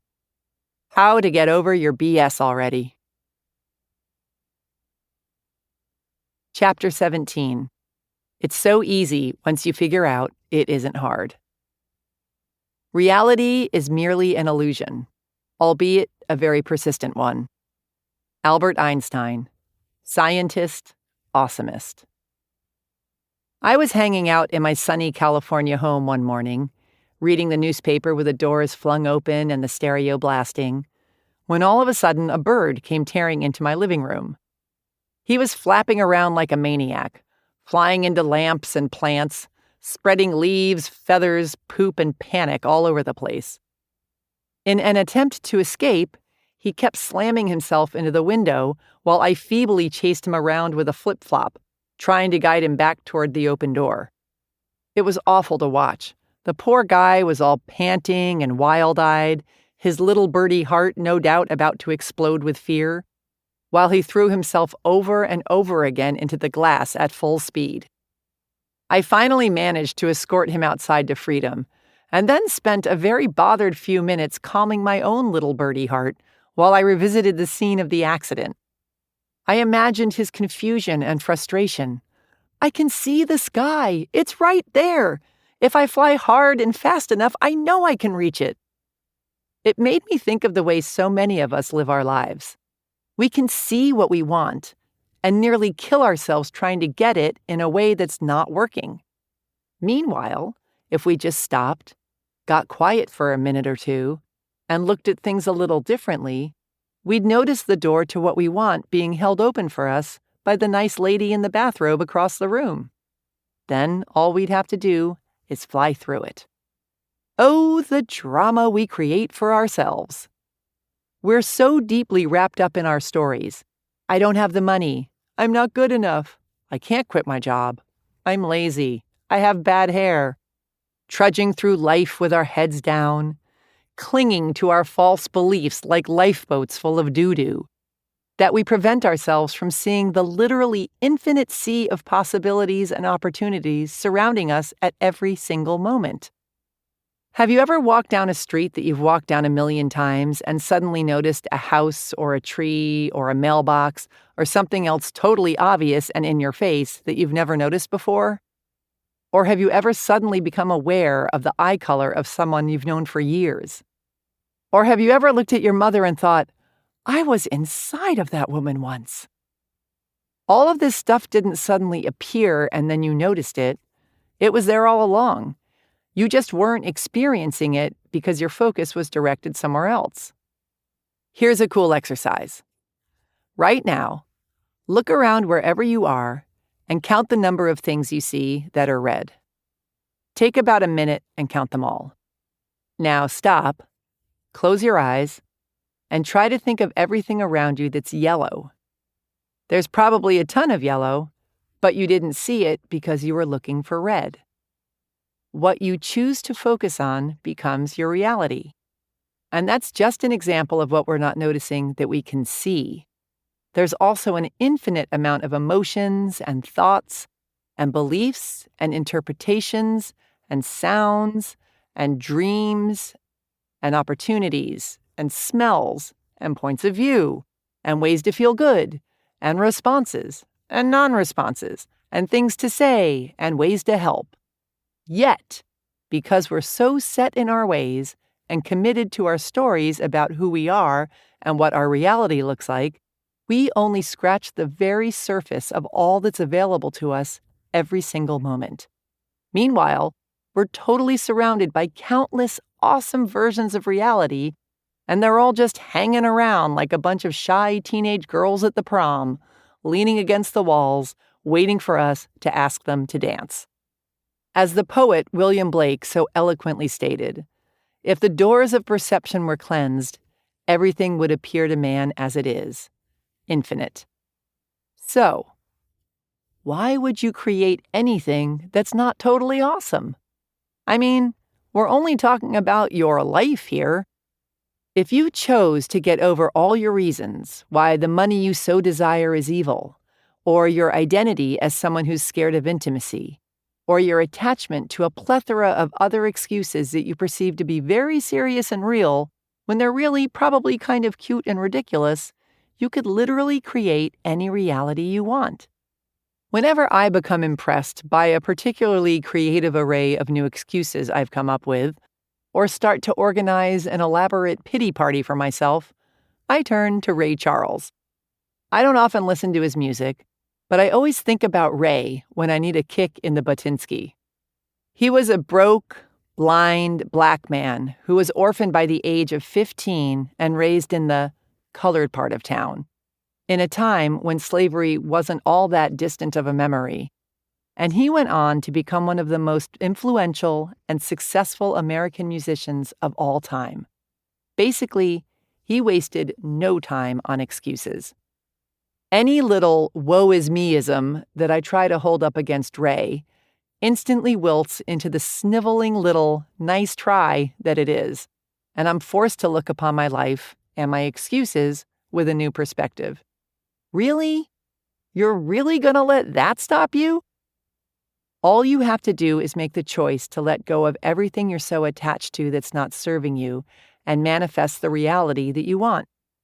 Life is an illusion created by your perception, and it can be changed the moment you choose to change it.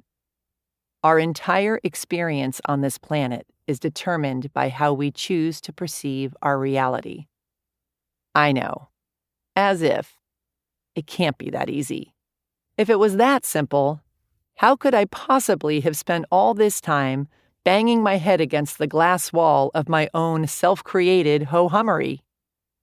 But before you get into a bad mood about it, remember, all this stumbling around in the realities we pretend to be stuck in is very valuable because it allows us to grow and learn and evolve. Rough seas make better sailors, but you get to choose how long you want to stay in school and work on the same issues over and over and over. Your graduation cap and gown are cleaned and pressed and waiting for you whenever you want to put them on. All you have to do is let go of your present story and rewrite a new one that fits who you truly are. If you want to join the party and shift your perspective, do what I say in this book, and really do it. Don't just half-ass it. And while you're at it, believe it too. Study the resources I suggest at the end of this book and on my website. Commit to releasing your attachment to low-frequency thoughts and experiences. Trust that the universe loves the crap out of you. Kick fear in the face and head bravely into the unknown. Also, do the following. 1. Become aware of what your stories are. We call these stories because they are just that. They are not the truth, and they can be rewritten.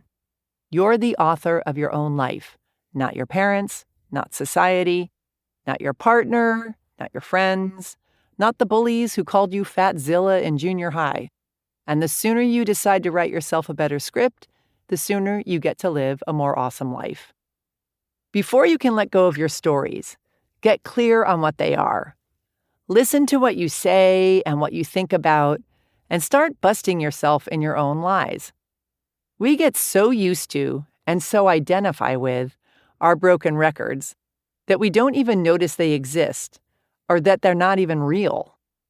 And yet, we'll fight to the death to uphold their non-truths. Listen specifically for sentences that begin with, I always, I never, I can't, I should, I suck at, I wish, I want, as opposed to I will and I am. I don't have, one day, I'm trying to. Sad Sack Jane, the lawyer, says she should keep her miserable job at the prestigious firm because she'll never find one she likes that pays as well. Really? Is that why nobody on earth, anywhere, is doing a job that they love and making even more money than you make, Jane? Lonely-hearted Sally always says she can't find a good, single man because there aren't any left out there. Really, Sally? All the good, single men were hunted down and killed, so no matter how many dates you go on or how many times you put on sexy high heels and hang around at Home Depot, you'll never bump into one? Was the awesome guy your friend Deb just met the lone survivor of the Good Guy massacre? Broke-ass Joe, the personal trainer, always talks about how he can't make any money and how there are no high-paying clients out there. Really, Joe? Not any? Anywhere? Then how is it that other personal trainers have more high-paying clients than they can handle? And that some even created energy drinks and workout products with their pictures on them and are now raking it in on QVC. Another good place to catch yourself in a story is by looking at the areas in your life that are sagging. If you're constantly angry, maybe your story is, nobody understands me. If you're always overweight, maybe your story is, I have no self-discipline. If you're uninvited from Thanksgiving dinner because you wouldn't let anyone else talk at the last 3 family gatherings, maybe your story is, nobody pays any attention to me.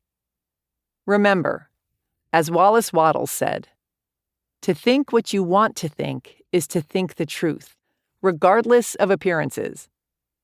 Instead of pretending to be stuck in these ho-hum realities, use your power of thought to change your attitude and change your life. Start paying attention. What are your favorite self-sabotaging stories? What do you hear yourself think and say over and over again that has become who you are, or rather, who you think you are? Bust yourself in your own tired, old, broken records right now so you can set about rewriting your stories and create the kind of life you love. 2. Become aware of what you're gaining from your stories. We pretty much don't ever do anything that we don't benefit from in some way, be it in a healthy way or an unhealthy way. If you're perpetuating something dismal in your life because of some dopey story, there's definitely something about it that you're getting off on. Let's say, for example, that your story is that you're depressed. Chances are pretty good that even though it feels awful, when you feel awful, you don't have to work hard or do the laundry or go to the gym. It also feels very familiar and cozy and comfortable. It gets you attention. People come in and check on you and sometimes bring food. It gives you something to talk about. It allows you to not try too hard or move forward and face possible failure. It lets you drink beer for breakfast. Let's say your story is that you can't make money. By staying broke, you get to be right. You get to be a victim, which makes you dependent on other people and gets you attention. Other people will offer to pay. You don't have to take responsibility. You get to give up before you start and avoid possible failure. If things in your life fall far below the mediocre scale, you get to blame other people and circumstances instead of taking risks to change it because you can't afford to take risks. Let's say that your story is that you stink at relationships. You get your freedom. You don't have to commit and can keep looking for the greener grass on the other side. You don't have to risk getting hurt by being vulnerable. You get to complain about always being single and get sympathy. You get the whole bed to yourself, never have to compromise, and don't have to shave unless it's summer. We don't realize it, but we're making the perks we get from perpetuating our stories more important than getting the things we really want, because it's familiar territory, it's what we're comfy with, and we're scared to let it go. If we've been depressed or victimized or whatever since childhood, we trick ourselves into believing that it's really who we are as adults in order to continue reaping the rewards. It's how we survived as kids, but it doesn't serve us anymore, so we need to get rid of it or we'll just keep creating more of it. For example, let's say you grew up with a violent alcoholic father, and your way to protect yourself from being the target of his rage was to never speak up, to never let yourself or your wants and wishes be visible. Cut to you as an adult who never speaks your truth or who never stands up for yourself. You're still reaping the false rewards. You're playing it safe, not risking getting hurt or yelled at, but this behavior is backfiring on you because by hiding and not taking a stand for yourself, you're living a life that totally makes you want to roll over and go back to sleep every morning instead of getting up and facing your day. Once you identify the false benefits you're reaping from holding onto your stories, you can start the process of letting them go and replace them with new, empowered ones that serve the adult you. 3. Get rid of your stories. Once you know what the beast looks like, you can slay it. Take your list of can'ts and shoulds and I nevers, etc., and write stream of consciousness in a journal, and really feel in your body what you're getting from these old limiting beliefs, such as, I feel special, I feel safe, I get to live with my parents and never get a job, etc. Make a list of these false rewards. Really push yourself to get them all onto the page. Then feel the attention, the specialness, or the comfort, or the safety, or whatever your trip is, and really become clear on it. Catch yourself fully in the act and feel it all the way through. Now look at your list of false rewards for what they really are. Scared little parts of yourself acting out.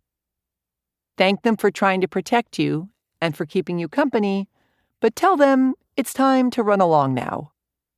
Then replace the feelings you got from these false rewards with the feelings of joy and power and excitement that stepping into who you truly are and who you're now becoming will bring.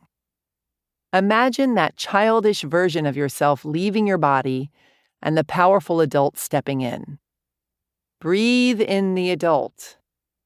Breathe out the kid and the old story. It's like finally taking the keys to the Ferrari back from the 7-year-old version of yourself who's been driving it all this time, nearly getting you killed. See yourself as the adult, stepping in to take your place behind the wheel. Keep envisioning or writing down what it looks and feels like to have the real adult you replace your old childhood story. Feel it. Get excited by it. Then make the decision that you're ready to change and take positive action in the direction you want to go. For example, let's say that lonely-hearted Sally finally got fed up enough to get mighty real with herself and face her issues around relationships. She'd start by getting clear on what her stories are. I can't meet a man because there aren't any good ones left. I suck at flirting. I never know what to say to men. I'm not attractive to men. Not the good ones, anyway. I scare men away. I don't trust men. I don't believe there really is anyone out there for me. Once she's got her list, which could easily go on for pages, by the way, but for the sake of example and because I'd like to leave the house today, we'll stick with these. Sally can stream of consciousness journal about the false rewards she's getting. And by stream of consciousness, I mean just let it flow. Don't edit or overthink it too much, just write. In Sally's case, her journaling could look like, by saying there aren't any good men out there, I don't have to take responsibility for why I'm not meeting any. I get to feel victimized and right for staying single. I get to prove how pitiful men are by never being with a good one.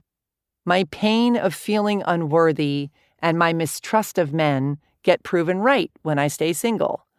I feel like I know what I'm doing and in control by not letting anyone get close to me. I feel free. I feel safe. I feel special because I get attention for breaking the rules. Again, this could go on for pages, but you get the idea. Once she's gotten all her false rewards on the page, Sally can then focus on them, feel them all the way through, thank them for trying to protect her. We don't want to turn this into a self-loathing exercise, please, and release them by replacing them with new, powerful stories. She can literally take each one and replace it with a new truth. For example, by saying there aren't any good men out there, I don't have to take responsibility for why I'm not meeting any. Then becomes, the world is filled with awesome, loving men, and I am fully capable of, and so excited, to find me a good one. I get to feel victimized and right for staying single. Then becomes, I am powerful and in control of my life. I choose to love and be loved. I get to prove how pitiful men are by never being with a good one. Then becomes, I love and trust men and am so thrilled to be with an awesome guy who makes me giddy with happiness. These new stories become her new truth. And in order to make them stick, she focuses on them, breathes them in, and feels how happy they make her feel. These stories are her new affirmations. Remember those? That she will not only write down and repeat and bombard herself with over and over and over, but that she will instantly replace her old stories with if they should fly out of her mouth or into her mind out of habit. Let's review, shall we? 1. List off your old stories that you've gotten into the habit of thinking and saying. 2. Journal about the false rewards you get from them. 3. Feel into these false rewards. Thank them for their help and decide to let them go. 4.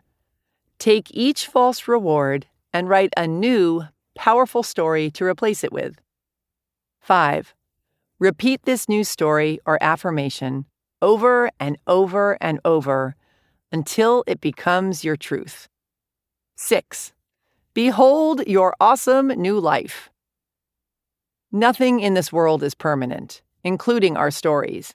Yet we try to hold onto them for false security, which ultimately leads to sorrow and loss.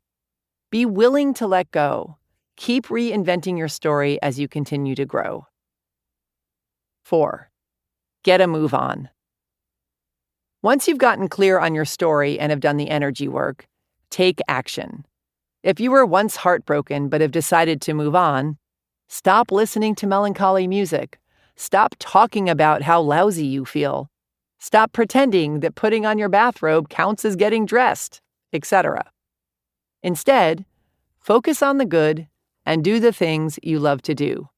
Make an effort instead of collapsing into the familiar feeling of being despondent.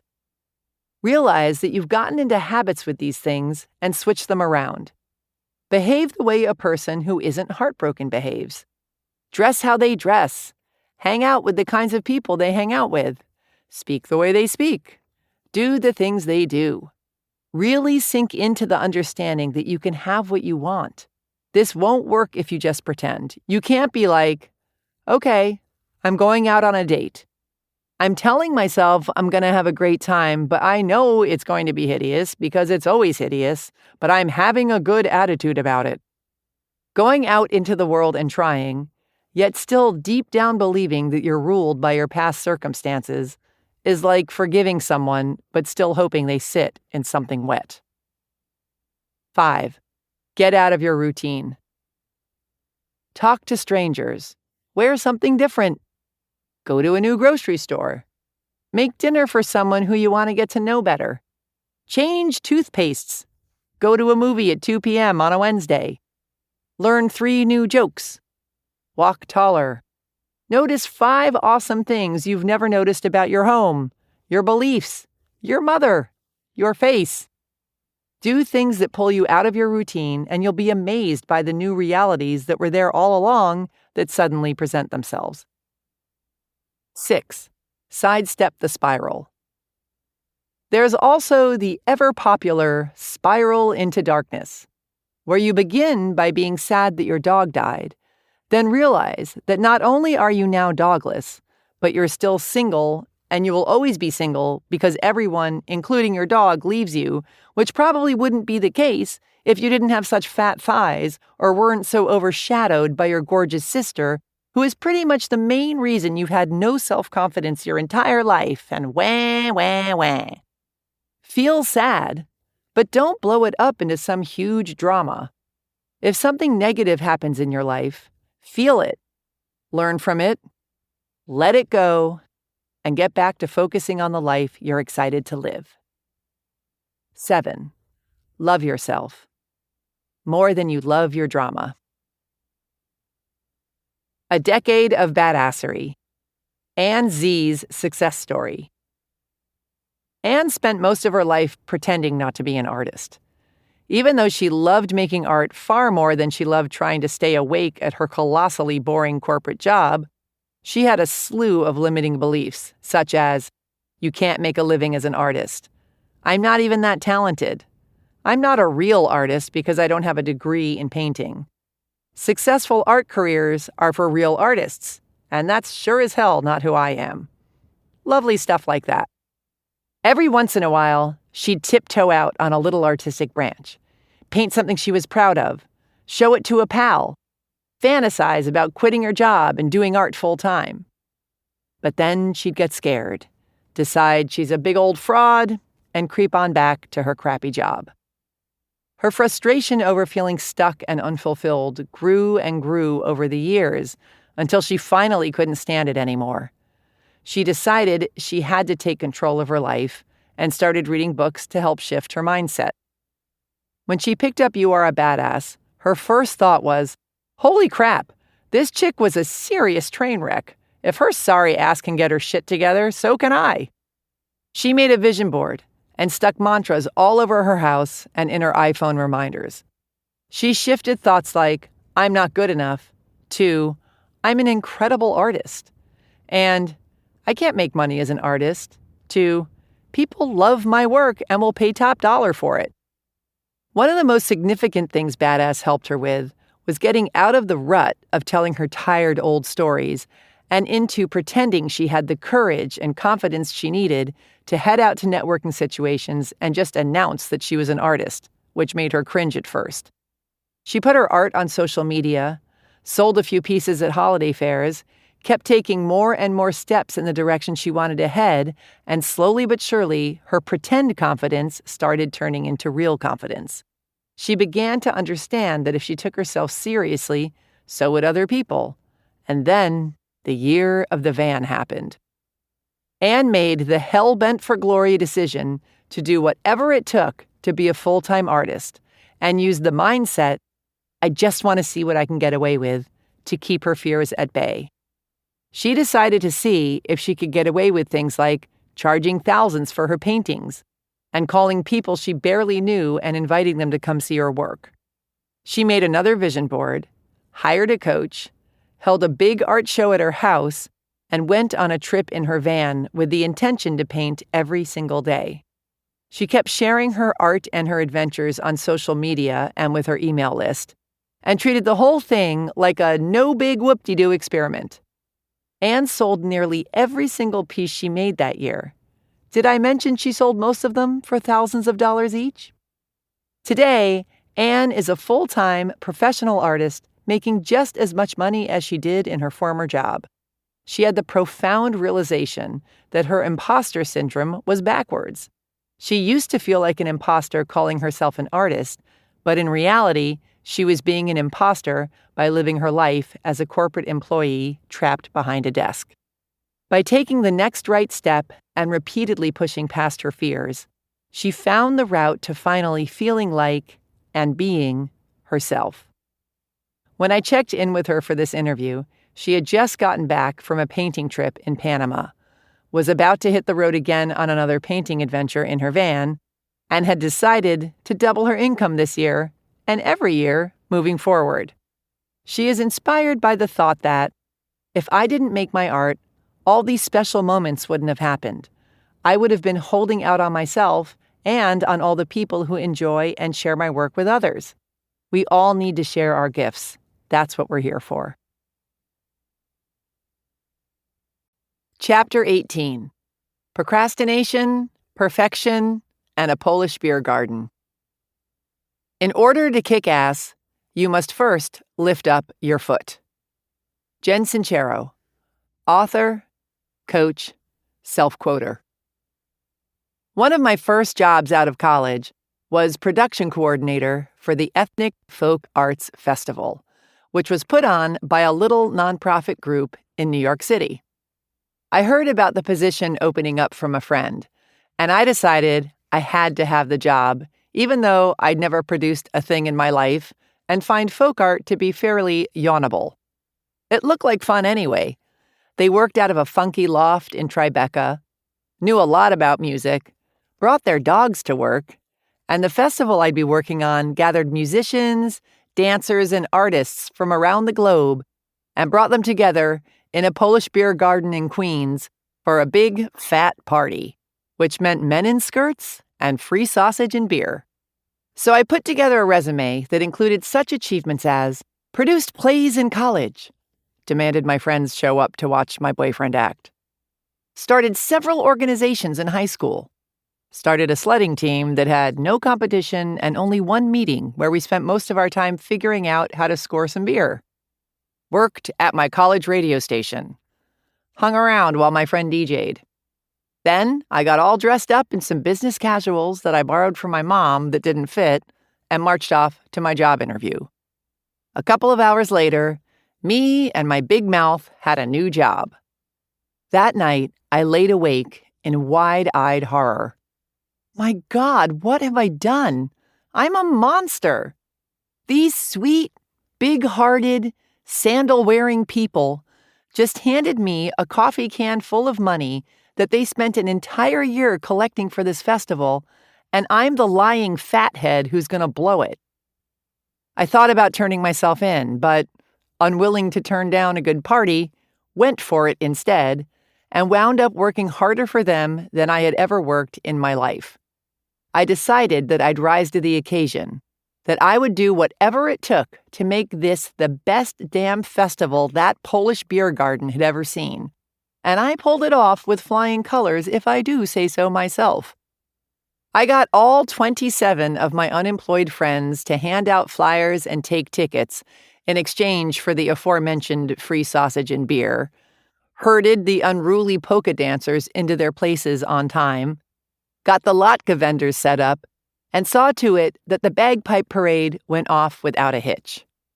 If there's something you really want, I'm not necessarily saying you should lie to get it, but I am saying you're probably lying to yourself if you're not going after it. So often when we say we're unqualified for something, what we're really saying is that we're too scared to try it, not that we can't do it. Most of the time, it's not lack of experience that's holding us back, but rather the lack of determination to do what we need to do to be successful.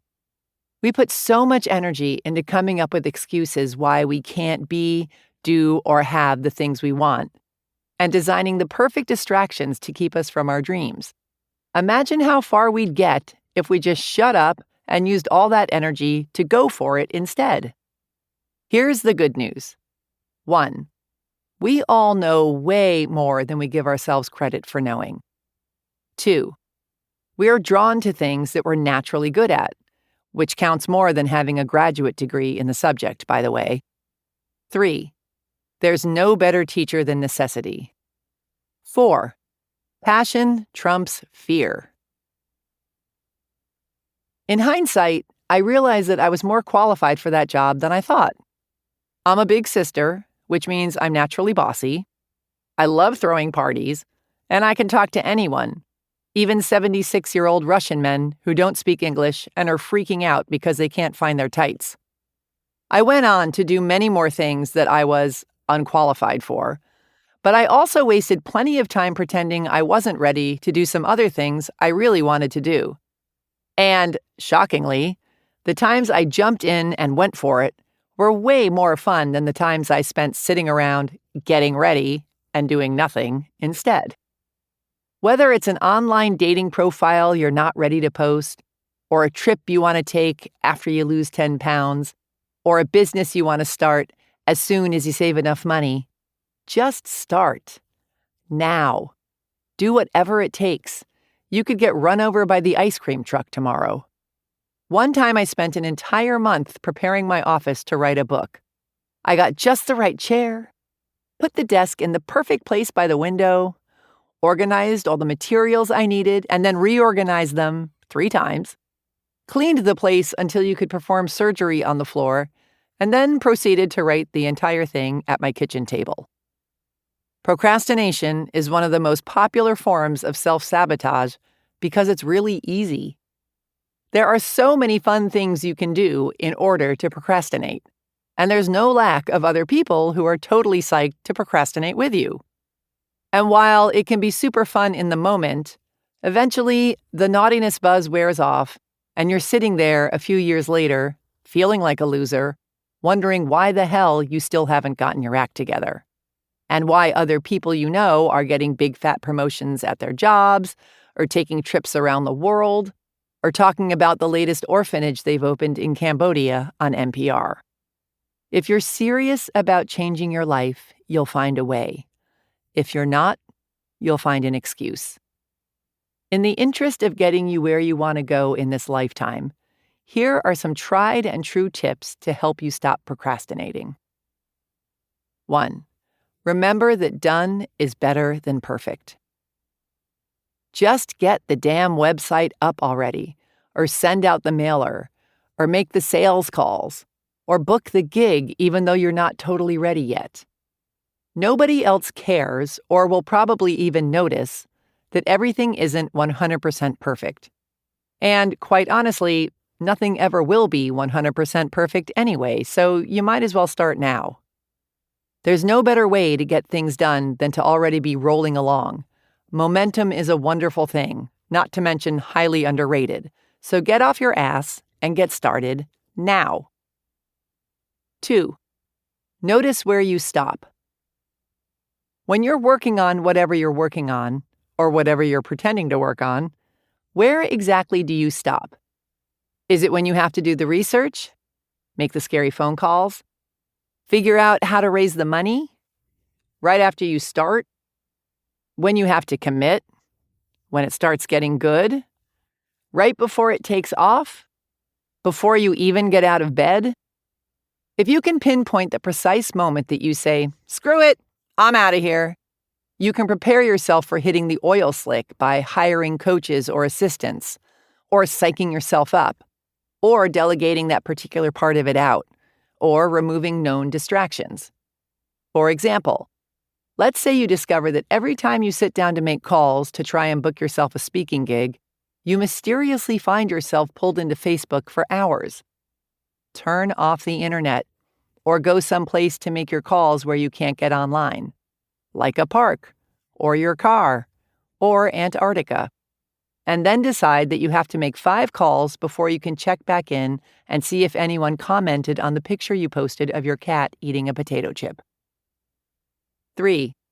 Make a bet with someone mean. A good way to make yourself accountable is to make a bet with someone who will hold you to it. They must have no mercy. They can't coddle you or understand that you tried your best. You want the kind of person who will make you feel humiliated even before the excuses come out of your mouth, or who will show up at your doorstep with a burlap sack, a big rock, and a blindfold should you attempt to wiggle out of paying your debt. And make sure you bet something that's painful to lose, but not too unrealistic. For example, you could bet someone $1,000 that you'll have the first chapter of your book written by a certain date. Make it a payable amount that you really don't want to pay, but that's barely within your reach.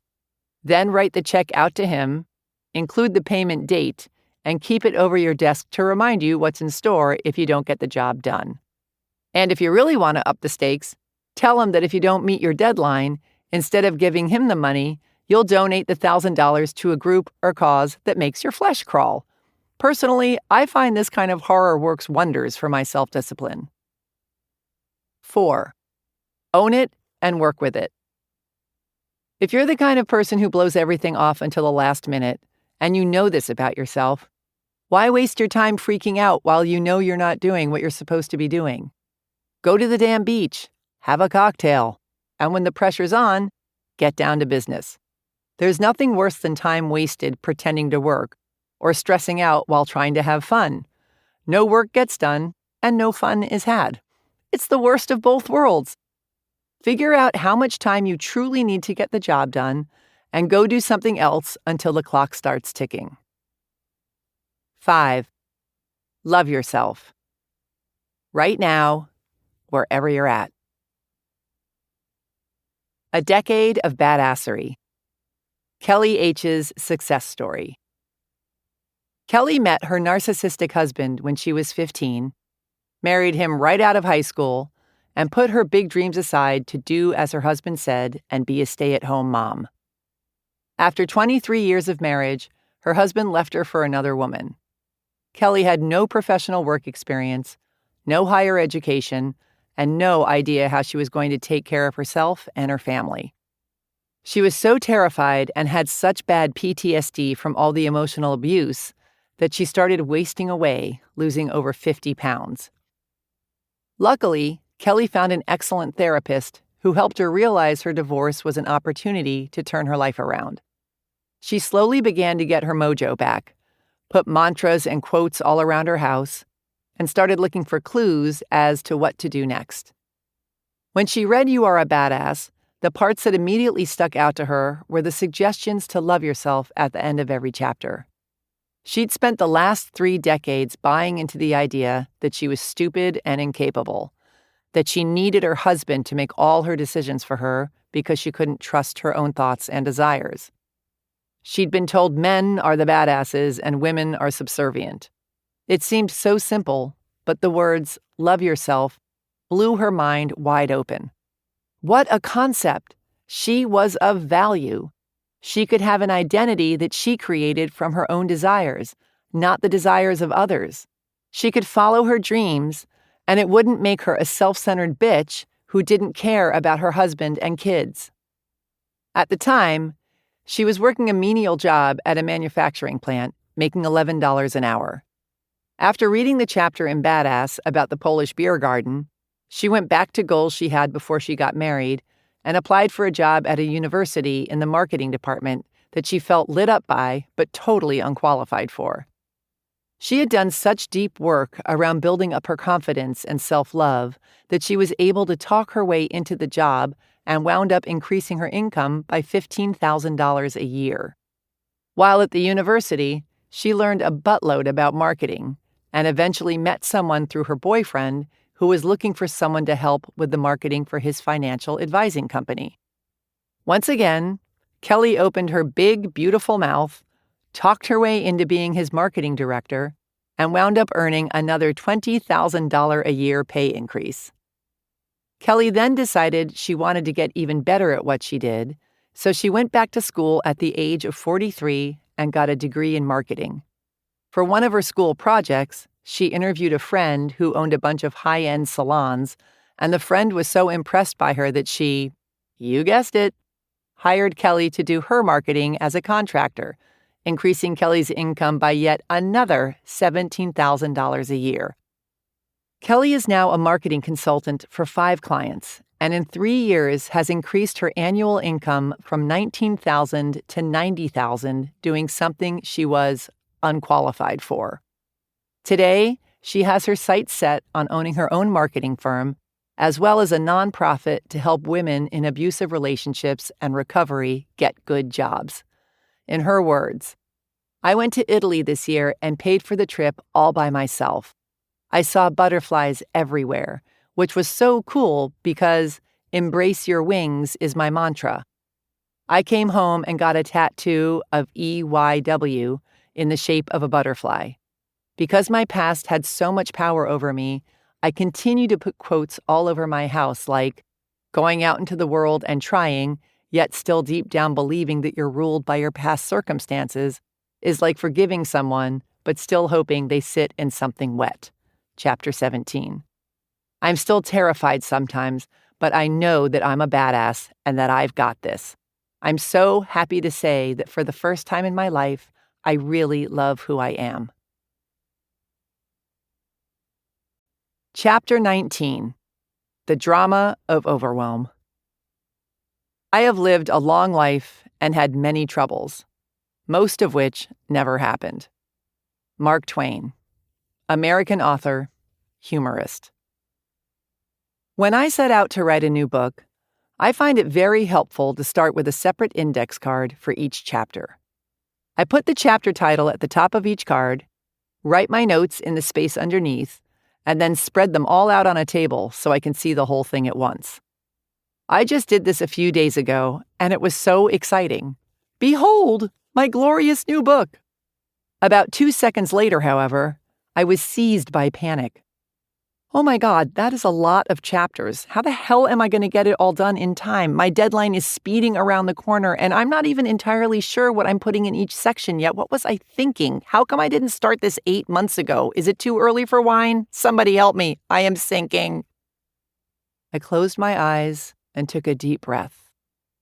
Just do one chapter at a time.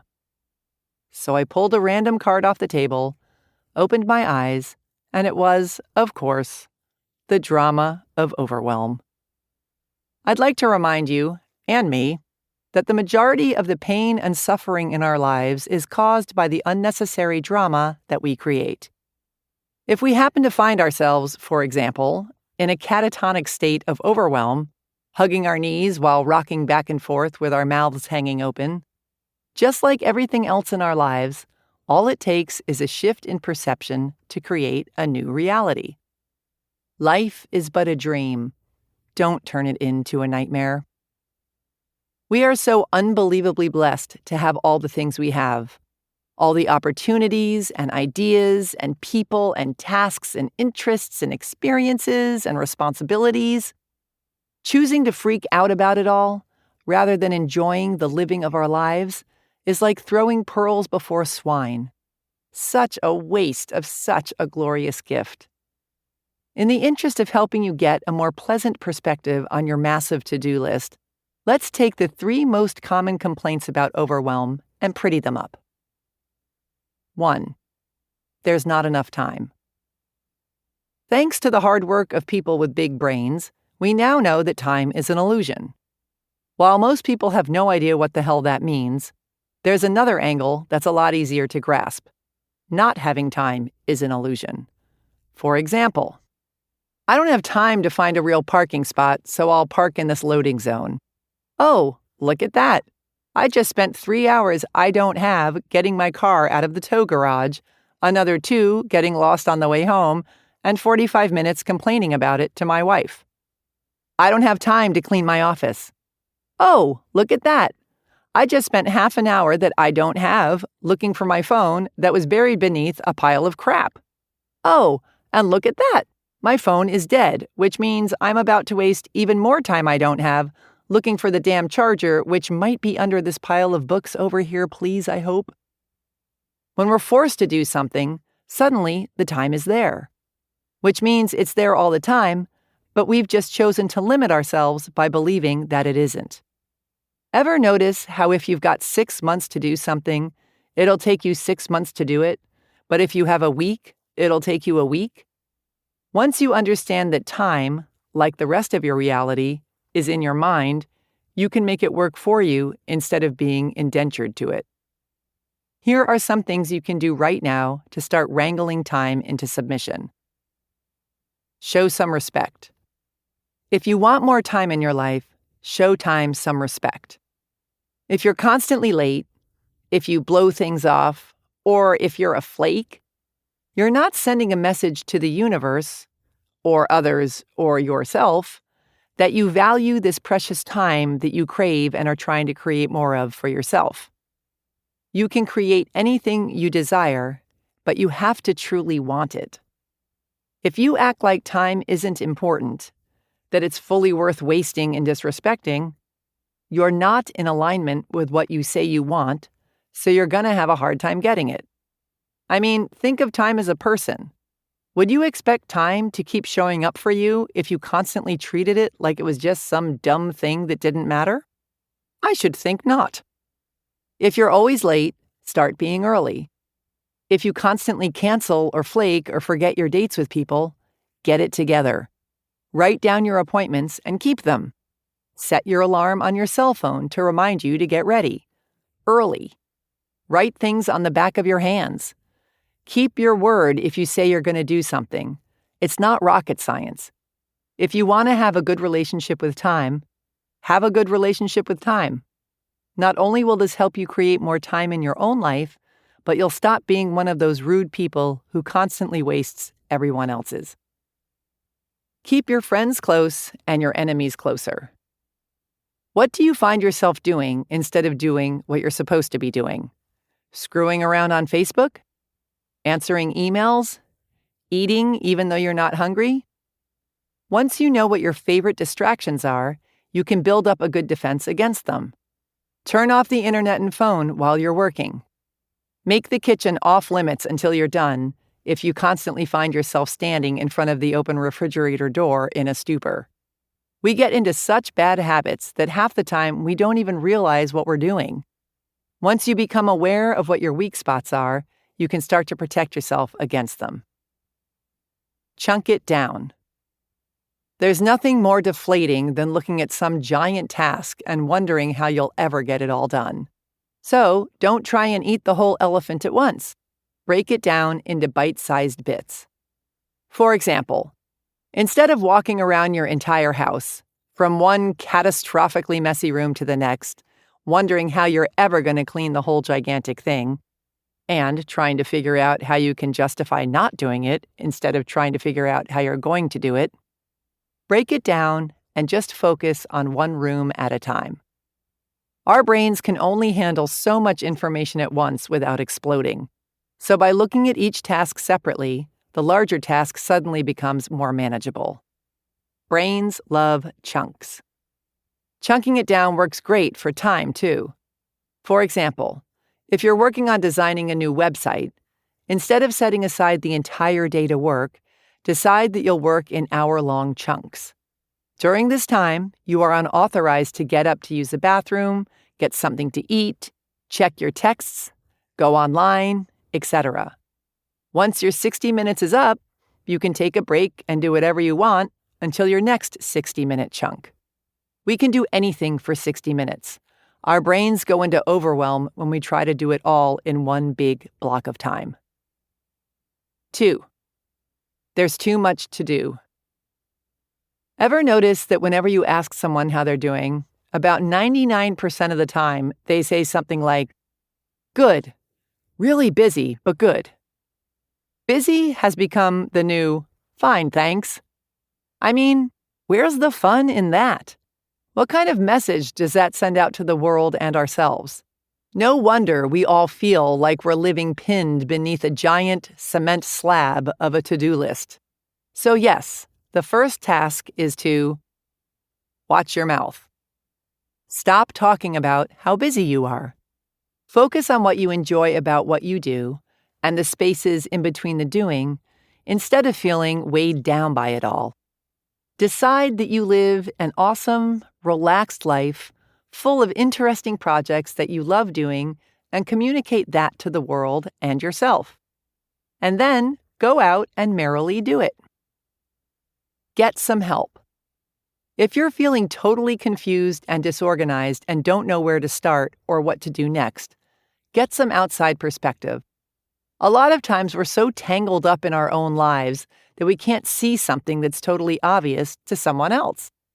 Ever spend some quality time searching for your glasses when they're sitting right on your head? It's sort of like that.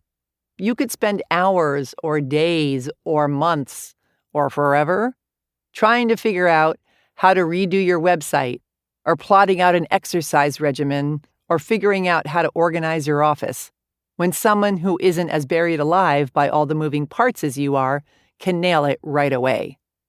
Get a new pair of eyeballs on the situation. And get someone who knows what they're doing, please. Don't get money advice from someone who's as broke as you are, or dating advice from the terminally single, or decide that someone's main qualification for helping you is that they'll do it for free or trade. Working with a pro will save you time and money in the long run because you won't have to spend time undoing or doing over whatever your wimpy first attempt was. Hire a business coach. Ask a friend who is totally together and successful to sit with you. Hire a clutter consultant. And if none of this makes sense for your particular situation, listen on. Get into reality. Sometimes we take on more than we can chew because we think we have to do it all, or that the world will fall apart if we don't do everything, or that we are bad, unlovable people if we don't do the 8 million things we're trying to do. So get very real with yourself here. Why are you doing all the things you're doing? Is it absolutely necessary that you do it all? Do you need to do it all at the same time? Can some of it wait? Be handed off to someone else? Dropped altogether? And if you must do it all, what would make it more enjoyable?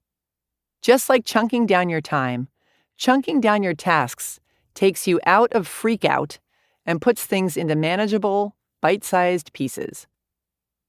Here's how to break it down. Make your to-do list. Look at it. What needs to happen right now? What can wait? Put these on 2 separate lists. Hide the wait list. What are the big important tasks on the now list? What are the little piddly ones? Give the piddly ones to someone else or save them for off hours and spend the day doing the most important tasks. It's called prioritizing, people. The shorter the list you're working with, the better you'll feel. And remember, you're never going to get it all done, so stop stressing about it. Do what you can do in joy instead of trying to do it all in misery. Delegate or die.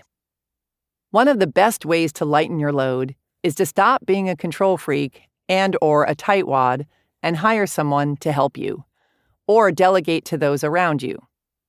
You absolutely cannot grow a business, get promoted, or be a cool parent, and you absolutely will go gray before your time if you try and do every single little thing by yourself. Figure out which tasks you hate doing, or have always been bad at, or just don't have time to do, and find someone else to do them. I realize the reason you may not have done this yet is because you can't afford to hire someone, or because you think you're the best at it, or because you're a control freak, but like many other excuses, the answer is often there, you're just not looking at it properly.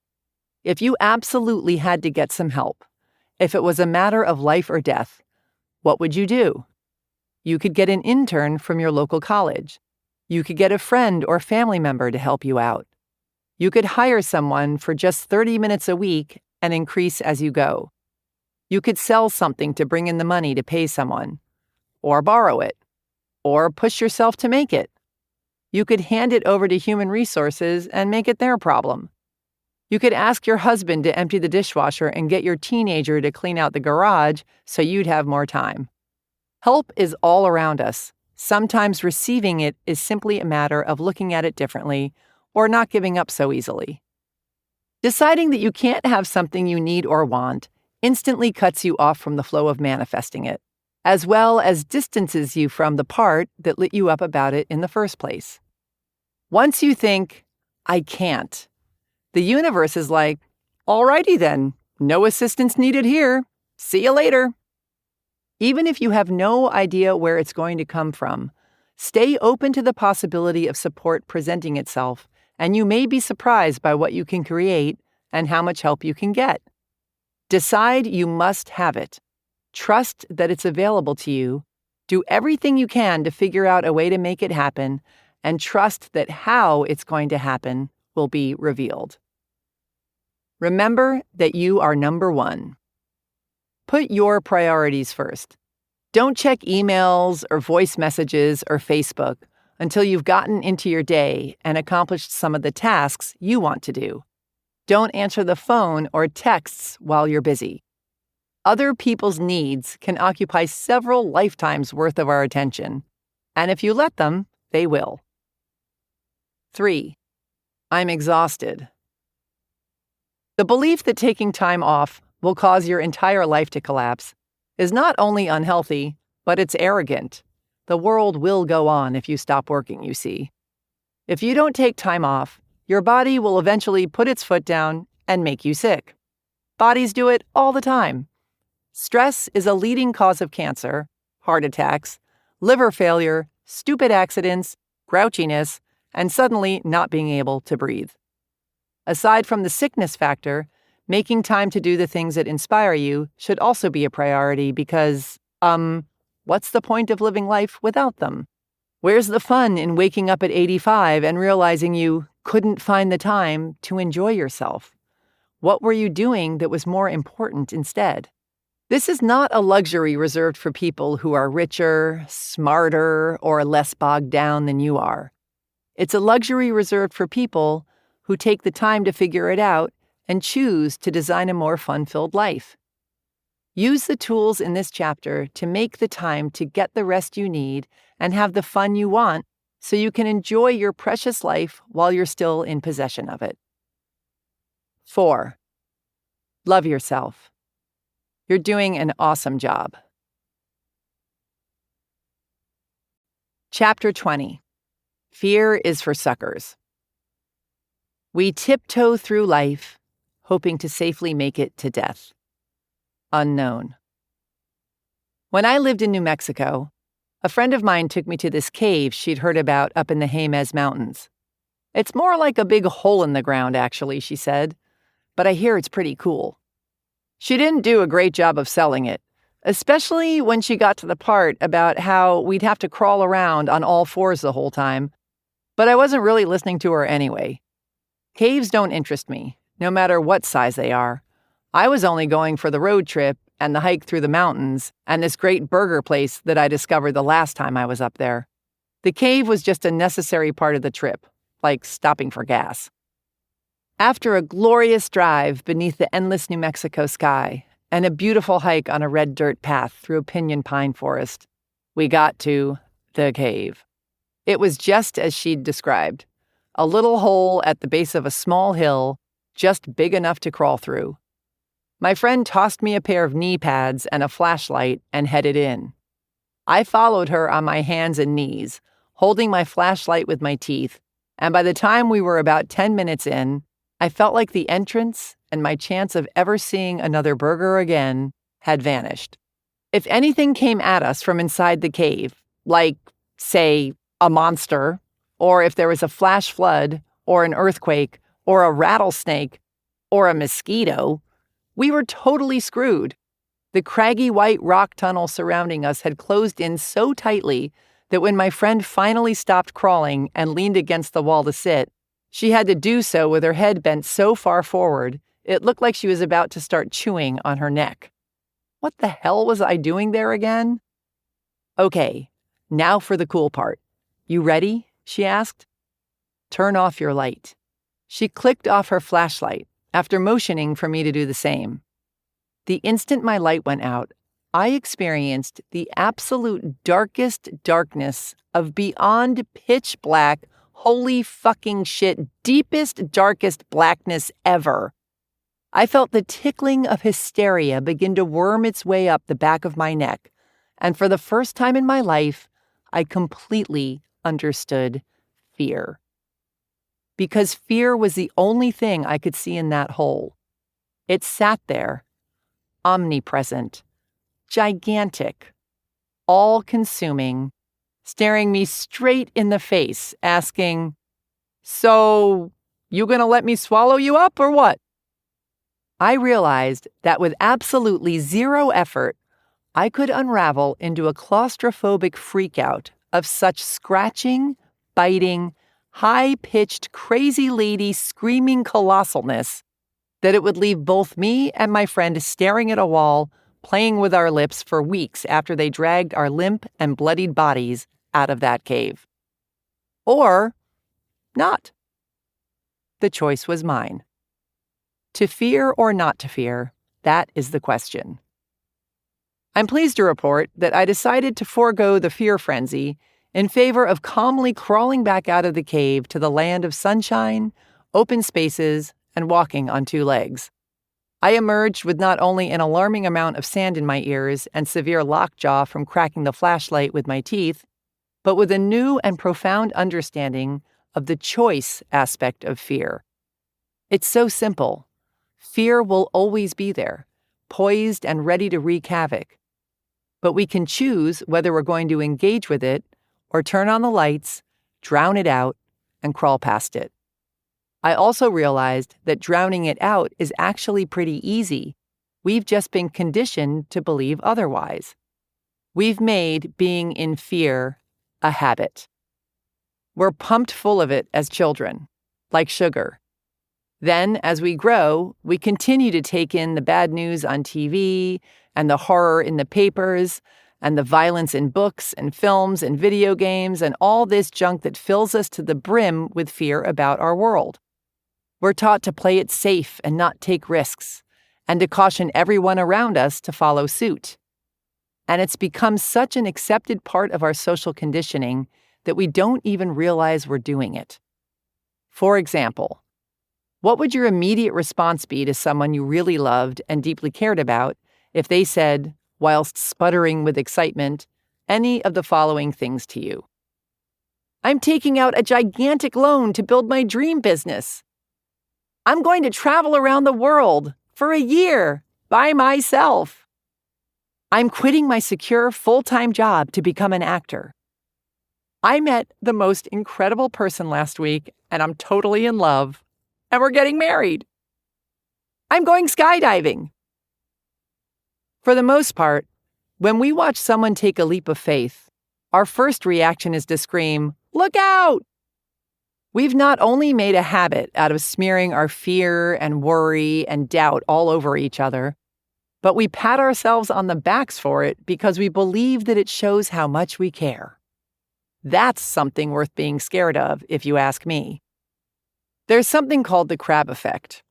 If you put a bunch of crabs in a bowl, and if, while they're in there crawling all over each other, one of them tries to climb out, the rest of them will try to pull him back down instead of helping to push him out. No wonder they're called crabs. Imagine how different our world would be if we were less crab-like. If we were not only taught to really, truly believe in miracles. Yes, I realize how dorky that sounds. But were rewarded and supported instead of cautioned and screamed at for taking huge leaps into the unknown.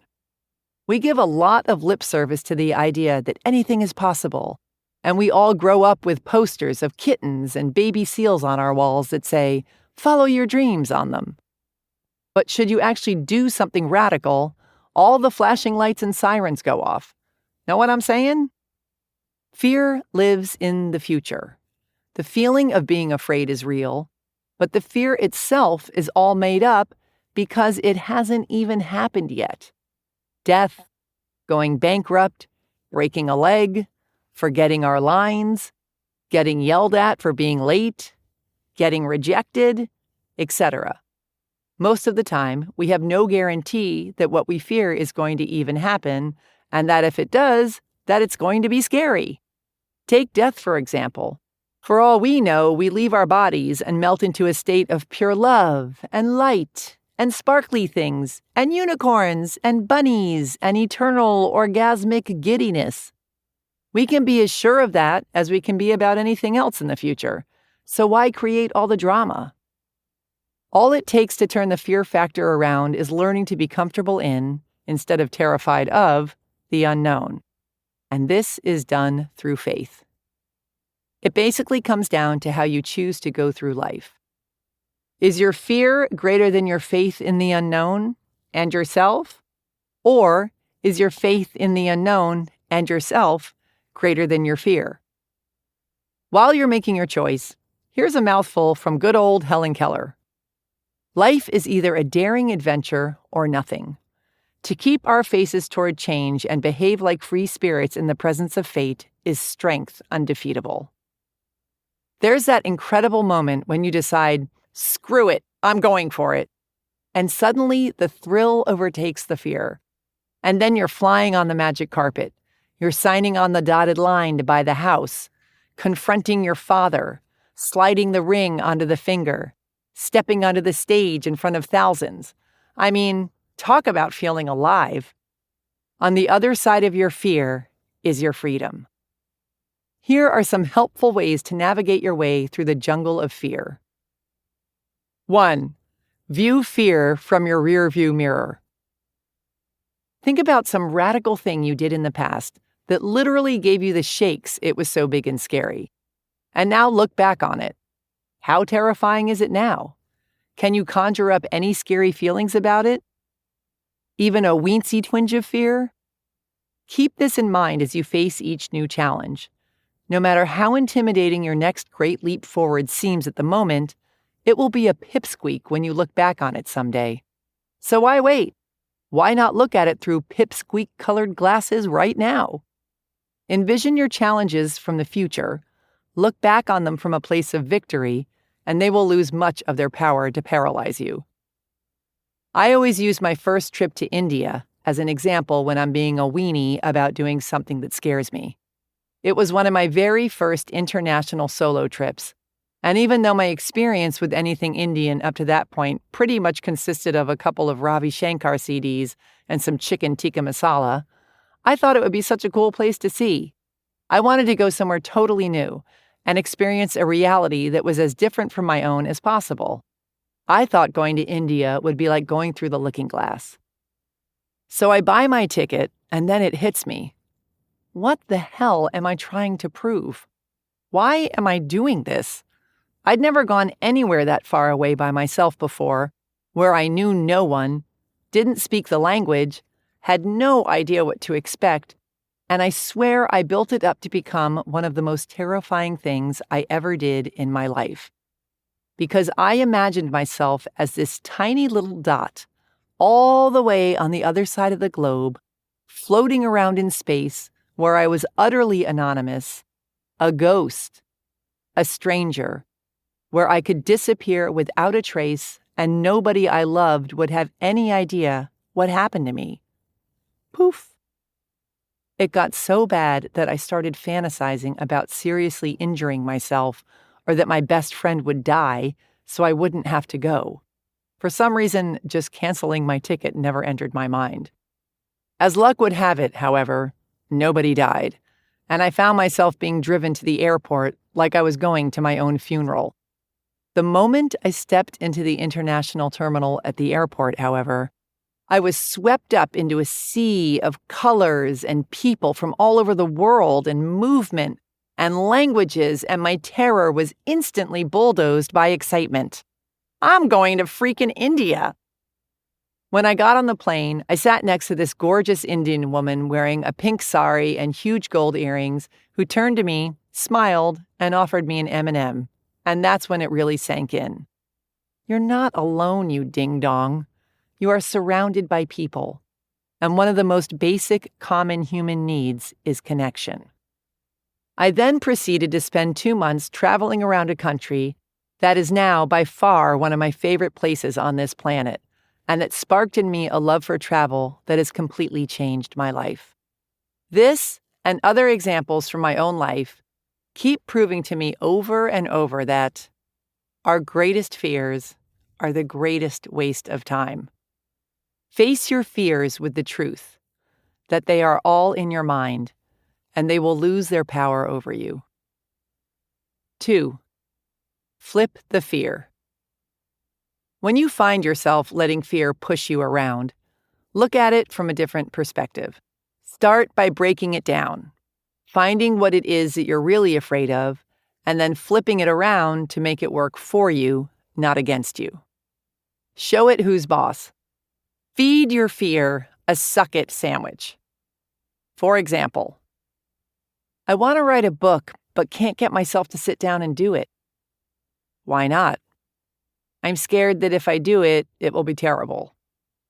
What happens if it's terrible? If it's terrible, I'll look stupid. Then what? People will make fun of me.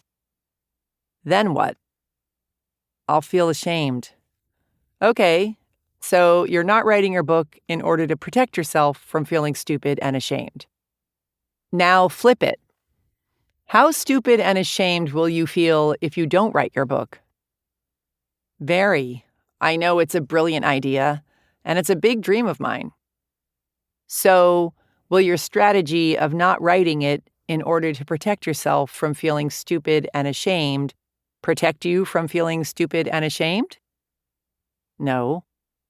And since you're risking feeling stupid and ashamed either way, which version is worse? Trying to write it and having it be terrible, or never going for it and living an unlived life of mediocrity, wimpiness, and shame? Living an unlived life of mediocrity, wimpiness, and shame. Break it down so you can really look at and diffuse what it is about a situation that's scaring you. Fear is all about how you choose to look at things. So by changing your perspective on it, you can let the fear of not doing the thing you're scared of fuel your quest to greatness. 3. Be in the moment. Is anything scary happening to you right now at this very moment? Right now, where you're sitting, is anything bad actually happening, or is it just the thoughts in your head that are freaking you out? You deplete the much-needed energy you need to kick ass by freaking out before something even happens. Instead, stay in the moment and connect to your higher self. If you're about to walk into the courtroom or jump out of a plane or ask for a raise, breathe into the moment and stay connected to source energy. Keep your frequency high and your belief in miracles strong instead of falling prey to the fears in your mind, and you'll find that not only are you much better equipped to deal with whatever situation it is that you're headed for, but that 9 times out of 10, it's much scarier in your mind than it is in reality. 4. Cut off the stream of crap. Be more conscious of the information you absorb. What blogs do you read? What shows do you watch? What books do you read? What stories do you read in the paper? What movies do you go to? Whose opinion do you ask? What do you focus on in your day-to-day life? This isn't about being in denial or out of touch with what's going on in the world. It's about how much of this information you really need.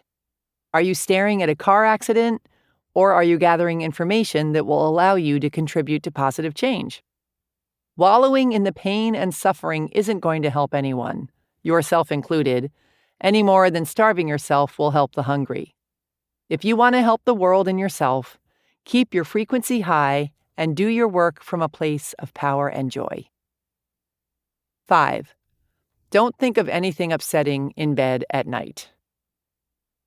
Our minds turn into gigantic magnifying glasses that make all our fears 100% bigger when we're lying there as a captive audience at 3 a.m. in bed with nothing to distract us.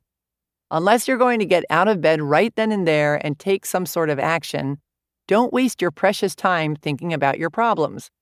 Every time you do this, it's never as bad the next morning when you get up. You know this, and yet, use your meditative powers to move troubling thoughts out of your mind. Focus on relaxing every single muscle in your body one by one, slowly and intentionally, so that it takes up all the room in your brain that you were using to freak out with. Breathe deeply and think about all the incredible things in your life. Listen to a guided meditation. Do whatever you can to get a good night's sleep and deal with whatever it is in the morning. Because the only thing worse than staying up all night freaking out about something is then being too exhausted the next day to deal with it either. 6. Love yourself, and you will be invincible. Chapter 21. Millions of Mirrors. No one can make you feel inferior without your consent. Eleanor Roosevelt. Activist, feminist, superhero, longest-serving First Lady of the United States ever. One of the most staggering things about other people is that they provide us with valuable and often alarmingly intimate information about who they are as soon as we meet them. If we pay attention, we can pick up on the major clues they're sending out through their body language, their appearance, their lifestyle, their actions, their interests, their words, how they treat their dogs, the waitress, themselves, etc. Some people let it all hang out for everyone to see right away. Others let it seep out in little spurts. I love water skiing. I admire how confident you are about your weight problem. I just got out of prison, etc. With the exception of the sociopath or the skilled pathological liar, the majority of humanity gives us plenty to chew on right out of the gate. All of this information then goes through the filter of who we are, and depending on our perceptions and judgments and hang-ups and number of years spent in therapy, we decide if the person is someone we want to get to know better or not. We're all attracted to, as well as turned off by, various things about other people. And the things that stand out the most to us are the things that remind us the most of ourselves. This is because other people are like mirrors for us. If somebody bugs you, you're projecting onto them something that you don't like about yourself. And if you think they're awesome, they're reflecting back something that you see in yourself that you like, even if it's not developed in you yet. I know this sounds like I'm making a massive generalization, but just stay with me here. Your reality is created by what you focus on and how you choose to interpret it. This goes for everything, including the things you focus on about the people in your world. For example, depending on who you are, you could react in myriad ways to your new partner constantly referring to you as the giant dumbass. You could A, see this as a red flag and think they're a bully. B, see this as a red flag and think they're nervous or insecure and have terrible manners. C, see this as a green light because they're in so much pain that they need to abuse other people. They really need someone as understanding as I am. D, see this as a green light because you believe that you are, in fact, a giant dumbass. Or E, think it's hilarious because it doesn't resonate with you. The people you surround yourself with are excellent mirrors for who you are and how much or how little you love yourself. We attract people into our lives for a reason, just as they attract us into theirs. We all help each other grow and figure out our issues if we seize the opportunity to learn from instead of just react to by getting defensive or justifying our actions or whining about the highly irritating things other people do. It's our annoying friends or family members or clients or neighbors or lady on the train with the voice like a bullhorn who help us grow and see who we truly are even more than our beloved BFFs do, unless they're being momentarily annoying, and then we can thank them too. Don't miss the glorious opportunity to learn that's being handed to you by the person whose mouth you'd really love to stick your fist in. The things that bother us about other people bother us because they remind us of something that we don't like about ourselves. Or their behavior triggers a fear or insecurity that we have but may not realize we have. For the longest time, one of my big stories was that being feminine was weak and annoying. Somewhere along the way, I decided that it wasn't cool or powerful to act like or be a girl, and my femininity became a part of me that I was ashamed of. Hence, I was much less threatened by women who came at me with a power drill than women who came at me with an eyebrow pencil, which is why it's pretty hilarious to me still that one of my best friends is as girly as they get. I met her when we were working together in New York City and was instantly drawn to her because she's hilariously brilliant and sweet and did a flawless impression of one of our coworkers walking down the hall with his ass sticking out that always left me doubled over, clinging to furniture. Unlike me, however, she's a lover of girls' nights out and mani-pedi dates, an eager ogler of engagement rings when summoned by the fluttering hand of a soon-to-be bride, and a pro at the girly girl gang greeting. Arms raised high in the air, head back, eyes squeezed shut, high-pitched, "Oh my God!" for all to hear. For this, we call her Pink. A decade later, I'm living in Los Angeles, and Pink is living outside New York City, married with a bunch of kids, Natch. When she decides to take her first solo vacation since becoming a mom and heads to San Diego to see her best friend from college, she calls and begs me to drive down to see her. I agree, somewhat begrudgingly. It wasn't the 2-hour drive that bothered me, but the best friend from college, who I'd never met but was sure was pinker than pink. I imagined a full-on sorority scene, complete with painting our toenails while having a Meg Ryan movie fest and talking about how fat we'd gotten. But I love Pink, so off I went. Meanwhile, down in San Diego, Pink's best friend from college is less than thrilled at the prospect of Pink's best gal pal from her New York City days driving down from LA. Her eyes were also rolling at the potential estrogen bomb. So imagine our delight when we discovered that we were both equally as macho. Once we realized that the playing field wasn't as overwhelmingly pink as we feared it would be, however, we got the biggest surprise of all. Our inner, neglected girls felt safe to come out of hiding. All three of us lost our voices that weekend, cackling and screaming, "Oh my God!" for all to hear. I wouldn't be surprised if a toenail or two even got painted. Don't remember. Was too drunk on wine spritzers. I'm still not the most enthused member of a bridal shower, and I'm not saying that you have to come around and like everything in this world that bothers you, but I am saying that if you actively don't like something, it's because it resonates with you on some level. It has meaning to you. When you find yourself dealing with someone who irritates you, and you find yourself getting gossipy, finger-pointy, judgy, complainy, rising up and confronting the situation can do a hell of a lot more than just making your life more pleasant in the long run. It can help you heal and grow and get out of victim mode, because it forces you to deal with the gnarlier aspects of yourself, the parts that make you not so proud. None of us care to admit that we're dishonest, conceited, insecure, unethical, mean, bossy, stupid, lazy, etc. But that's what attracted you to the people you notice it in, and them to you, in the first place. And admitting it is the first step in letting it go. Whee! If people are annoying in a way that has nothing to do with us, we either don't notice it or we don't get that hung up on it. For example, say there's someone in your life who you find to be an insufferable know-it-all. Every time you open your mouth to talk about something you did, she said she's already done it. Anything you know, she already knows, and knows much more about it. And she has to make sure you, and everyone within a 10-mile radius, knows how much more she knows about it.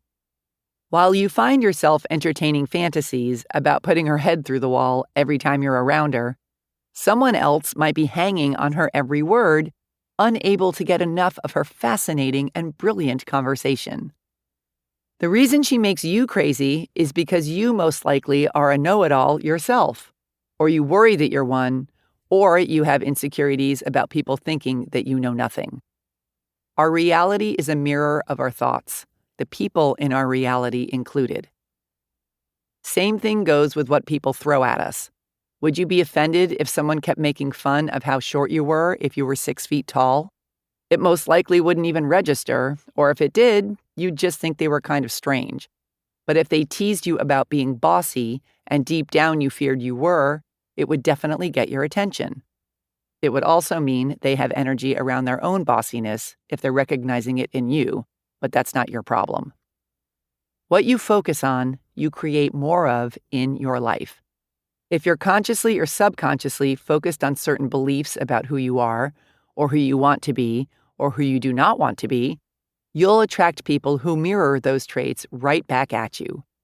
This is why, when you're dealing with a backstabbing friend or some sort of toxic person that you need to stand up to or kick out of your life, you get caught in this self-inflicted trap of not wanting to hurt the other person or latching onto their finer qualities or fearing the worst if you don't put up with their crap.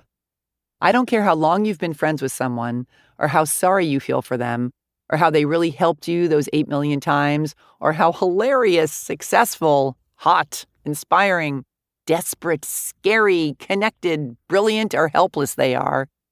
Because the reason you're having trouble standing up to them isn't about any of that. What's really going on is you're being faced with rewiring your limited beliefs about yourself. And you're using these excuses for these other people to avoid facing your own issues around sticking up for yourself. At the end of the day, it's not about them. It's about you believing you're worthy of being loved and seen for who you really are. When we agree to let ourselves down in favor of supporting the bad behavior of others, it often stems from the same impulse. We're unwilling to make other people more uncomfortable than they just made us. Not terribly studly in the old self-love department, is it? By making them uncomfortable, I mean declining to participate in their drama, by the way, not by being equally abusive back. This isn't about getting an eye for an eye and sinking to a lower level. It's about standing up for your highest self, no matter if the person you're dealing with should choose to have the experience of feeling disappointed, feeling hurt, feeling inconvenienced, seeing you as an irrational person. It's about respecting yourself instead of catering to your insecure need to be liked. This is incredibly powerful because when you love yourself enough to stand in your truth, no matter what the cost, everyone benefits. You start attracting the kinds of things, people, and opportunities that are in alignment with who you truly are, which is way more fun than hanging out with a bunch of irritating energy suckers.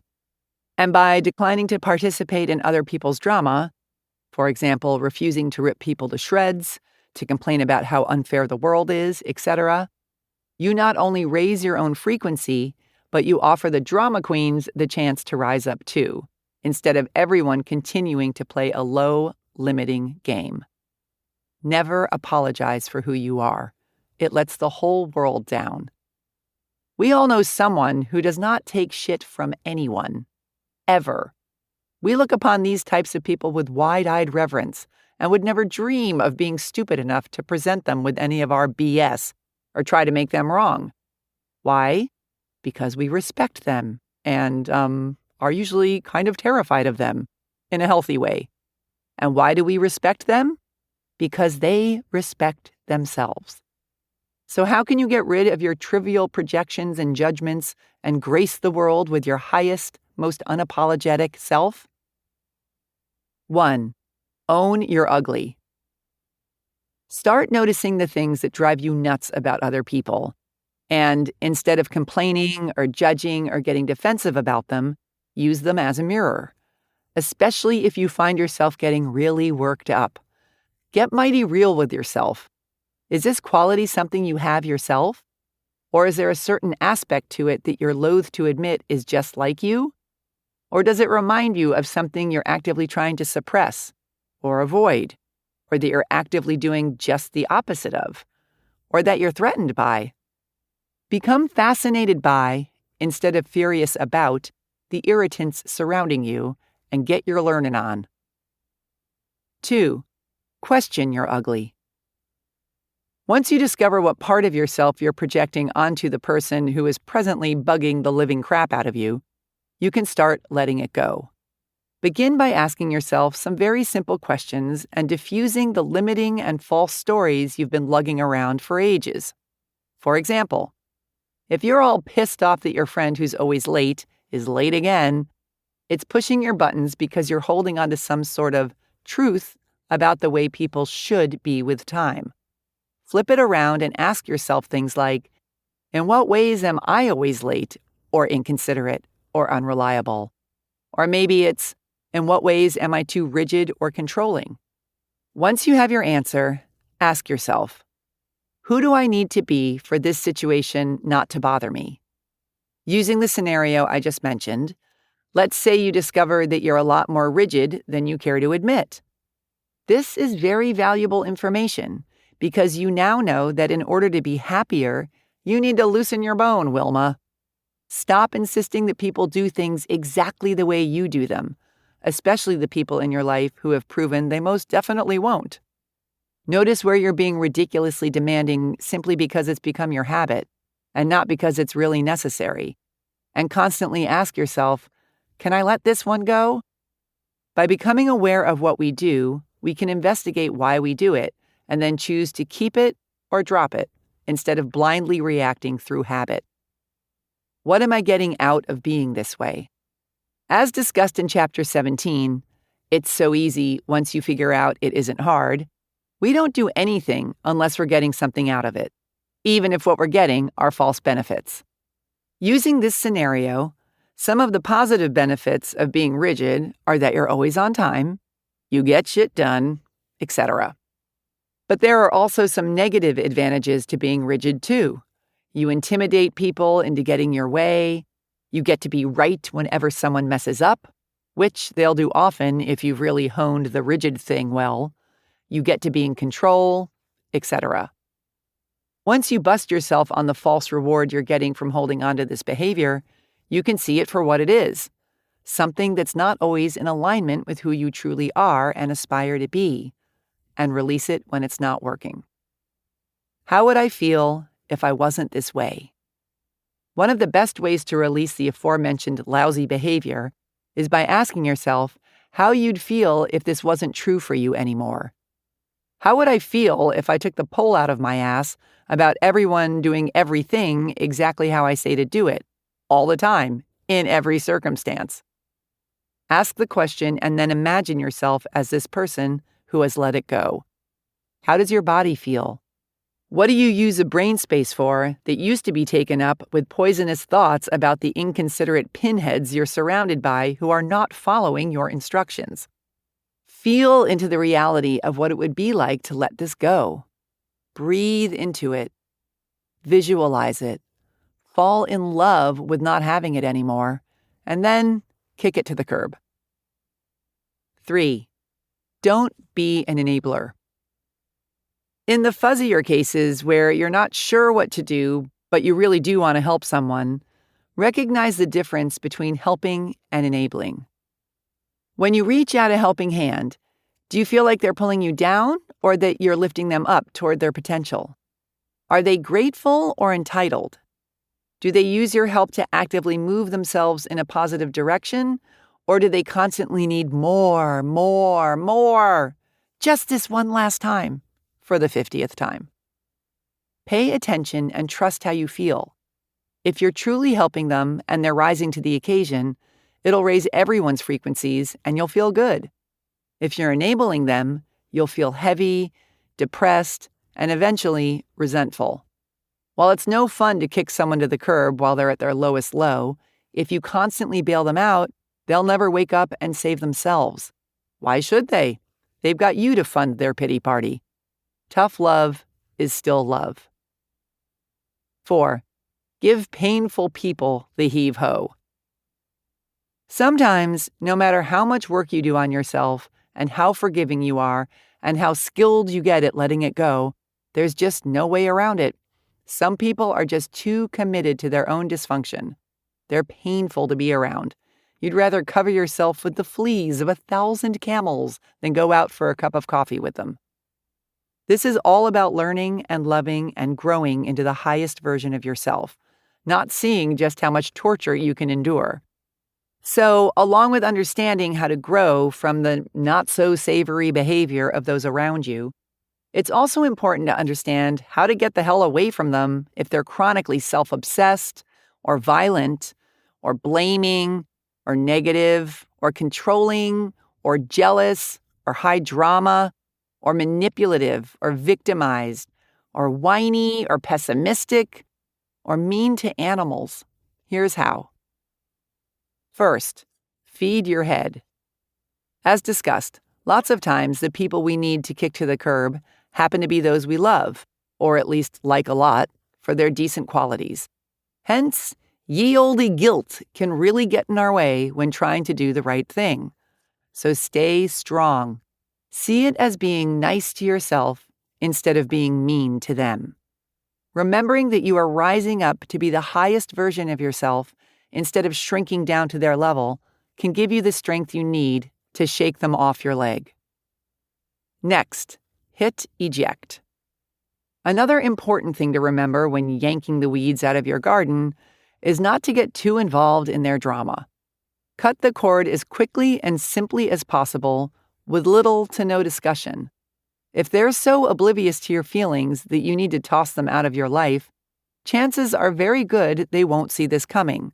So the discussion on why you need to end it could go on for the rest of your lives if you let it. Suddenly get really busy. Fade them out. Wean them off you with zero explanation. The louder they scream, the busier you suddenly get. If having a conversation is unavoidable, remember, you've already decided that you want out. So don't get sucked into working through your decision or their problems with them. Simply say that the relationship isn't working for you, that you don't like how it makes you feel, that you have to end it, and that it's not open for discussion. Make it all about you. Give them nothing to work with or argue on their behalf. 5. Love yourself. Fiercely, loyally, unapologetically. A decade of badassery. Daryl Lynn SC's success story. Although she had already successfully lost 100 pounds in her 20s, Daryl Lynn found herself in her late 30s still weighing 80 pounds more than she wanted. She became officially sick of her weight when it started prohibiting her from doing fun activities with her kids, and she made the no-nonsense decision to change. She started working on her mindset and reading books like You Are a Badass, and she realized that because her family had always been obese, she had always identified as someone who was overweight, someone who was not a mover, not a walker, not an exerciser. Badass helped her realize that she didn't have to subscribe to past conditioning, that the issue was mostly in her head, and that the big snooze wasn't the boss of her. She was the boss of her. She gave herself permission to create a life she deserved and to be someone who moved and walked and exercised, damn it. And then she started walking. At first, she walked 1 mile a day, then 5, then 10, and then she started running, earning her the nickname Forrest Gump from her husband. She found a Groupon for an exercise boot camp and decided to go even though she'd never darkened the doorway of a gym before, nor had she ever done a damn push-up in her life. And lo and behold, she took to the boot camp like a fish to water, and it totally changed her body, helping her lose that unwanted 80 pounds, and her life. Daryl Lynn met a personal trainer who needed a nutritionist for his company, and because she knew so much about nutrition from losing all that weight over the years, he hired her. Daryl Lynn then went to school to get even more insmartened about nutrition, and then she and her boss purchased a Fit Body boot camp together. But even as her business started taking off, her family was in serious financial trouble due to mismanaging their money. Among other setbacks, she regressed back to ye olde imposter syndrome, feeling like she couldn't lead anybody if she herself was in such a shitty financial situation. She also fell prey to believing that while she could look like a skinny person, she couldn't lead people as a fitness, nutrition expert because a person who had once weighed 330 pounds would always be a person who weighed 330 pounds. One of the things that helped pull her out of this negative mindset was a trick of looking at yourself through the eyes of someone who totally loves you and believes in you. She constantly asked herself, "What would my cheerleaders say?" This helped her start believing in herself again. She also realized that her success made her family uncomfortable because she was skinny and fit and no longer one of them. She reframed her thoughts around this and decided to take their discomfort as a good sign. I'm changing, which makes them uncomfortable, which makes me uncomfortable, which means I'm on the right track. She also got her financial poop in a scoop, set clear financial goals for herself, kept herself accountable, and became a personal growth junkie, constantly listening to podcasts and books while she worked out to keep her frequency high. Daryl Lynn also joined the franchise advisory council of her company and was eventually asked to speak at an event in front of the entire fitness franchise, which, in her words, is like Domino's Pizza having some drunk college student speak on behalf of their company. I'm so grateful that I've had this struggle, and now I get to influence people. To sum it up, Daryl Lynn went from $0 to high six figures in 5 years, hasn't budged from her goal weight, and spends her time helping women adopt the mindset and the habits to get in shape, lose weight and keep it off, and love their precious bodies. Chapter 22. The Sweet Life. It's great to be here. It's great to be anywhere. Keith Richards, rock god, connoisseur of life. I've got a cat who's 22 years old. I've also got a dad who's 87. The cat and my dad share the same superhero power. They both have the ability to make me pay lots of attention to them and be nicer to them than I am to anyone else. Anyone else not staring down the barrel of their impending mortality, that is. I first realized that my cat was old and might die soon about a year ago when, overnight, all his body fat plunged to his belly region, causing him to swing it around like an udder and leaving him with a spine that's still in shock, jutting out all spindly and jagged, wondering where everybody went. This is when the teary farewells started every time I'd leave the house and the fancy wet food began appearing in his bowl. In Dad's case, the phone calls and flights back east have escalated dramatically, and I now laugh hysterically at all his jokes, no doubt making him worry more about my well-being than I do about his. I'm thrilled to report that even though in the calendar's opinion they're real old, they're both still kicking butt. Dad plays tennis once a week and still knows who I am, and my cat still runs when he hears the can opener. They are also excellent reminders. When it comes to the creatures you love and the things you love and the life you love, what on earth could possibly be more important than soaking them up right now while you still have the opportunity? If it's something you want to do, don't wait until you're less busy or richer or ready or 20 pounds lighter. Start right now. You'll never be this young again. If it's the people you love, visit them as often as possible. Act as if every time you see them will be the last. If they bug you sometimes, love them anyway. If you've got differences, get over them. Don't get so tangled up in the stupid little stuff that you miss out on enjoying the people who have part ownership of your heart. If you're not where you want to be in life, keep going. Treat yourself like you're the closest friend you've got. Celebrate the magnificent creature that you are. Don't let anyone mess with you and your dreams, least of all, yourself. Your life is happening right now. Do not snooze and lose. Love yourself while you've still got the chance. Part 5. How to Kick Some Ass. Chapter 23. The Almighty Decision. Until one is committed, there is hesitancy, the chance to draw back, always ineffectiveness. The moment one definitely commits oneself, then providence moves too. W. H. Murray, explorer, mountain climber, committer. The story goes that when Henry Ford first came up with the idea for his V8 motor, He wanted the engine to have all 8 cylinders cast in one block. I have no idea what that means, but apparently it was a tall order because his team of engineers was like, "Bitch, you crazy!" He told them to do it anyway, and off they grumbled to toil away at it, only to come back and inform him that it was impossible. Upon hearing this news, Ford told them to keep at it no matter how long it took. He was all, "I don't want to see your faces until you bring me what I want."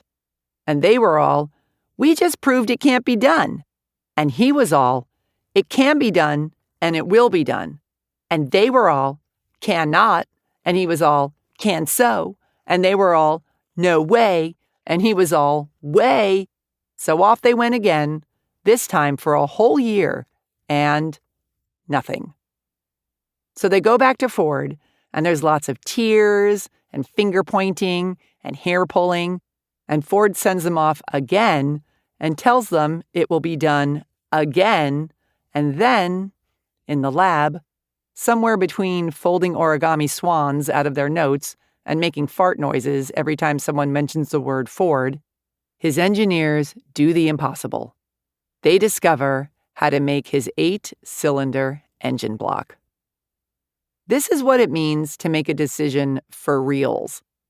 When you make a no-nonsense decision, you sign up fully and keep moving toward your goal, regardless of what's flung in your path.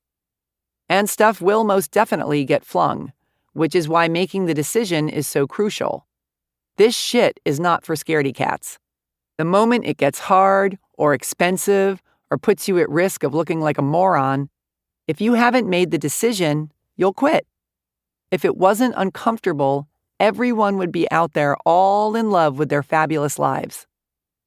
So often, we pretend we've made a decision, when what we've really done is signed up to try until it gets too uncomfortable. Henry Ford didn't even make it past the 6th grade, and there he was, bossing around a bunch of the world's biggest engineering smarty pantses, setting himself up to look like a total idiot by spending large amounts of money and time on the proven impossible. Ford was determined, and he trusted his gut and his vision more than the small thinking of others. He'd made the decision that he would have his engine the way he would have it, and nothing was going to stop him. This is why the decision is so important. If you had an idea and had to go up against a room full of people who knew better than you did and demand they do what you say in spite of all the proof they had against you, would you stick to your guns? Or if you needed tens of thousands of dollars to start your new business, and the only person you could think of to ask was your scary, rich uncle, who never remembered who you were, even though you saw him every Christmas, would you ask him for it? Or if you were sick of feeling out of shape, and the only time you could make it to the gym was at 5 a.m. on freezing winter mornings when you were all snugly in bed, would you go? If you made the decision that you were going to reach your goals, you would do whatever it took. If you merely wanted to, but hadn't made the firm decision to, you'd roll over and begin convincing yourself that your life is fine just the way it is. This is where being connected to your desire and source energy and having an unshakable belief in the not yet seen is so critical. There are plenty of times when we get a brilliant idea and it temporarily fails, or it pushes us into unfamiliar territory. If we don't have a strong connection to the truth, we live in an abundant universe, we are awesome, glorious, and tear-jerkingly lovable, etc., a blazing desire, and an unflinching belief in our own vision before it's manifested, we'll fall prey to our own fears and everyone else's fears that it's not possible and give up, instead of course-correcting or pushing on through and bringing it to life. As Winston Churchill so aptly explained, success consists of going from failure to failure without loss of enthusiasm. Nobody gets to the top of the mountain without falling on his face over and over again. By the way, back when Henry Ford insisted to a room full of annoyed engineers that his V8 engine could be built the way he envisioned it, it was after he'd already gone bankrupt in his first attempt at creating an automobile empire. So at that time, he already had plenty of proof that he was capable of failing on a massive scale, But his faith in himself and his vision was so strong that he stuck with it, in spite of all the evidence around him that pointed to big fat loser, and became one of the most successful entrepreneurs of all time. Temporary failure is all the rage. All the cool kids have done it. Michael Jordan couldn't even make varsity on his high school basketball team for lack of skill. Steven Spielberg, a college dropout, was rejected from film school 3 times. Thomas Edison, who was dubbed addled by a teacher, tried thousands of experiments before successfully creating the incandescent light bulb. Soichiro Honda, the founder of Honda Motor Company, was turned down by Toyota for an engineering opportunity, so he started his own damn company. Beethoven's music teacher told him he was talentless, and more specifically, was hopeless at composing. Beethoven turned a deaf ear. I know, so bad. Sorry. Fred Smith wrote a paper while at Yale about his big idea for a parcel delivery service. He got a C. He went on to create FedEx anyway. The only failure is quitting. Everything else is just gathering information. There's no big mystery to this stuff. If you want something badly enough and decide that you'll get it, you will. You've done it before. You've lost the weight, gotten the job, bought the house, quit the nasty habit, gotten into shape, asked someone out, splurged on the front row tickets, grown out your bangs. You just need to remember that you can do it with anything in your life, even the things that you presently think are out of your reach. There are plenty of people out there in the world living the kind of life you only dream about living, many of whom are far less fabulous and talented than you are. The key to their success is that they decided to go for it. They stopped listening to their tired old excuses, changed their lousy habits, and got the fuck on the fuck. Here's how you can too. 1. Want it bad. You need to have a 10-ton gorilla of desire behind your decision, or else you'll wimp out the second things get hard. It's like people who get hypnotized to quit smoking when they really don't want to quit, or who try to lose weight when they're more excited by pizza than fitting into their favorite jeans. It never works. A few months ago, I dragged my ass to yoga class for a solid week, even though I just so did not feel like doing it. I paid my money, sat on my mat, and was surprised to find my hand raised in the air when the instructor asked if anyone had any injuries she should know about. I then heard myself explaining that I'd just gotten the cast off my broken elbow and should really take it easy. I am an adult. I am very busy. I spent money on that class and then lied so I didn't have to participate. I did have a cast, but it had come off about 8 months earlier. I spent the majority of yoga week quietly napping on my mat and conjuring up my best wincing in pain face in case she was looking at me whilst I was half-assing down dog. It was ridiculous. If you're going to push through major obstacles to reach your goal, you can't just want to. You need to be in a full-on tizzy of excitement about what it is you're going after and hold on to it like a pit bull. In order to do this, you need to have the audacity to be honest about what you really want to do, not what you should do. Believe it's available to you regardless of any evidence otherwise, and go for it. 2. Get good at it. To decide means literally to cut off. No wonder so many people are totally freaked out by it.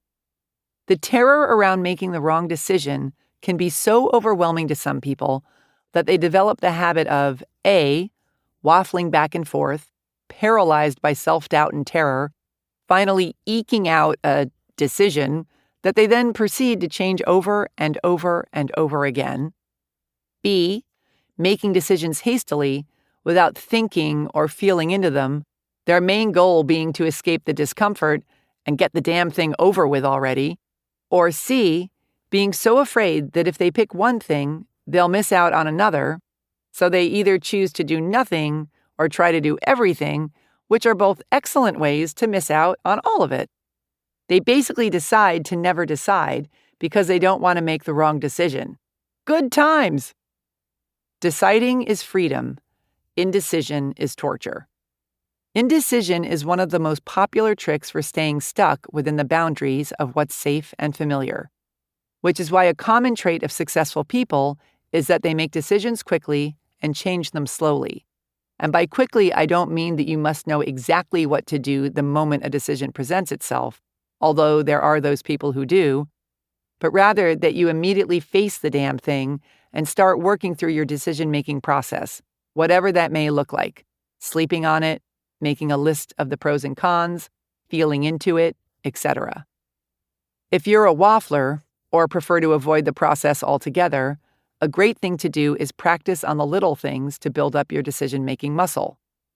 When eating at restaurants, make yourself pick something off the menu in under 30 seconds. Once you choose, you are unauthorized to change your mind or your order. Give yourself 20 minutes to go online and research the best garlic press, and then make the purchase. Pick things off the shelves at the supermarket in under 10 seconds.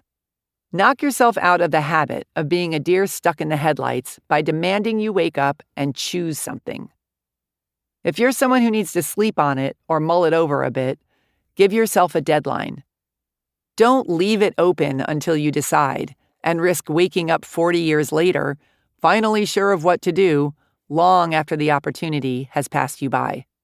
Pay attention to how much time you need to decide, overnight, a week, a month, and demand of yourself that you figure it out by then. If you're wired for making instant decisions, practice tuning into your intuition and fully trusting what it says, regardless of what your brain may be screaming about. Get quiet, listen for and feel into the answer, and practice acting on your first solid impulse. And whoever you are, please stop saying how pathetic you are at making decisions. Erase the phrase, "I don't know," from your vocabulary and replace it with, "I'll know what to do soon enough." Decide to become the person who makes quick, smart decisions, and you will. 3. Eliminate the negotiation process.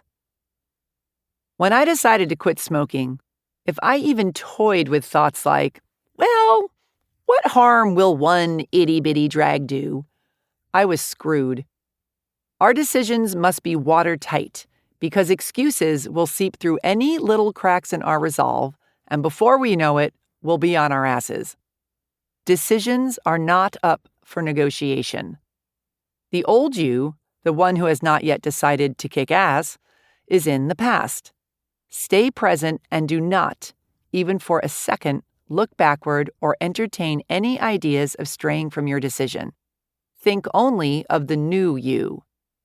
The whole point of deciding is to stop wasting time and move forward, not to spend time figuring out how you can wiggle out of your decision. It helped me to think of it this way. I'm not going to go home and negotiate about whether or not I'm going to smoke a cigarette, just as I'm not going to go home and negotiate about whether or not to snort some horse tranquilizers. I don't negotiate about snorting horse tranquilizers because I'm not a horse tranquilizer snorter. Now that I don't smoke, I'm not going to negotiate about smoking because I don't smoke. 4. Stick like glue. I used to write for an entrepreneurial magazine where I got to interview all these hugely successful business owners. Whenever I asked them what the secret to their success was, the overwhelming majority answered, tenacity. Be the last person standing. Wear down your obstacles and excuses and fears and doubts until they're finally like, you? Again? Jesus H. Christ. Fine, here you go. Now get out of my face. Birthing your dreams is like giving birth. Conceiving the idea is the fun part, hopefully. Then you go through epic amounts of fear and excitement and dreaming and planning and vomiting and growing and thinking you're ridiculous and thinking you're awesome and stretching and shape-shifting until you're practically unrecognizable to everyone, even your own self.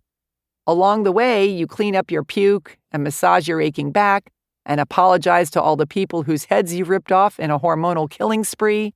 But you stay the course because you know this baby of yours is going to be the bomb.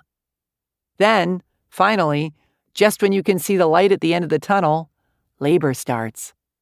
Your innards twist and strangle and force you to stumble around, hunched over in the shape of the letter C, while you breathe and pray and curse, and just when you think it can't get any more out of your mind painful, a giant baby head squeezes out of a tiny hole in your body. Then, a full-blown miracle appears. In order to change your life and start living a new one that you've never lived before, your faith in miracles and yourself must be greater than your fear. However easy or rough your birth process is, you have to be willing to fall down, get up, look stupid, cry, laugh, make a mess, clean it up, and not stop until you get there, no matter what. 5. Love yourself. You can do anything. Chapter 24. Money, your new best friend. I worked for a menial's hire, only to learn, dismayed, that any wage I asked of life, life would have willingly paid. Anonymous. Many years ago, Los Angeles was hit by a relentless rainstorm, the likes of which I'd never seen in my life.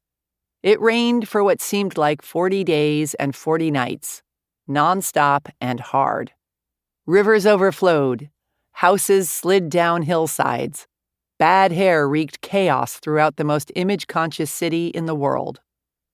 This was the kind of rain you didn't want to be driving around in anything, let alone a 23-year-old junker convertible with a leaky roof, no grill, a back window that was duct taped shut, and a front tire that went flat every 3 days. I'd been in the market for a new car for a long time and couldn't find anything I really loved or thought I could afford. But as I sat there in a puddle, driving to the supermarket with a trash bag under my ass and an old t-shirt slammed in the door to keep the leaking to a minimum, it occurred to me that perhaps I should speed up my search. At the time, I didn't have a whole lot of money, but I had my own business that I was trying to grow. The problem was, I felt stuck in that place where even though I wanted bigger and better things for myself, monetarily, as well as feeling more mighty and self-actualized in general, I was worried that if I raised my prices, I'd lose all my clients and my self-respect, or that I'd get called out as a money-grubbing pig, or a fraud who had no right to charge that much. I was also scared that if I went big and grew my business, I wouldn't be able to handle it. I'd have to hire tons of people. I'd spend my time doing things I hated. I'd get so busy I'd never get to travel. I'd wither and die trapped behind my computer, fun and freedom skidding away in my rearview mirror, never to be seen again. Blah, blah, blah. I could talk for 4 more hours about why I was where I was, but suffice it to say, I was basically playing at the level of someone who drives around in a car like the one I was driving around in. And the most painful part really was that even though all signs pointed to broke, clueless, and stuck, deep down I knew I could be doing so much better, which is why, even though the sound of crickets could be heard echoing throughout my empty bank account, I wandered into the Audi dealership, took the brand new Q5 for a spin, and let the sales guy rattle on and on about leather this and premium that. In my head, I was thinking, do you have any idea who I am? I'm just taking a fantasy break before heading over to Honda. But in my heart, I knew better. Way down deep, it was about much more than just a damn car. It was about no longer being the kind of person who takes what she can get and finally becoming the kind of person who creates exactly what she wants. It was large, Marge. And because part of me was terrified to grow, and part of me wanted to blast out and be huge, and also because I love to drive more than I love to eat, I tortured myself over which car to buy for weeks. I finally whittled it down to 2 options. The Honda CR-V, a perfectly excellent little SUV with the following attributes: okay gas mileage, a sunroof, room for friends, a comfy ride, a ho-hum stereo, reasonably fun to drive, decently priced. Or the Audi Q5, a stick of butter on 4 wheels with the following attributes. Okay gas mileage, a sunroof that takes up the entire roof of the car, room for friends, big, fat, and tall ones, leather seats you could have a sexual relationship with, a stereo designed by God himself, angels sing when you open the doors, sexy, flashy, expensive, pretentious, terrifying. I came very close to buying the Honda, but as I sat there, test driving it for the 10th time, trying to convince myself that this was the one, I couldn't shake the nagging truth that I was in love with someone else. Buying the Honda would have been the sensible thing to do, but I knew that adventure, true love, and a whole new way of life awaited me on the other side of my comfort zone. Blasting through this comfort zone is what I want to talk about here. Purchasing the Audi should have had me waking up screaming in the middle of the night because it costs the kind of money I would normally only consider spending on something like mandatory heart surgery. Certainly not on something as frivolous as a car. But after I bought it, I slept like a baby. Because once I made the decision to buy it, I also made the decision to get over my shit and become the kind of person who can make the kind of money to buy that kind of car, or who can do anything else I want to do. I almost instantly came up with a way to pay off the Audi, and am certain that if I'd bought the Honda, I'd still be struggling to pay for it. Because I'd still be playing small, I'd still be in the mindset that I can't afford more, that I'm the kind of person who has to struggle to get whatever she can, that I can't break out of my mold and go get something completely out of my reach, etc. When you up-level your idea of what's possible and decide to really go for it, you open yourself up to the means to accomplish it as well. I'm not talking about going out and recklessly blowing all your money on stupid crap. I'm talking about expanding your beliefs about what is available to you in all areas of your life. And for the purposes of this chapter, I'm going to focus on what kind of money you believe is here for you to purchase the things and experiences you truly desire. Whether or not the money is currently in your bank account is irrelevant. I didn't have the money either when I bought my new car. When you're available to play a bigger game, for example, quit your ho-hum job and invest in your own business, buy a house, send your kids to private schools, hire a coach, hire a house cleaner, buy a new mattress, etc.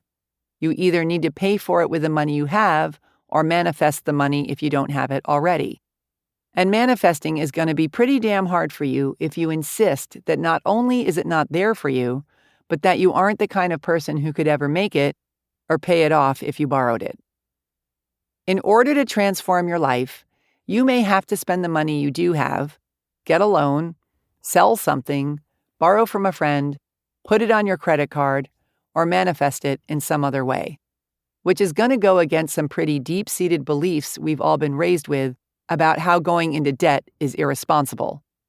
Unless it's a student loan, of course, because for some reason we've decided in that case, and that case only, it's okay. This is about taking a leap of faith into a new realm that you strongly desire to be in, demanding of yourself that you rise to the occasion and start living your damn life already. After I took my great leap into luxury car land, I made multiple 6 figures with my business for the first time ever, began traveling the world on a regular basis, got my 3rd book deal, made huge donations for me to causes I'm really passionate about, and helped my clients achieve similar personal bests too. Here's the thing. Making money isn't only about the money, just as losing weight isn't only about losing weight, and finding your soulmate isn't only about finding your soulmate. It's about who you become and what you believe is possible for yourself. Money is currency, and currency is energy. As we've discussed, we live in a universe that is vibrating with energy. Our universe is abundant, and everything you desire is here, in this moment, waiting for you to shift your perception and your energy and receive it. money included. Money is energy like anything else, and when you're operating at a high frequency with no resistance to it, and take the right action, you can manifest the money you desire. We all know that we have to work to make money. We've been taught that all our lives. But what we're not taught is that we must also align our energy with the financial abundance we seek. In other words, act as if you're where you want to be. Don't hang out with sad sacks and people who whine about how broke they are all the time. Erase the words "I can't" from your vocabulary. Envision what you desire. Set goals. Demand of yourself that you become who you need to become to create the life you desire.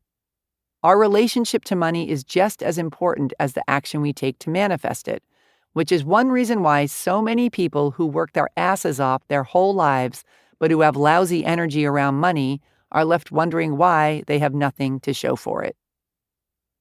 Here's a little one-sided dialogue that may or may not sound familiar to you. Yay! I think you're fun to hang out with too. Wait, what? You think I'm the root of all evil? How can you say that? All you talk about is how you wish you had more of me, even though you're scared to admit you like me. And you say I'm not there for you. And you think people who like me are greedy pigs. Yet you get so ecstatic whenever I show up. And you work so hard to get me to come over. But I keep you in a constant state of worry. And you hate dealing with me. And no matter what I do, it's never enough. One minute you act like you'll die without me, and the next I make you feel like a filthy whore. You know what? I'm done. See you later, freak. Considering that this, or some version of this, is the sort of relationship most people have with money, I don't think the question is, why can't we make the kind of money we want? I think the better question is, how the hell do we expect to? Most people have such conflicted feelings around money that they turn it into a full-on circus, rivaled only by the equally popular freak shows surrounding religion and sex. All three are crammed to the brim with issues and anxieties and staunch fight-to-the-death beliefs that cause them to bring so much sadness to the world. Meanwhile, if everyone would just chill out, sex, money, and religion could be the leading causes of joy. Silly, ain't we? In order to bring money joyfully into our lives, we have to understand that we're having a relationship with it, and then treat it like any other important and meaningful relationship. We need to pay attention to it, want it, nurture it, put effort into it, respect it, cherish it, love it, etc. Ridding yourself of your fear and loathing of money, be it conscious or subconscious, is essential if you want to make any. I was extremely poverty-proud for so long. I felt I was so much nobler in my pursuit of art and fun and altruism than those people who wasted their lives just going after money. No way in hell was I going to sacrifice my awesome life just to chase the filthy dollar. No, instead, I was going to choose between having health insurance or a place to live. I was going to spend precious time that I could have spent making money driving an extra 30 blocks to the gas station where I could save 3 cents a gallon, sifting through piles of clothes in search of the gems at Goodwill, clipping coupons, hunting down sales, researching which bars had free food at happy hour, productive things like that. In my quest to make money an inconsequential part of my life, I was basically thinking about it more than anyone who actually had money ever thought about it. What I didn't realize was that it's not an either-or situation. I could make great money and keep my integrity and have more fun and make more art and help more people and make a bigger difference in the world. Oh. I just had to get over myself. I had to stop working with the equation that wanting and or having money equals greedy scumbag. And I had to get a freaking plan. First rule of wealth consciousness: come from a place of abundance, not lack. When we say we want money for something, we often come from a place of, I don't have it, it does not exist, so I need to create it. This has us focusing on and believing in lack. thereby lowering our frequency and attracting more lack. When we say, "I am manifesting $5,000 to go on a trip to Italy, you just watch me," our faith in the unseen is strong and our frequency is high. Thus, so is our ability to attract money. This is why buying the car worked so well for me. It forced me to face my fears and strengthen my faith because I bought it before I had proof that the money was there. I don't see the money, but I believe it's there and it will be mine, damn it. This abundance is available to everyone, including you, regardless of what your life looks like at this very moment. Some people are born into cushy lives full of trust funds and connections and opportunities and fancy educations. Some of these people go on to make great financial successes of their lives, and some of these people don't. Some people are born into extreme poverty and live in cardboard box houses by the side of a freeway. Some of these people go on to make great financial successes of their lives, and some of these people don't. While their obstacles and initial childhood impressions about money can be extremely different, those who achieve success share one key thing: their belief that they can be, do, and have whatever they set their minds to accomplishing. Your beliefs hold the key to your financial success. Believe that you can have what you desire, that it really, truly already exists, and then go out and get it. Once you understand that we live in an abundant universe, you can also drop the limiting belief that you serve the world better by not taking too much for yourself or by getting too big. Your playing small simply withholds your gifts from the people who are meant to receive them, including you. Can you imagine if your favorite musicians never let themselves make enough money to buy guitars, or take lessons, or hire producers, or buy purple platform boots and tight sparkly pants, or pay thousands of dollars for studio time so they could record the songs that saved your ass in high school? Or if the people who build airplanes refuse to make the money they need to pay for the research and the materials and the factories and the engineers and the electricity and whatever plethora of other costly things that go into building the miraculous flying machines that allow us to travel the world, hang out on tropical beaches, and visit the people we love so dearly? The more you have, the more you have to share. There's plenty of money to go around. You not letting yourself make it doesn't save more for other people, just as you making it doesn't take it away from them. The only reason you should feel gross about accepting money for a product or service is if you're scamming someone, not doing or giving them what you said you would, or if you're causing harm in some other way. It's all about contributing to the world by making life easier, happier, safer, healthier, better, tastier, more beautiful, more fun, more interesting, more thoughtful, more loving. Whatever you do, bring something good to the party. If you're coming from a place of integrity, any icky feelings you have about not deserving the wealth you desire are a waste of time, just as any icky feelings you have about money itself are a waste of time. Greedy people do greedy things for money, so don't go getting all up in money's face and blame it for their lousy behavior. Here's a brilliant little spanking in this department from author-speaker Marianne Williamson that I recently heard in a talk she gave. Having money is like anything else, a tool. And if you see it that way, making it not just about you, but about a way that you can play a part in the dynamic by which money is used for the betterment of all things, then having money is not only a blessing, it's a responsibility. Having money is a responsibility. Let your inner money critic chew on that one for a while. Second rule of wealth consciousness: get clear on where you're at. Write a little ditty about how you feel about money. Get clear on all your craziness around it because trust me, if you don't have any money, you definitely have some crazy. Write something along the lines of, "So the truth is, I don't really trust money. I want lots of it so I can do whatever I want and make big changes in the world, but I don't believe it will ever come to me. Or that if it does, it won't stick around. It never has. I resent needing it. I think people who make it are evil and have bad priorities.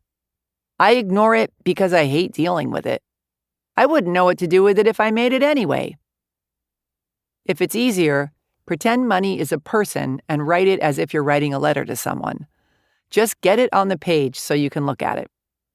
Then break it down, sentence by sentence, and expose your drama around money for the award-winning performance that it is. Using the example you just heard, it could go something like this. I don't believe money will come to me. Has it ever? I guess so. Can you imagine a specific time and a specific amount that came to you that was really helpful and enjoyable? Yeah, I was a graphic designer for 5 years. I got to work on a lot of really cool projects with great people making good money. Any other times? Have you had other jobs or monetary gifts or dividends? Yes. Can you list off 5 to 10 significant times that money came to you? Okay. So if it came to you all these many times, is it possible that it could come to you again? Yeah. Can you change your beliefs from money doesn't come to me to money does come to me? Fine. Yes, I can. Now that you see the truth, focus on money coming to you. Imagine receiving all the money you need. Visualize how you'll spend it and feel it in your bones. Change your story from money doesn't come to me to money comes to me all the time. Make this an affirmation that you walk around saying in your mind and out loud, that you write down, read over and over, and tape to your bathroom mirror, etc. Drill it into your brain and your bones. Another example. I resent needing it. How come? Because I never have enough to do what I want. Is this true? Have you never had enough money to do what you want? Well, there have been some times where I've had the money. So is it true that you never have enough money to do what you want? No. And when you have the money you need to do what you want, do you resent needing it? Not really. How does it feel when you have it and you spend it on something you're really excited about buying for you or someone else? Pretty cool, actually. So is it true you resent needing it? No. Once you've caught yourself in your big fat lie, focus on spending money lavishly on yourself or the people you love or a cause you're passionate about or whatever, and feel it in your bones. Imagine receiving it and feel yourself filling up with gratitude for it coming to you. Be grateful to money for the awesome tool it is and for allowing you to feel so good. Replace your story that I resent needing money with I'm grateful to money for helping me live such an awesome life. Start healing your relationship with money. Sit your broke ass down and write a letter to money and then break it down sentence by sentence like I just did. Really do this, please. And create some new money affirmations. Repeat your new affirmations and feel them in your bones. Walk around thinking about how much you love, love, love money. Did hearing that just make you throw up in your mouth a little bit? You are going against some seriously deeply ingrained beliefs here. Money is incredibly loaded for most people. So if you want to get over your issues and start making money, spend time on this. You're rewriting a story that was written in blood by you and generations before you that you've been buying into your whole life. So it's going to take some effort to rewrite it and start living it. Third rule of wealth consciousness. Get clear on where you desire to be. We all need money. We need it to feed ourselves, buy clothes, get shelter, water, medicine, etc. Once it goes beyond basic survival, however, and we get into the arena of how much money we need, if we've got guilt and judgment and terror over what it means to have it and what people will think of us if we do, this is where all hell is going to break loose. Of course, none of us need more than the basics to survive. But if we're talking about blossoming into the fullest expressions of our best selves in an abundant universe, we do. Which is why I'm assuming you're listening to this book instead of one on how to distinguish edible berries from poisonous ones. You don't want to merely survive, you want to thrive in every area of your life, including the area of financial support. Being wealthy means having the resources to provide yourself with everything you need and desire, to share your gifts with the world as your biggest, badassiest self. This means being wealthy psychologically, spiritually, and energetically, as well as materially. Let's say you've got your own clothing company. You need money to have a space to create your designs. You need to pay for materials, manufacturing, shipping, payroll, marketing, and all the other expenses of running your business. That's obvious. But you also need to feel healthy, happy, and good so you can do your best work and bring the most awesome products to your customers. Maybe you need to live and work in a place you love that inspires you, or hire assistants so you're not exhausted and spread thin, or do things that fill you with happiness like travel and buy your friends dinner, or join a gym, or get a puppy, or buy clown noses for everyone in your office. Maybe you want to give 20% of your income to help drill water wells in Africa, as well as hire more staff so you can donate some time to doing charity work. It all counts. Feeling like you don't deserve the things that make you the happiest and best version of yourself because it's greedy or is asking too much ultimately rips off the rest of the world because you aren't being fully supported and, as a result, aren't sharing your highest frequency with the world. Be your best, do your best, demand the best, expect the best, receive the best, and put your best out into the world so everyone can receive your best too. Think of it this way. Would you rather hang out in a world where everyone feels happy and well taken care of and aspires to be the best they can be? Or would you rather be in a world where people live in fear and shame and scrimp and hold themselves back?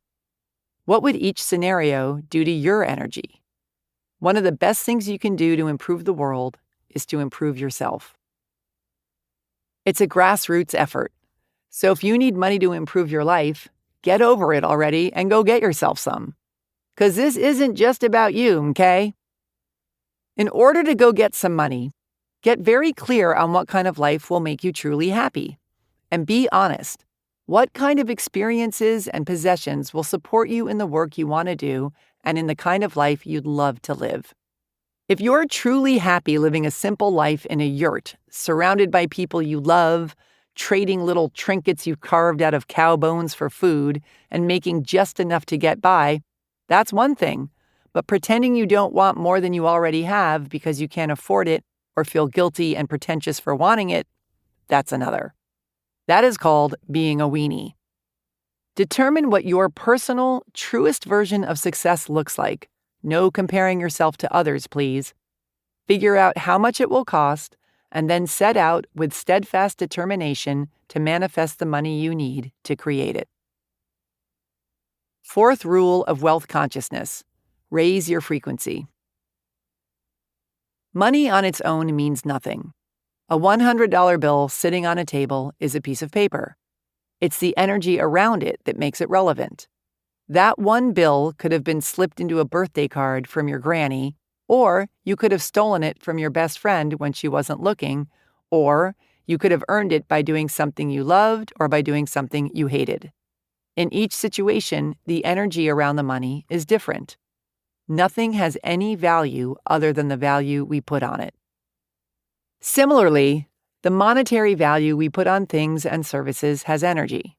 Someone could sell a t-shirt in a store for $10. Another person could sell the exact same t-shirt in some fancy store for $1,000. How much is a gold watch worth? How much is a broken watch worth that was owned by Michael Jackson?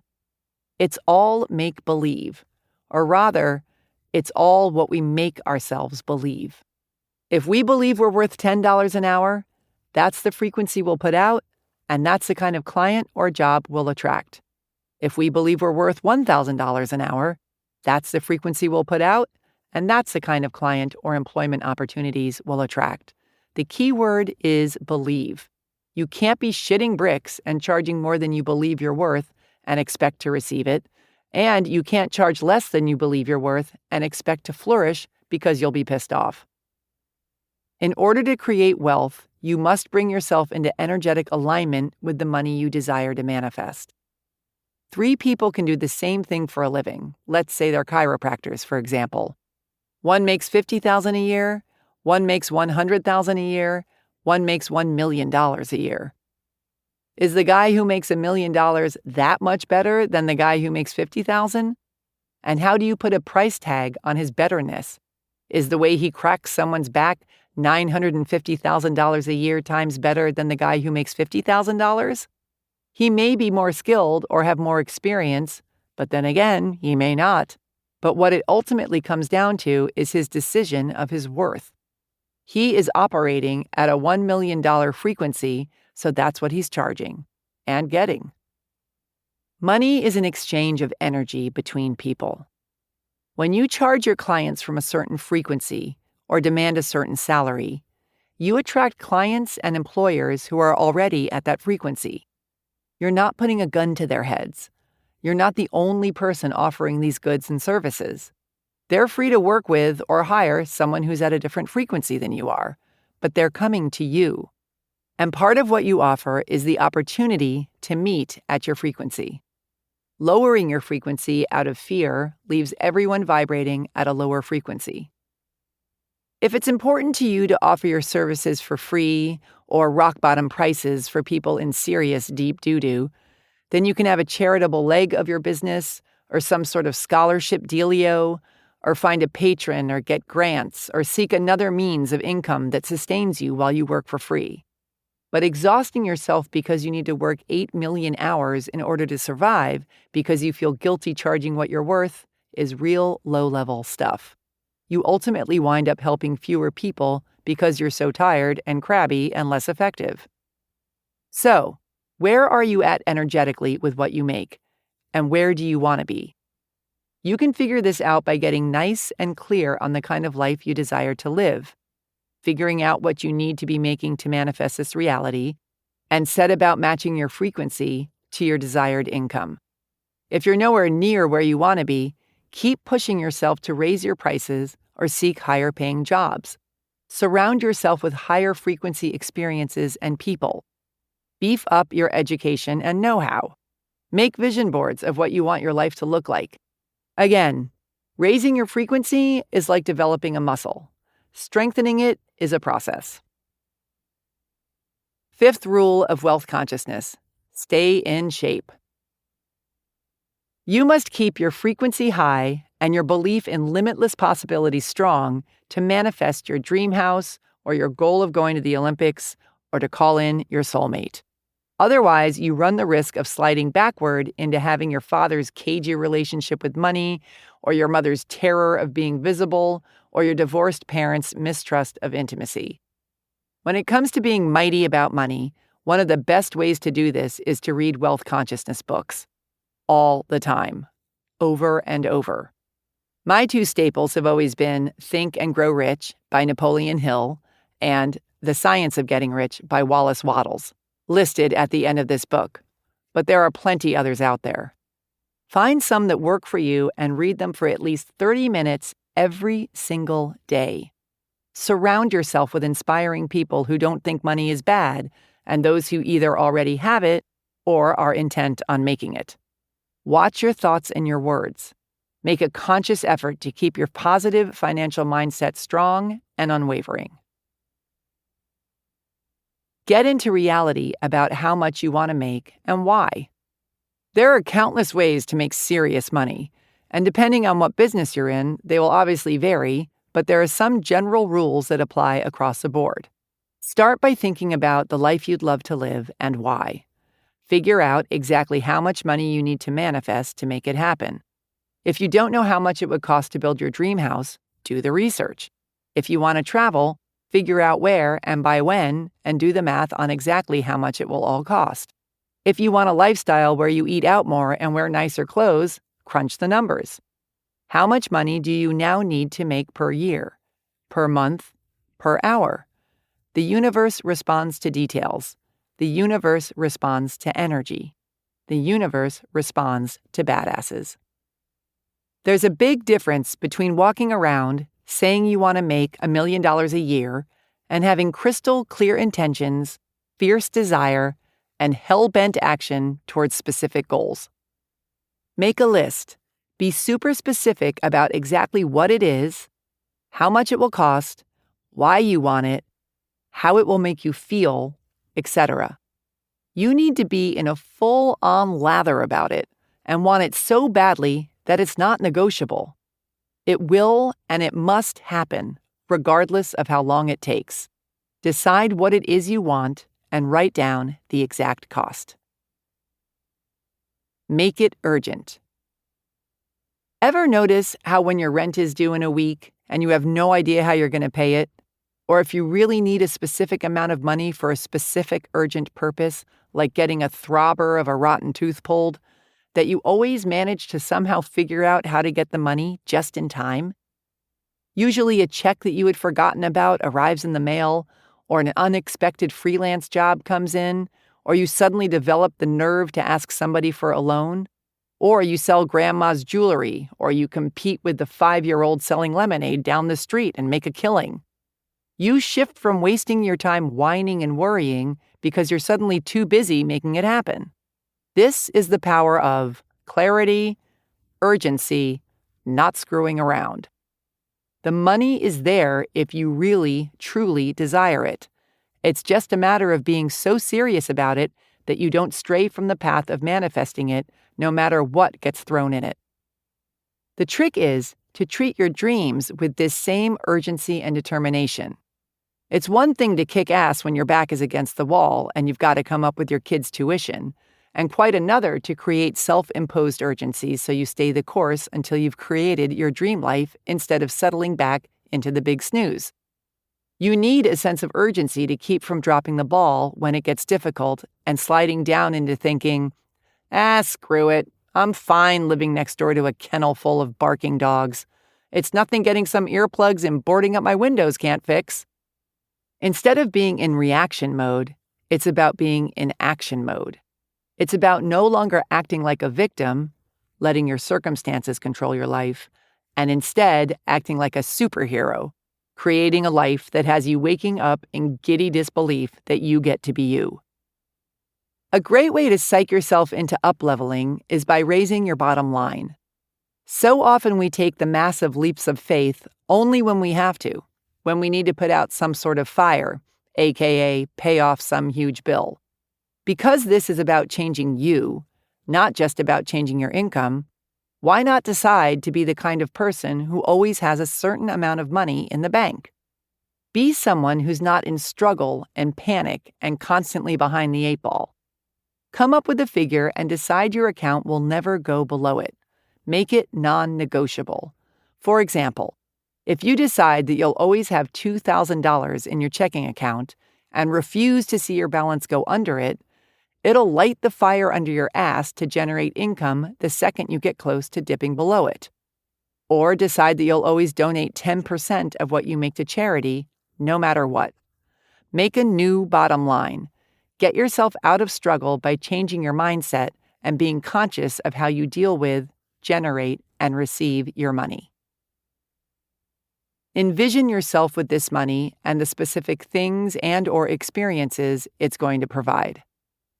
As I said, money on its own means nothing. It's what we attach to it that gives it meaning and inspires us to have it in our lives. It's what this money makes us feel like that puts us in the proper tizzy to manifest it. Write a mantra that you can run over and over in your mind to help you manifest the money you desire.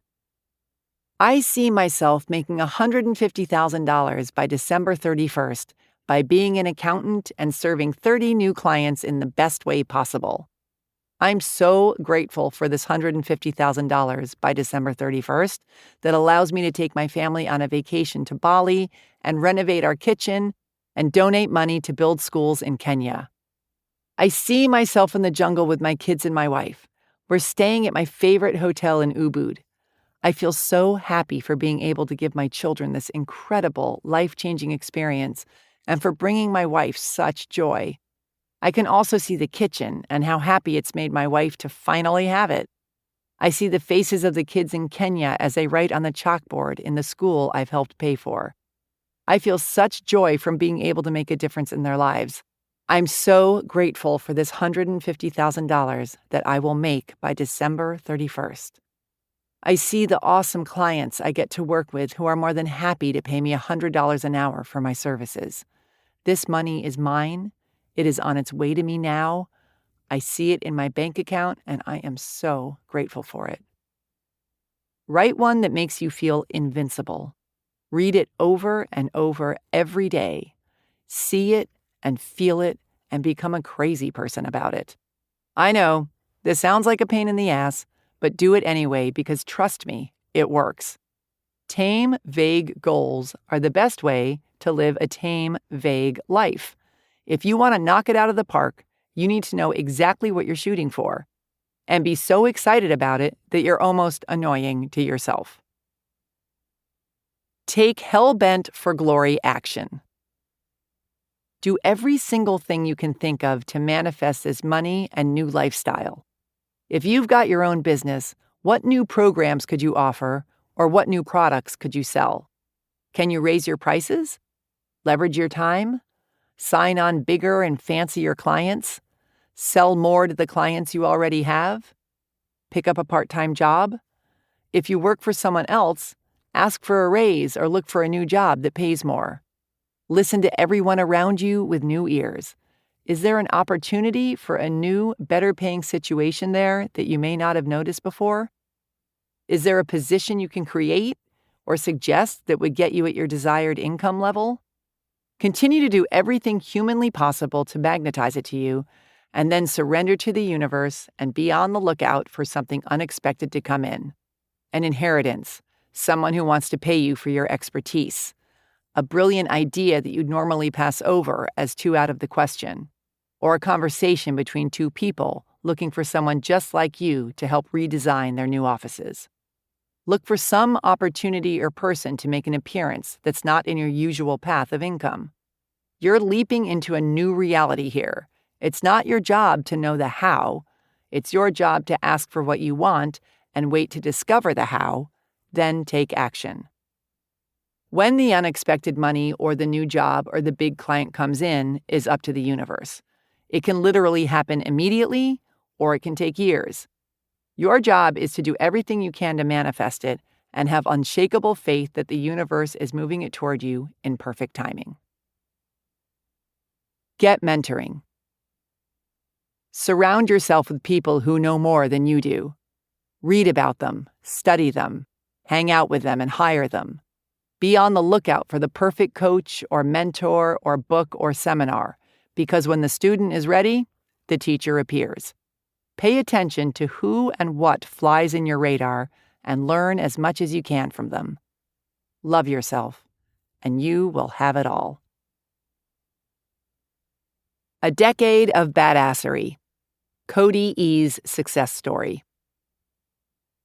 Cody is an artist who spent years as a broke waitress with a pattern of dating immature guys with Peter Pan syndrome.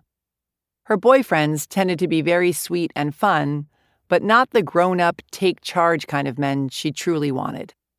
She admitted that she had a thing about feeling secure. She liked staying in her comfort zone with money, as well as with men and friends whom she felt didn't challenge her, whom she could somewhat control because they were at the same level she was at or lower. She felt she wasn't good enough to hang with people who were above her. In all aspects of her life, she played it safe, aimed low, and continued to spend her workdays asking people if they were ready to order. One day, a friend mentioned how much she loved falling asleep happy, and it hit Cody like a brick. She hadn't fallen asleep happy in years. In her words, "I thought to myself, WTF am I doing? I'm living in a tacky castle. My job, my partner, my home. I could be so much more. Why am I partying all the time and settling for what I've got instead of creating a life I want?" She made the no-nonsense decision to take control of her life. She went to a silent meditation retreat, got into yoga, started reading self-help books, including this one, and practiced really listening to her gut. She wrote down every single thing she wanted without thinking, you can't have all of that. Men, money, life, all of it. She also broke up with her longtime boyfriend, who she adored but who wasn't the one. It was incredibly difficult, but she was on a mission. One of the things in Badass that really spoke to her was the concept of stretching yourself to make more money instead of shrinking down and cutting back on your spending. She wrote a love letter to money and constantly repeated the mantra, "I love money and money loves me." While waitressing, she started expressing gratitude to her customers for the tips they left and talking about money freely and openly instead of being weird about it.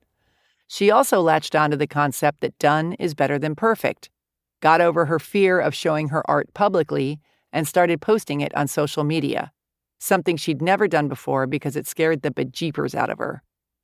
Slowly but surely, she acquired more and more followers, started steadily selling her art, and even landed a giant mural project. On the relationship front, she made the decision to seek out men and friends who inspired her to grow. She stopped pretending she was okay with the low vibers, stopped wasting her time doing boring, stupid stuff, and started living a more meaningful and disciplined life. The fear of not being good enough started to dissipate.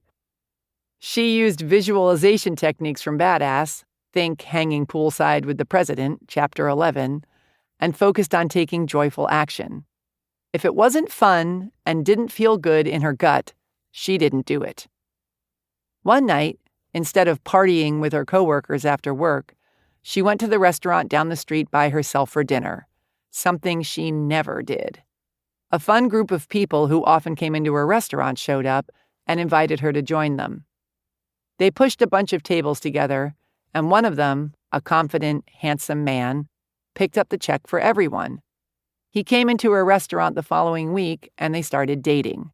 He was rich, successful, and strong, the kind of guy she always wanted but never felt good enough for until she made the decision to up her game. In her words, "I thought 50 Shades of Grey and Twilight were such romantic books, and I liked imagining myself in that sort of setting. I now live in Seattle, near where both those books are set, with the man of my dreams, who I've been married to for 5 years. I also sell my art and teach art to young women and kids. By shifting my mindset and doing the stuff that scared me, I basically turned my dream life into reality." Bonus chapter: Trusting Your Inner Smarty Pants. Prayer is telephoning to God, and intuition is God telephoning to you. Florence Scovel Shinn, metaphysical teacher, OG personal transformation pioneer, old-timey writer from back in the days when women weren't supposed to be smart. A few weeks ago, some dear old friends came to visit me from out of town. The morning of their arrival, my dog positioned himself in front of the big window that looks out onto my driveway and remained there for hours waiting for their car to pull in. I hadn't yet put out fresh towels for my guests, nor gone grocery shopping. I had tidied nary a room, picked nary a flower, fluffed nary a pillow. I hadn't even told my dog we had house guests coming. But he knew, as he always does, and there he sat, all damn morning, foregoing breakfast and chasing crows around my yard so he could man his post instead. I know humans who've intuited incredible things too, like my friend who had an aching pain of dread in her chest as she shopped for the dress in which she would wed her now ex-husband. I also know someone who felt in her bones that her sick mother had passed away before she got the somber phone call. And while hiking last week, I was so caught up in brainstorming ideas for this chapter on intuition that I ignored my gut pinging me to turn left at a fork in the trail. I wound up a little bit lost and the butt of yet another cosmic joke. Animals and humans have the same access to intuition, but because animals don't have a bunch of highfalutin thoughts taking up space in their brains, they're much more receptive to this cosmic information than humans are. For better or worse, animals don't question whether their hunch to growl at that weird guy coming up the road is on point or insulting. Every cat I've ever lived with immediately made a beeline for the lap of the most allergic person in the room, never questioning, should I forsake my intuition and catly ways and leave this miserable person alone? Or should I snuggle in and watch their throats start closing up? And I don't know a single animal who'd worry about what others would think if they canceled their wedding because of an icky feeling after the invitations had already been sent out. We humans have the great gift of having both experiential wisdom and intuitive knowing. Most of us just haven't spent the time to learn how to use them together to our advantage yet. Almost all of us have stories about our intuition saving the day, and/or stories of times we wished we'd listened and allowed it to save the day. But more often than not, we throw our hunches under the bus in favor of making choices that don't serve us. I mean, I don't think anyone anywhere has ever uttered the words, "I knew I shouldn't have trusted my gut." And yet, while we have many unimpressive reasons for not listening to these hallowed hits of wisdom, the most persuasive is that we care about what other people might think more than we care about how we feel. This obsession with other people's perceptions of us is so compelling that we often let it strip us of the most joyful things in life. As discussed in Chapter 7 of this book, I Know You Are, But What Am I?, we will refuse to do the things that light up our hearts, such as write our books, show our art, or charge what we're worth, for fear of being called out as frauds, or idiots, or show-offs.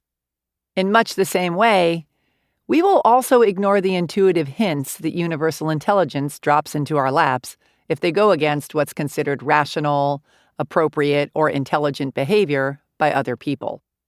In other words, we place more importance on the opinions of humans, even those we dislike or don't even know, than we do on cues sent to us from the cosmic beyond. We're also pros at poo-pooing our intuition because we're impatient, we haven't learned to trust it yet, we have trouble tapping into it, or we hear it loud and clear but choose to ignore it and suffer the consequences because we want what we want. We'll do things like befriend people who feel off because they're funny or they know someone who knows Dolly Parton. And we'll go on trips we have a bad feeling about because we've already booked everything and we can't wait to wear our new caftan on the beach. About 5 years after this book first came out, I leased a car when my intuition was all but wrestling me to the ground and screaming in my face, "Don't do it!" I was madly in love with this car because it was sexy, comfortable, and super fun to drive, and it got great gas mileage. Even though I couldn't see one wrong bone in its perfect automotive body, my gut suddenly dropped straight through the floor when I sat down with my sales guy to sign my contract. By this time, we'd already spent hours test driving cars together and giddily discussing how awesome the one I'd chosen was, and I didn't want to look like a flake by backing out. Nor did I want to try to explain to him that although I was deeply in love, I wasn't going to sign the lease because I suddenly had an uh-oh in my tum-tum. But mostly, I went ahead with the deal because I wanted that stupid car. 3 years of constant flat tires later, I learned the fancy pants high-performance tires required by this vehicle must apparently be driven only on wall-to-wall carpeting because the tiniest pebble in the road will cause them to explode.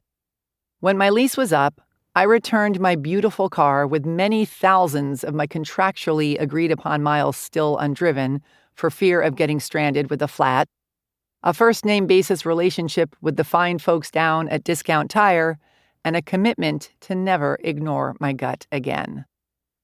The awesome thing about intuition is it provides us with the important information we need, don't lease this car, regardless of what we do or don't already know. What the hell are high-performance tires? Our hunches give us the power to understand without any experience, conscious reasoning, or analysis. An intuitive hit is an insight that spontaneously occurs.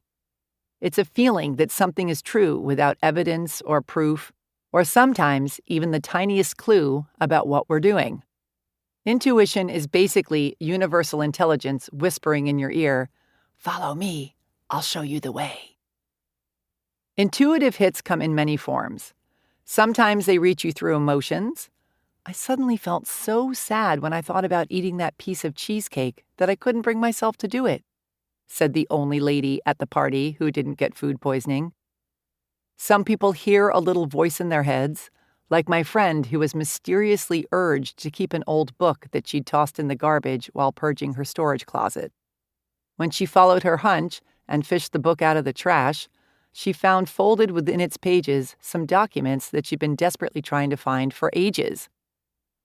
"It was the strangest thing," she said. "I almost felt like someone was looking over my shoulder, whispering in my ear."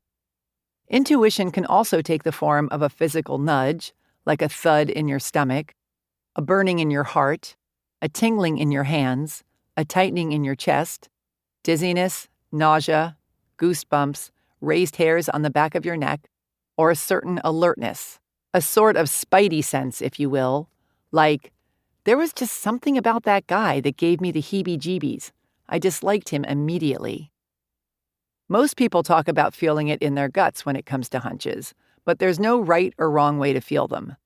Once you get more clarity on your preferred method of cosmic reception, which we'll work on later in this chapter, you'll be better at picking up all the little clues that are leading you to whatever treasures the universe has in store for you. All the woo-wooery discussed in this book, and all the power you possess to create the life of your dreams, boils down to the very same thing you must master in order to become an intuitive badass: allowance. By now, you know that intentional manifesting is all about focusing your thoughts, raising your frequency, getting in the flow, and feeling as if your dreams have already been granted. Tapping into your intuition works in much the same way because intuition, like conscious creation, exists outside the realm of the known. It doesn't care about your current environment or past experiences because it's all about what you can feel and imagine and sense in the moment. Intuition is universal intelligence sending you a radio signal of sorts. Your job is to fine-tune yourself so the static of your disbelief, your proing and conning, your constant mental chatter, and your fears, insecurities, and impatience don't make the signal impossible to hear. Here are some ways to become besties with your cosmic guide. 1. Take a moment. As you go about your day today, pause as often as possible and pay attention to the force that compels you to get up and have a snack, to walk into a store, to engage or ignore a stranger, to drive a certain route or make a certain turn. Just slowly start becoming aware of why you do what you do, any emotions and feelings that are present, and where you feel the impulse to act in your body. Did you get a snack because you suddenly felt hungry? Or because you got frustrated and needed a distraction from your work? Or because a Fritos ad popped up on your screen? Did you chat up that lady at the post office because something about her seemed inviting and familiar? Or because you truly did want to know where she got her cowgirl hat? Or because you pretty much always talk to everyone? For now, just practice catching yourself in action and becoming familiar with the forces that motivate you and how they make you feel. 2. Learn to discern. When I was in my 20s and living in New York City, I fell asleep on the couch one afternoon with a votive candle burning on top of the television set. In olden times, TVs were big, clunky things that you could put stuff on top of, you see. One of my roommates at the time was an artist who painted on cardboard, and his work was all over the walls, including right above the TV. While I slept, the little metal casing around the candle heated up, melted through the plastic of the television, dropped inside, and set it on fire. When I awoke to a room full of thick black smoke and flames lapping at the cardboard painting above the TV, there were 4 things I realized I needed to do all at the exact same time. 1. Unplug the television. 2. Get the painting away from the fire. 3. Open a window. 4. Stop getting stoned in the middle of the day. If you've ever had a close call with real disaster, you may be familiar with the experience of everything suddenly starting to move in slow motion. This happens because when your sense of normalcy is suddenly obliterated by an extreme event, your brain has no familiar reference points. It can no longer control how you perceive things, including how you perceive time, and you're catapulted into a pure, blank, meditative zone of sorts. Your brain is in such a state of stalled shock that universal intelligence can now come through loud and clear. In these high-stakes, normal, thought-free situations, you're able to slow down and listen for inspired instruction rather than have a knee-jerk reaction and possibly make things worse. I mean, you always have the opportunity to pause and look within for guidance, but in these situations, your ability to be totally present is on steroids.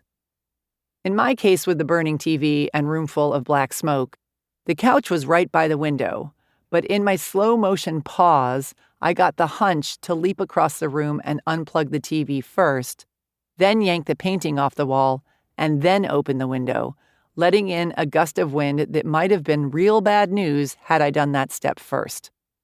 I remember feeling paralyzed by indecision the moment I woke up, and while my brain was desperately trying to figure out how to deal with the situation, something else moved me to take the action I took. Here are some ways you can practice and pause without nearly burning your building down. Take note of speed. One of the main differences between the messages we receive from the conscious brain and those we receive from the inspired mind is the time it takes to sink in and feel right.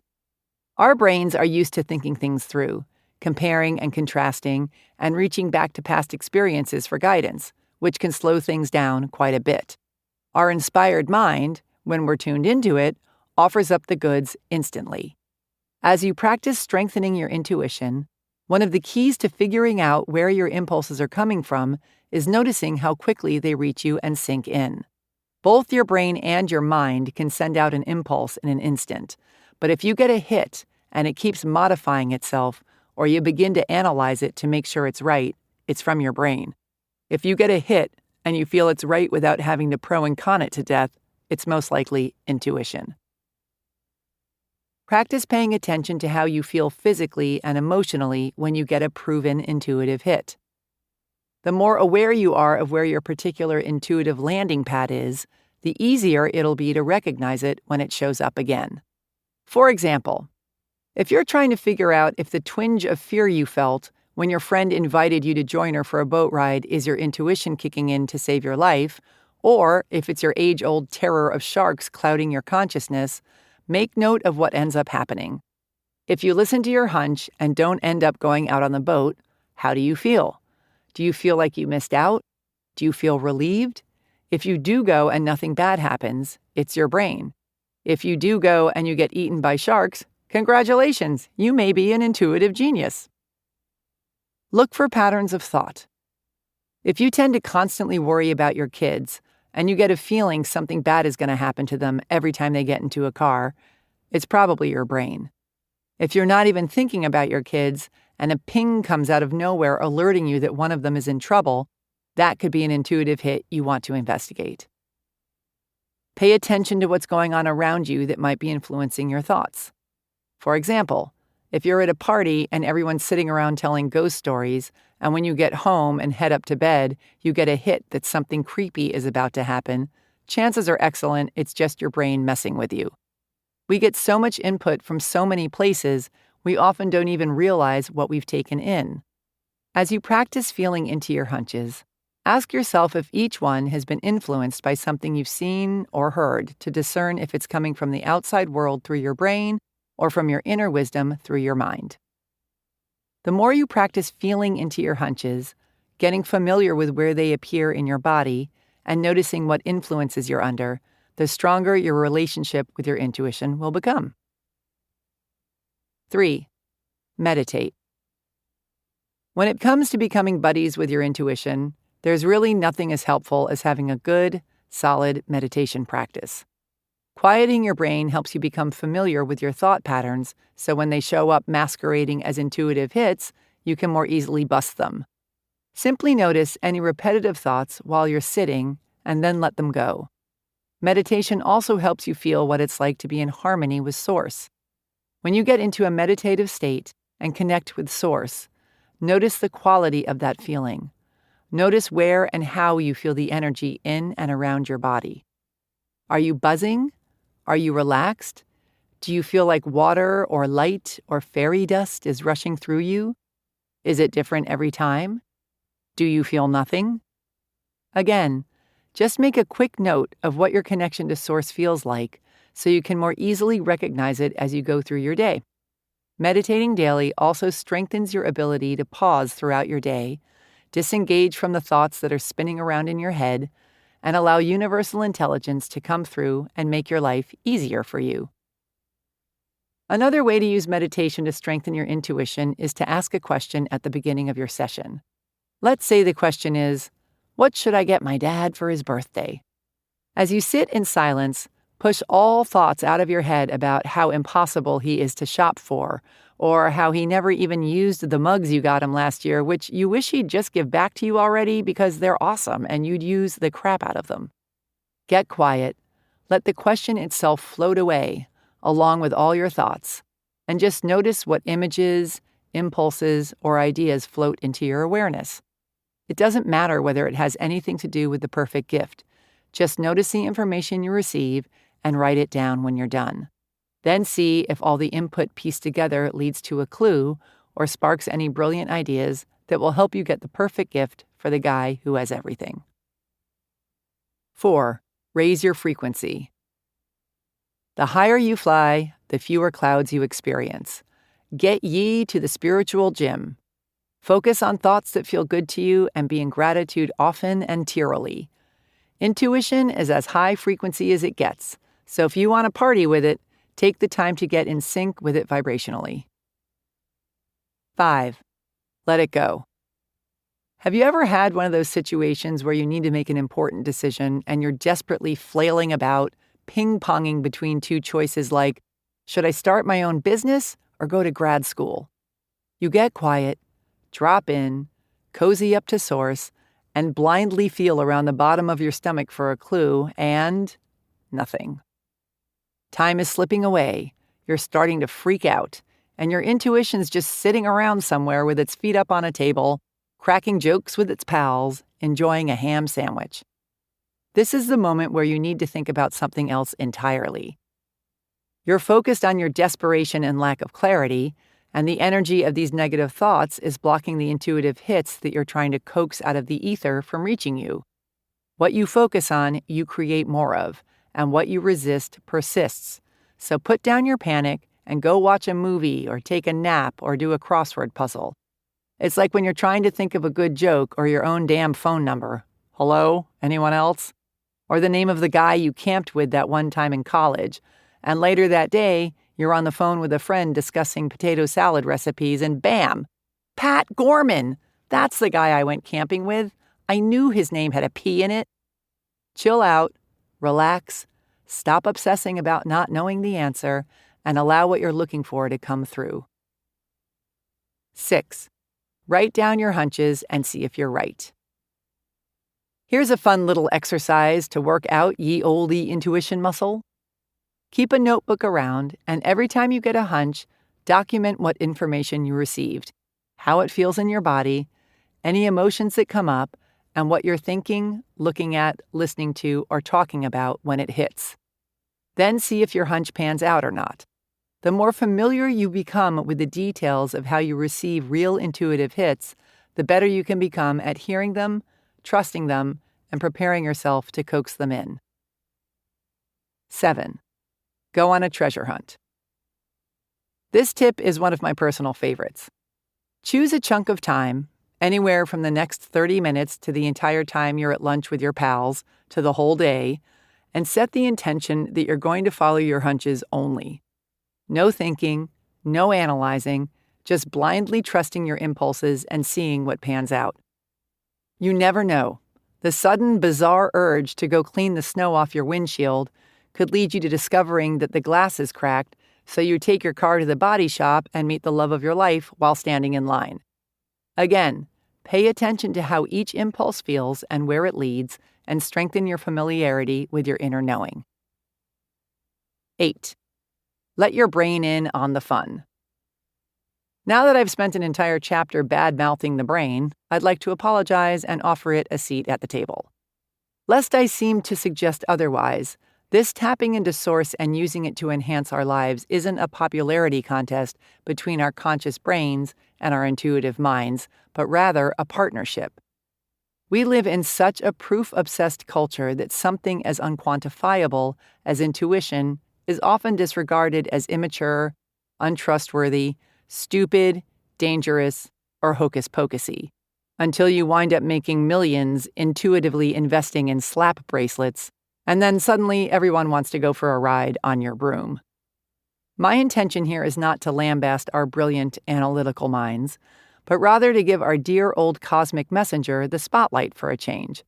I want to level the playing field so we start using both our brains and our intuition to manifest magnificence. The trick to benefiting from both the analytical and the cosmic is to feel into your intuition and, at the same time, use your brain to glean wisdom from past experiences, to weigh the options, to do the research, and to think things through.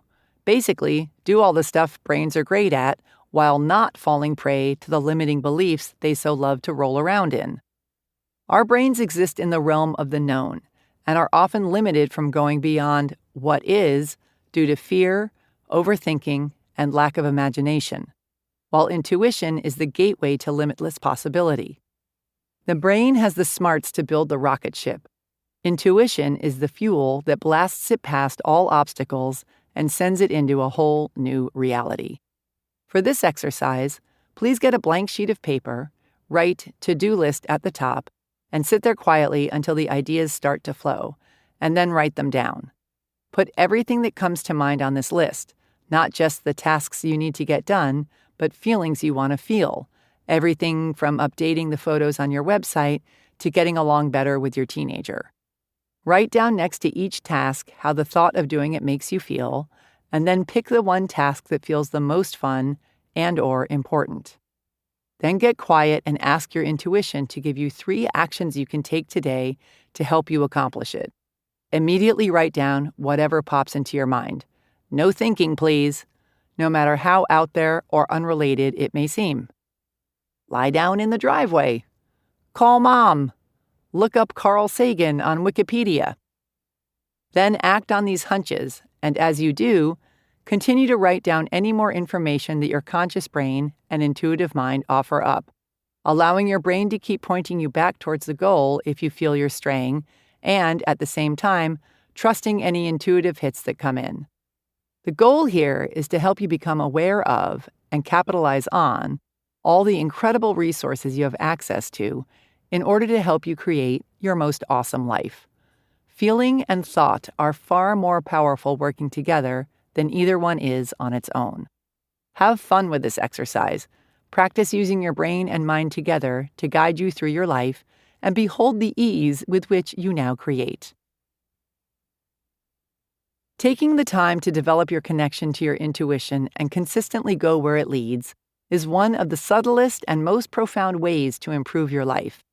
When you get into the habit of trusting your intuition as much as you do your rational brain, you stop acting out of fear, repeating patterns that keep you stuck where you're stuck, and attracting low-frequency people and situations, and you instead experience more things that feel right and good and true to you. Our intuition connects us to source energy, which is love energy.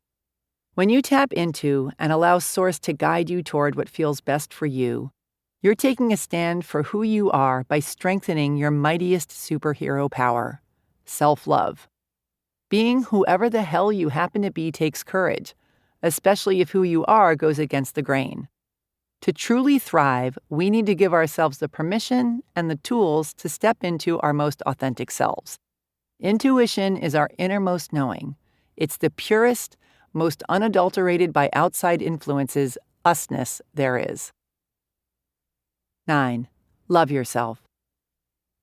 Trusting your intuition, regardless of what anyone else thinks, and doing what it says, is about as authentic and self-loving as it gets.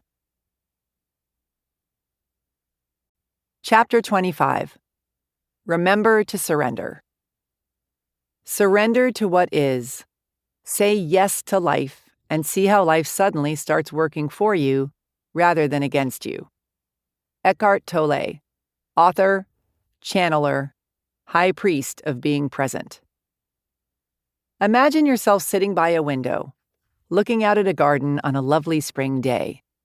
You see birds and bees and butterflies merrily flitting about, when all of a sudden, the most beautiful butterfly in the world catches your eye. Its stunning turquoise wings make your heart explode. Its joyful flight makes your soul sing. Its metamorphosis from wet, wormy thing to creature of soaring beauty fills you with inspiration. Suddenly, you leap up, overcome and crazed with a fierce desire. It must be mine, mine, mine! You sprint to the closet, grab your net, sneak outside and tiptoe through the tulips, stalking your beloved prey.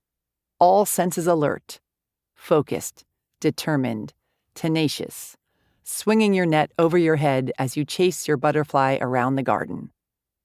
You chase it for hours and hours, but all you seem to be able to do is scare it off, rather than catch it. It's only when you stop trying so desperately, relax, breathe, and surrender your desire to the universe that the butterfly of your dreams calmly comes and lands on your nose.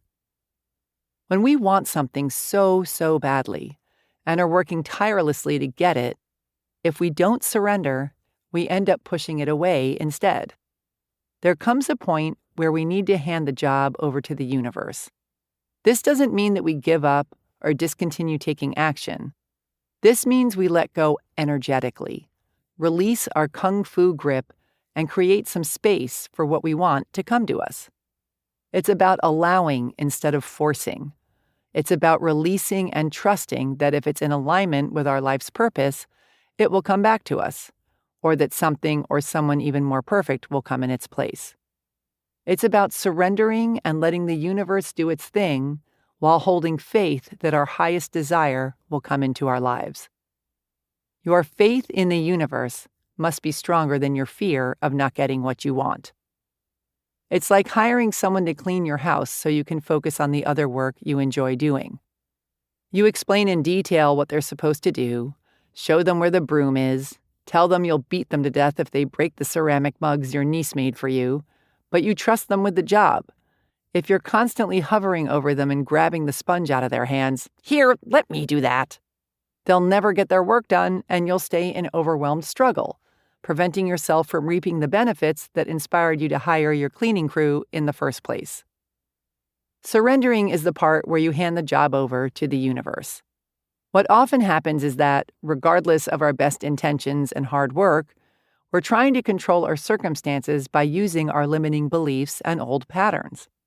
We think that we need to try and take charge of the situation, fear-based thinking, instead of having faith and gratitude and allowing the universe to deliver, love-based thinking.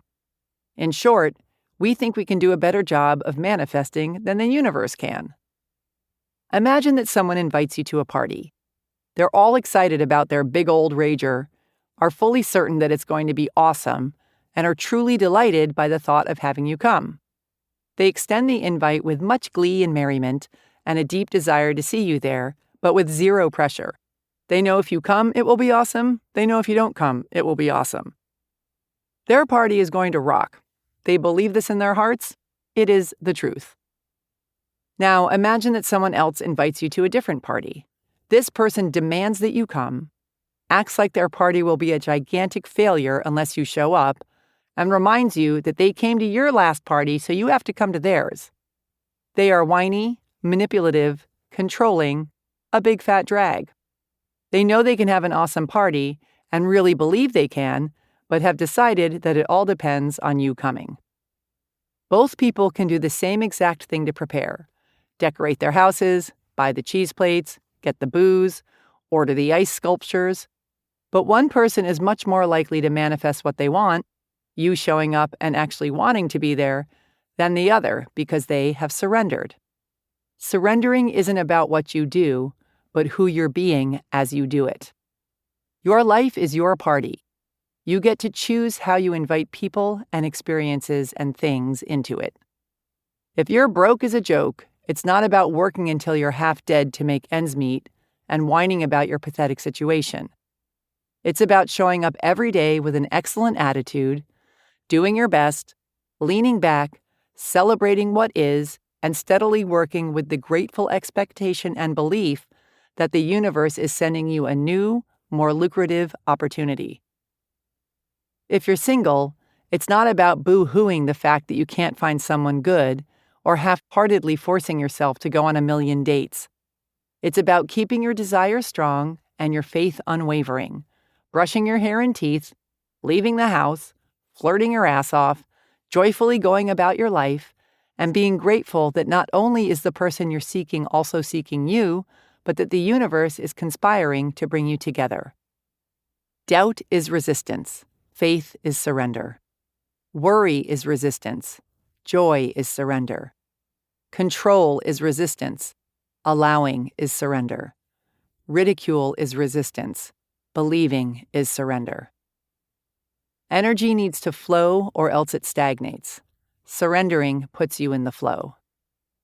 Not only does surrendering create the space to manifest your desires, but it opens you up to manifest good-feeling experiences and things that are presently outside your realm of awareness, aka miracles. As I mentioned before, when you're moving into a new, awesome life that you've never lived in before, you can't expect to know how to get there because it's new territory. So you can only do that which you already know how to do and stay open to discovering the new how.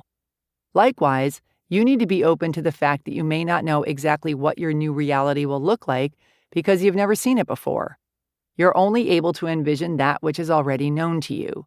So the mind-bogglingly awesome new life may be out of your scope of imagination, and by stubbornly holding on to the exact vision of what you want instead of surrendering, you set yourself up to miss out entirely on the very thing you're looking for. Sometimes your new reality will look just as you pictured it, sometimes totally different and way better.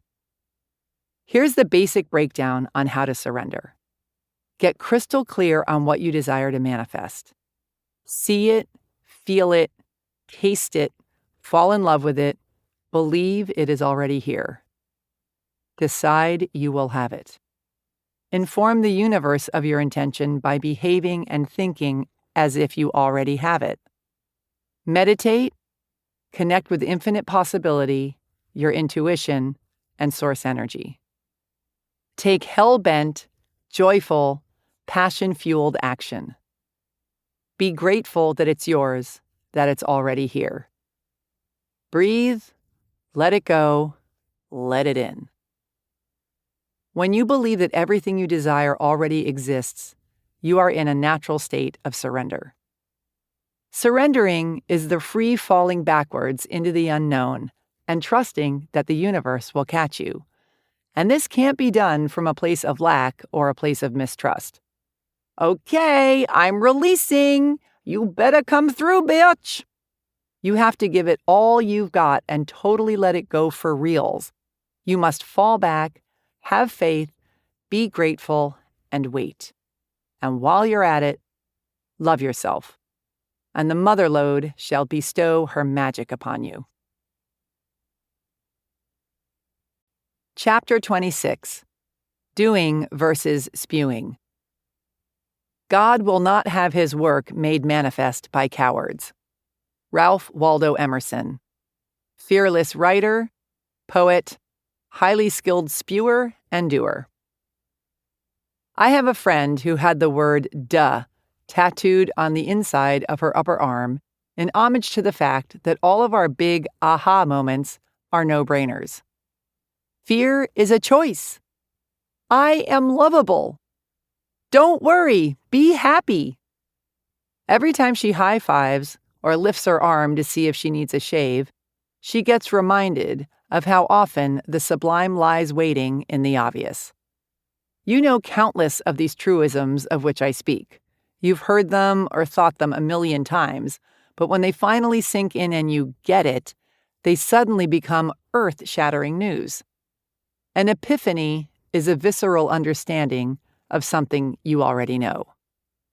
Once something moves from our brains to our bones, that's when we can use it to change our lives. The million-dollar question is, will we?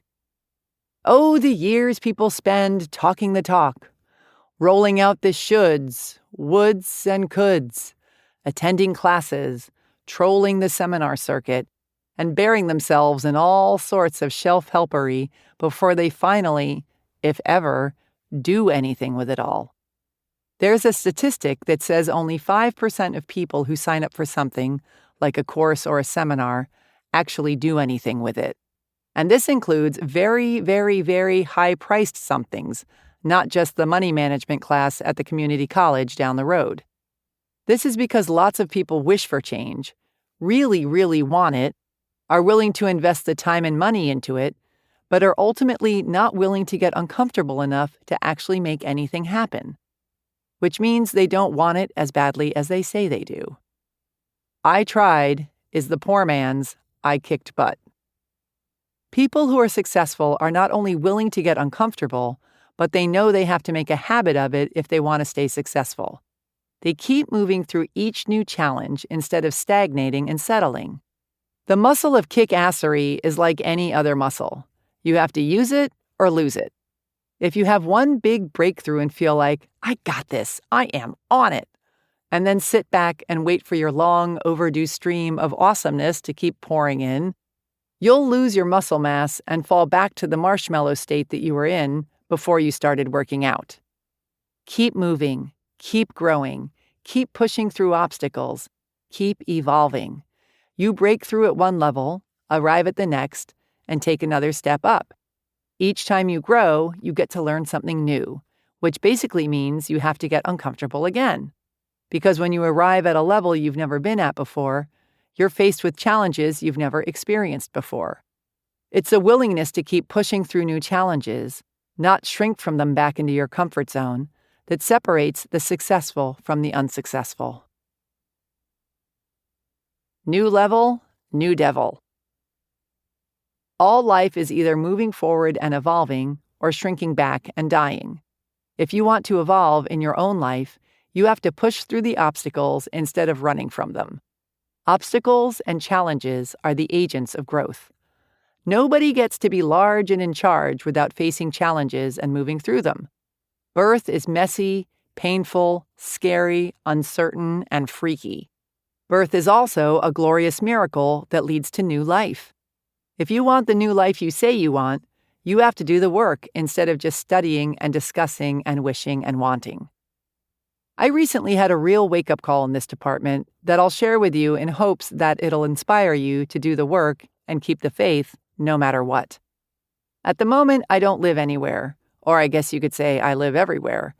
I got rid of my place 2 years ago and have been exploring the world indefinitely ever since.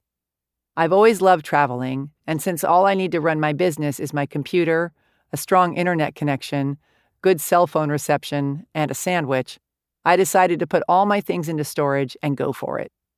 I saw this as a chance to walk my talk of living life on your own terms, to be the priestess of high vibe, to quantum leapfrog around the globe, to see in how many different languages I can learn how to say, "Would you mind watching my stuff while I go to the bathroom?"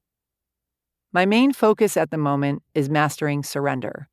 I want to have unshakable faith in the not yet seen.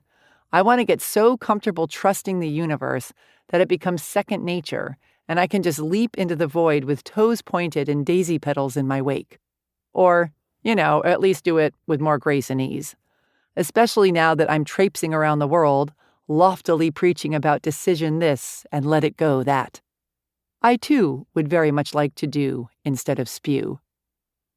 Surrender comes into play often, especially when it comes to figuring out where I'm off to next and where I'm going to stay once I get there. My modus operandi is to go with the flow and trust that the universe will guide me to the perfect place at the perfect time, which, I'm quite pleased to report, has yet to disappoint. After following my sudden and bizarre impulse to go to Tokyo, a city I had zero interest in checking out, I not only totally fell in love with the place, but the ideal furnished apartment came up for rent and was handed to me on a silver platter when I decided I wanted to live there for a while. An invitation to stay in a gorgeous guest house in the Spanish countryside with great friends came in, unsolicited and out of the blue, when I was trying and failing to figure out where to go next. I keep finding myself repeatedly and fully coincidentally crossing paths in distant corners of the world with several of my fellow global nomads whom I met and befriended in Bali, and who have me drop-jawed and giddy every time I bump into them.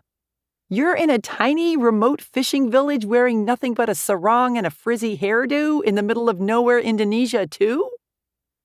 Yet even though my cosmic travel agent has more than proven that she knows exactly what she's doing, I was still fairly nervous about this last free fall.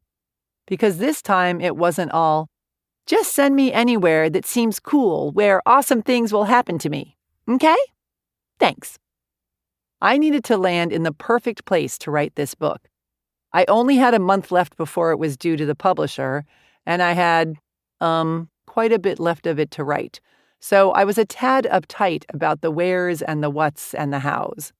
I was in Tokyo at the time, and my plan was to fly to LA to meet with a client, then road trip through the American West and wind up at some fabulous, fully furnished luxury rental home with a great view and lots of sunshine where I could concentrate and get lots of work done. I imagined being surrounded by awe-inspiring nature, but being close enough to a city where some friends lived in order to avoid the isolation best known for driving writers to drink heavily, or in my case, to delve into failed experiments with cutting my own hair. If there were animals around to keep me company, that would be the cherry on top, but the rest was non-negotiable. About 2 weeks before leaving, I went online and started searching for houses to rent. I looked in every state west of Colorado, but everything I liked was booked. I asked everyone I knew and everyone I didn't know if they had any ideas. I sent out emails, Facebooked, tweeted, and texted, but again, nothing. There was always the hotel option, but I really had my heart set on a house, and I was starting to panic about the fact that I'd waited until the last minute. This was a big deal. This was my book. I needed inspiration and high frequency.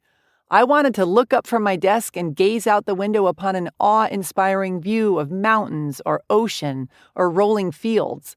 Meanwhile, if something didn't come through soon, I was going to be gazing out the window of the bedroom I grew up in upon my mother sweeping the driveway in her slippers. I began resigning myself to the fact that I'd blown it. Instead of having faith in the universe and joyously anticipating the manifestation of my dream home, I started shrinking and talking myself into taking what I could get. What am I whining about? I'm lucky to have my mom's house to go to. I love her. Plus, she'll feed me lasagna while I'm writing. Then I realized what I was doing. What kind of hypocrite would I be if I got all fearful, small-minded, and low vibe about where to write my book about how not to go through life fearful, small-minded, and low vibe? You have to keep the faith, always, even when your ass is on the line. So, 48 hours before my flight left Tokyo for LA, I calmly sat back, focused on my ideal writing palace, envisioned the wide-open space it looked out upon, luxuriated in its plush couches and big open kitchen, soaked up the sun pouring in through its huge windows, felt it in my bones, believed it was real, did the whole wickety-woo thing, and got all excited and grateful that it already existed and was on its way to me. Then I sent out one more mass email asking if anyone knew of a great place for me to write my book, surrendered it up to the universe, and took myself out for a big, fat sushi dinner to celebrate the awesome writing paradise that was about to land in my lap. When I returned to my hotel, there was an email waiting for me from a friend who knew some people who had a place I could move into ASAP. I'm pleased to report that I'm writing this in a big, luxurious, open, sunny, magnificent house with huge windows and spectacular views an hour outside of San Francisco, where 5 of my best friends from college live. The house is on top of a hill overlooking 17 acres of rolling farmland, and I can stay for as long as I want, as long as I take care of their adorable horse and 2 goats. This shit works. So, how serious are you about not settling? You can make a quantum leap in your life right now. You can change your entire reality on a dime if you want to badly enough, or massively increase your income level, or drop 10 pounds, Or begin waking up excited to be who you are instead of merely putting up with your day until it's cocktail hour. Whatever level of upgrade you want, it's available to you right now. You just have to decide to make it happen, to be engaged with your life and let the universe work for you. Here are some ways to take what you've learned in this book and seal the deal. 1. Give your bad habits the heave-ho. Successful people have good habits. Unsuccessful people have losery habits. Because our habits are all the things that we do automatically, without thinking, they help to define who we are. If you're in the habit of getting up and working out every morning, you're in shape. If you're in the habit of never doing what you say you're going to do, you're unreliable. And if you're in the habit of getting massages 3 times a week, you're really psyched. Pay attention to the areas of your life that you're not so thrilled about. Figure out which bad habits helped create them and trade those habits in for some good ones. Form the kind of habits that successful people have. Good time management habits, good decision-making habits, good thought habits, good health habits, good relationship habits, good work habits, etc. Think of what behaviors would make the biggest positive changes in your life, maybe even the kind of changes you can hardly imagine coming true, and set about turning them into habits. How do you form a habit? Decide to. Make it a part of your regular, everyday activities. Make it as non-negotiable and thoughtless as brushing your teeth or getting out of bed. Schedule it in. Work on uncovering your subconscious beliefs and rewriting your stories. And if it's something you've tried to change on your own, get some help. Hire a coach, a mentor, a personal trainer. Tell a friend to spray paint "I am a lazy lard ass" on the side of your house if you don't reach your goal of going to the gym 5 days a week. Whatever you have to do, start developing successful habits if you want to become a successful person. 2. Breathe amongst the people. Your superhero power, that is your connection to source energy, is available to you 24/7, not only when you're sitting cross-legged in your robe meditating. Once you get your brain used to shutting up and tuning into source energy, you can start doing it throughout your day. The whole point of everything you've learned in this book is to use it to improve your life, not to take a break, go off and read, and then head back out to your life again and leave everything you've learned back there on the couch where you were reading. You want to carry all the stress-relieving, life-appreciating, joy-delivering, mood-lifting, source-connecting, butt-kicking benefits with you all day long. And the best way to do this is through your breath. When you're stuck in traffic, getting yelled at by your boss, feeling awkward at a party, strolling through the office, lying on the beach, trying to remember how to get to your sister's house, take a moment to breathe deeply, clear your mind, check in with your bod, become present in the moment, and connect with source energy.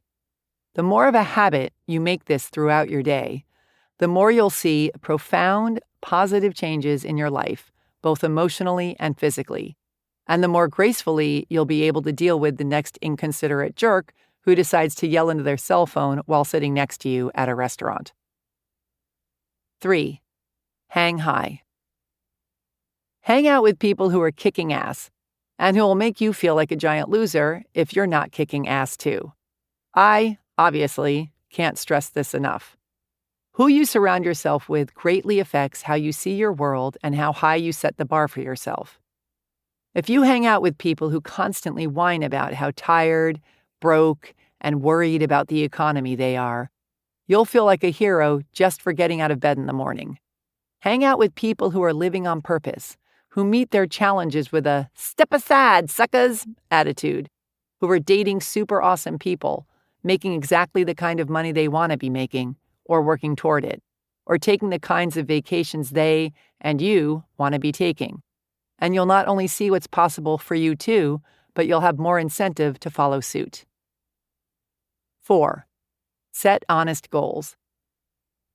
Don't decide you're going to run 10 miles a day when you still consider walking to the pizza parlor around the corner a day's worth of exercise. Start with running half a mile a day and add more as you get stronger. Discipline is a muscle. You have to build it at your own pace. If you bite off more than you can chew at the start, chances are excellent you'll get discouraged and give up altogether. Set honest goals that are just outside your comfort zone and build from there. 5. Read your manifesto. Write down your goals and your vision of your ideal life in the present tense and be as specific as possible. Where do you live? Who do you live with? What do you do for fun? Who are you surrounded by? How much money do you make? How do you make it? How do you give back to the world? What are you wearing? Etc. Make it so freaking awesome that you can't read it without weeping and wailing and putting it down to compose yourself every few sentences. Read it to yourself before you go to bed and when you wake up every single solitary day. I am so not kidding over here. Become obsessed with it. Think about how you're changing your life and who you're becoming, and be in a state of giddy expectation about it as often as possible. The more you focus on who you're becoming, and the more emotional you can get about it, the faster you will become it. 6. Get out your credit card and pay for some help already. Getting some coaching or mentoring is perhaps the fastest and best thing you can do to make a massive change in the shortest amount of time. I'm not, and I kind of am, just saying this because I'm a coach and have watched my clients do the impossible. I'm also saying it because I've been coached within an inch of my life and know how radically it's changed my world. Think about it. Professional athletes work with coaches their entire careers. They don't decide all of a sudden, "All righty, I just made $8 million hitting a ball around this year. I think I'm pretty well set to do this on my own." They continue to get coaching so they can stay at their peak level and keep growing. What makes you think you can do it all by yourself, especially if you've spent the majority of your life basically proving you can't? 7. Get your body in on it. Your mind will follow where your body leads. If you're in a bad mood and remember to stand up nice and tall and straight, your mood will automatically lift. And when you're in shape and have tons of energy, you feel like you can take over the world. If you're serious about getting your act together, stop being a lazy cow. Get the blood flowing. Eat food that excites you and nourishes you. Get your breathing deeper. Use your mind, body, and soul together to make this thing happen for yourself. Advanced body option. Okay, so this is totally weird and won't go over well, but I'm going to give it to you anyway because it works. If you want to really get yourself rock solid and determined and pumped up, pound your chest and punch your fists in the air while you repeat your affirmations at the same time. Yell things like, "I am powerful. I am confident. The universe has my back and I am going to kick ass."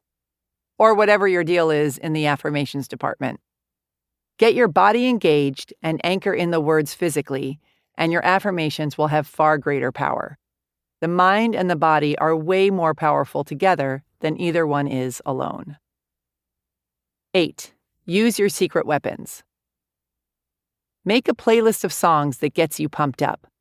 Listen to motivational tapes. Surround yourself with pictures of people who think you're awesome. Wear clothes that make you feel sexy and smart. Dance, scream, pound your chest, go for a run while listening to the theme from Rocky. Figure out what makes you feel like you could carry a horse over your head and do it as often as possible. You are going for the gold here. You have got to stay in the zone. 9. Love yourself with a kung fu grip. A decade of badassery. Jordan Q's success story. Jordan read "You Are a Badass" on a plane, flew home 48 hours later, and promptly quit her job. She was new to most of the concepts in the book, and her first big aha moment was realizing that she was in control of her own reality. She was busy feeling like a victim, trapped in a cycle of going to her miserable job every day, hardly making any money, and living for the weekends and vacations. She was told that this is just how it is, and was so depressed thinking that her life would be a tedious cycle of the same uninspiring thing over and over. When she quit, she had nothing lined up and no money in savings, but she was determined and now knew that if she put in the work and truly believed everything was going to work out, it would. She created a vision board for the first time, wrote mantras, focused on what she was grateful for, and shifted her mindset from dread to, I can get any damn job I want. When she hit the pavement with her fancy new mindset, she got offered nearly every job she applied for, whereas during her last job search, fresh out of college with her victim mindset, she had barely been offered anything. She accepted a job as a marketing manager, a job she loved at first and that doubled her income. But after a while, she grew bored of it and yearned to be more creative. Along the way, she met a guy who worked at an advertising agency that she really wanted to work for. They had no job openings at the time, but she stayed in touch with him. One morning, she got up and worked on her gratitude list, meditated on what she wanted to manifest, and told the universe that she needed a new job because she was so unhappy. She decided she would call the guy at the ad agency to see if anything was available yet. And that same day, out of the blue, the guy from the advertising agency called her. He offered her a job that she absolutely loves and that pays her high six figures. Jordan also dreamed of writing a book, and she had found little bits of time to work on it, but never really focused on it. Then she was diagnosed with leukemia. She wound up in the hospital for 37 days, and whenever she had the energy, she'd grab her laptop and work on her book proposal. The writing kept her sane during such an intense period, and she had finished her proposal by the time she left the hospital. When she got home and started chemo, she kept working on her book and her mindset. In her words, the mindset around the healing could be challenging because I felt so powerless. I love working out, traveling, being on the go, and for 6 months I really couldn't do anything. There were times when I feared I was slipping back into victim mode and worried I wouldn't be able to get my badass mindset back. But I kept up the gratitude lists, kept reading, made a vision board, kept telling myself that I'm so much stronger than this. I can't let what's happened to me define me moving forward, except for the better. In fact, she showed cancer it's not the boss of her by signing up to run a 5K a month after she'll be done with chemo, thank you very much. In her words again, I know I have a purpose, and going through my cancer journey is going to help me positively impact people. If the cancer hadn't happened, I may never have written my book.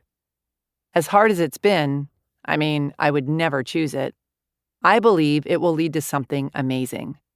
I really watch my thoughts and stop myself when I get negative. I reread all the badass books every year, and lately this quote is resonating with me. This is about believing, even when things are at their most uncertain or absolute crappiest, that there is a bright, shiny flip side within your reach. Chapter 2. There's a lot of uncertainty in my life right now, but things that used to seem unattainable to me, I now know can happen. Chapter 27. Beam me up, Scotty. Nothing is impossible. The word itself says, I'm possible. Audrey Hepburn. Actress, icon, fabulist. My grandmother on my mother's side lived to be 100 years old. Nana was as waspy as they make 'em. Prissy, reserved, able to avoid confrontation with the skilled precision of an F-16 pilot. For as long as I can remember, she always looked exactly the same. She was eternally adorned in a cardigan, pinned together at the top by an antique brooch, her pink lipstick and sparkly brown eyes shining through a face full of wrinkles that erupted in a series of, oh dears, every time she laughed. In her long lifetime, Nana witnessed the birthing of such pivotal human achievements as the car, the TV, human flight, the computer, the internet, and rock and roll. The two things that blew her mind the most, however, were putting a man on the moon and the soda dispensers at McDonald's. She'd stand there watching, gripped by disbelief, as an employee placed a cup, small, medium, or large, beneath a spout, pushed a button, and walked away, leaving the machine to fill it up the perfect, proper amount. How does it know where to stop? Nana would shake her head, mortified. How does it know? After we figured out how to clone a sheep, she pretty much threw in the towel on ever questioning anything again. One day, my family took her out for lunch to a restaurant on the top floor of some giant hotel. When we got into the elevator, someone accidentally pushed the button for the floor we were already on the moment the doors closed, making them open right back up again. Thinking we'd just gone up 45 flights in a split second, we watched my sweet little grandmother exit the elevator, nervously patting her hair as she wandered down the hallway muttering to herself, "Why not?"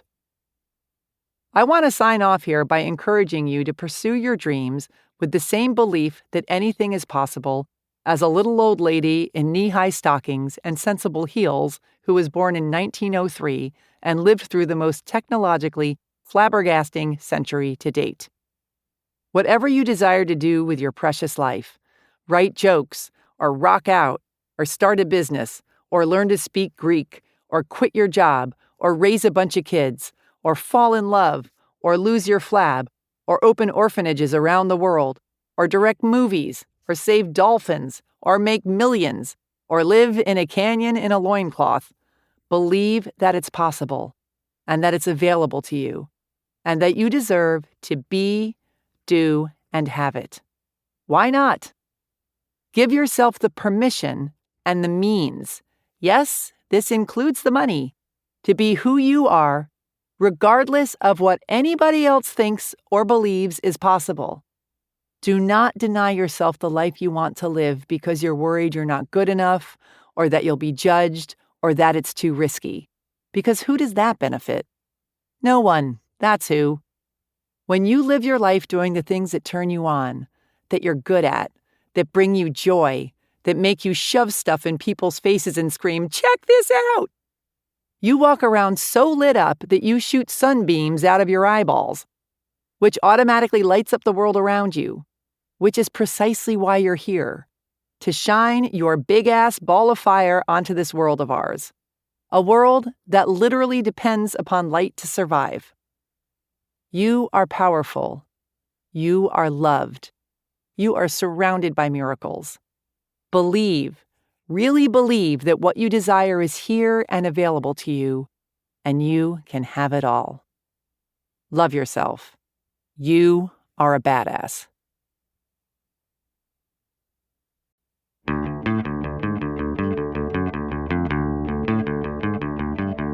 This has been a Hachette audio production of You Are a Badass: How to Stop Doubting Your Greatness and Start Living an Awesome Life. Written and read by Jen Sincero.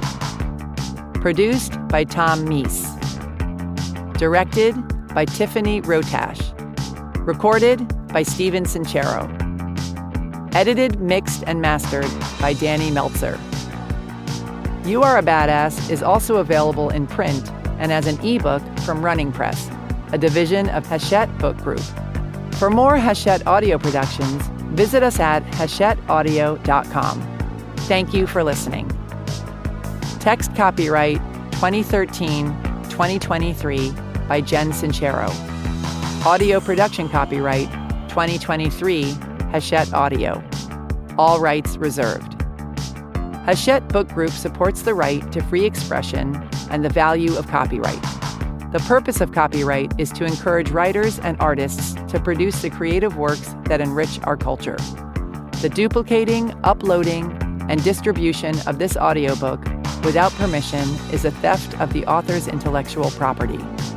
If you would like permission to use material from the audiobook, other than for review purposes, please contact permissions@hbgusa.com. Thank you for your support of the author's rights.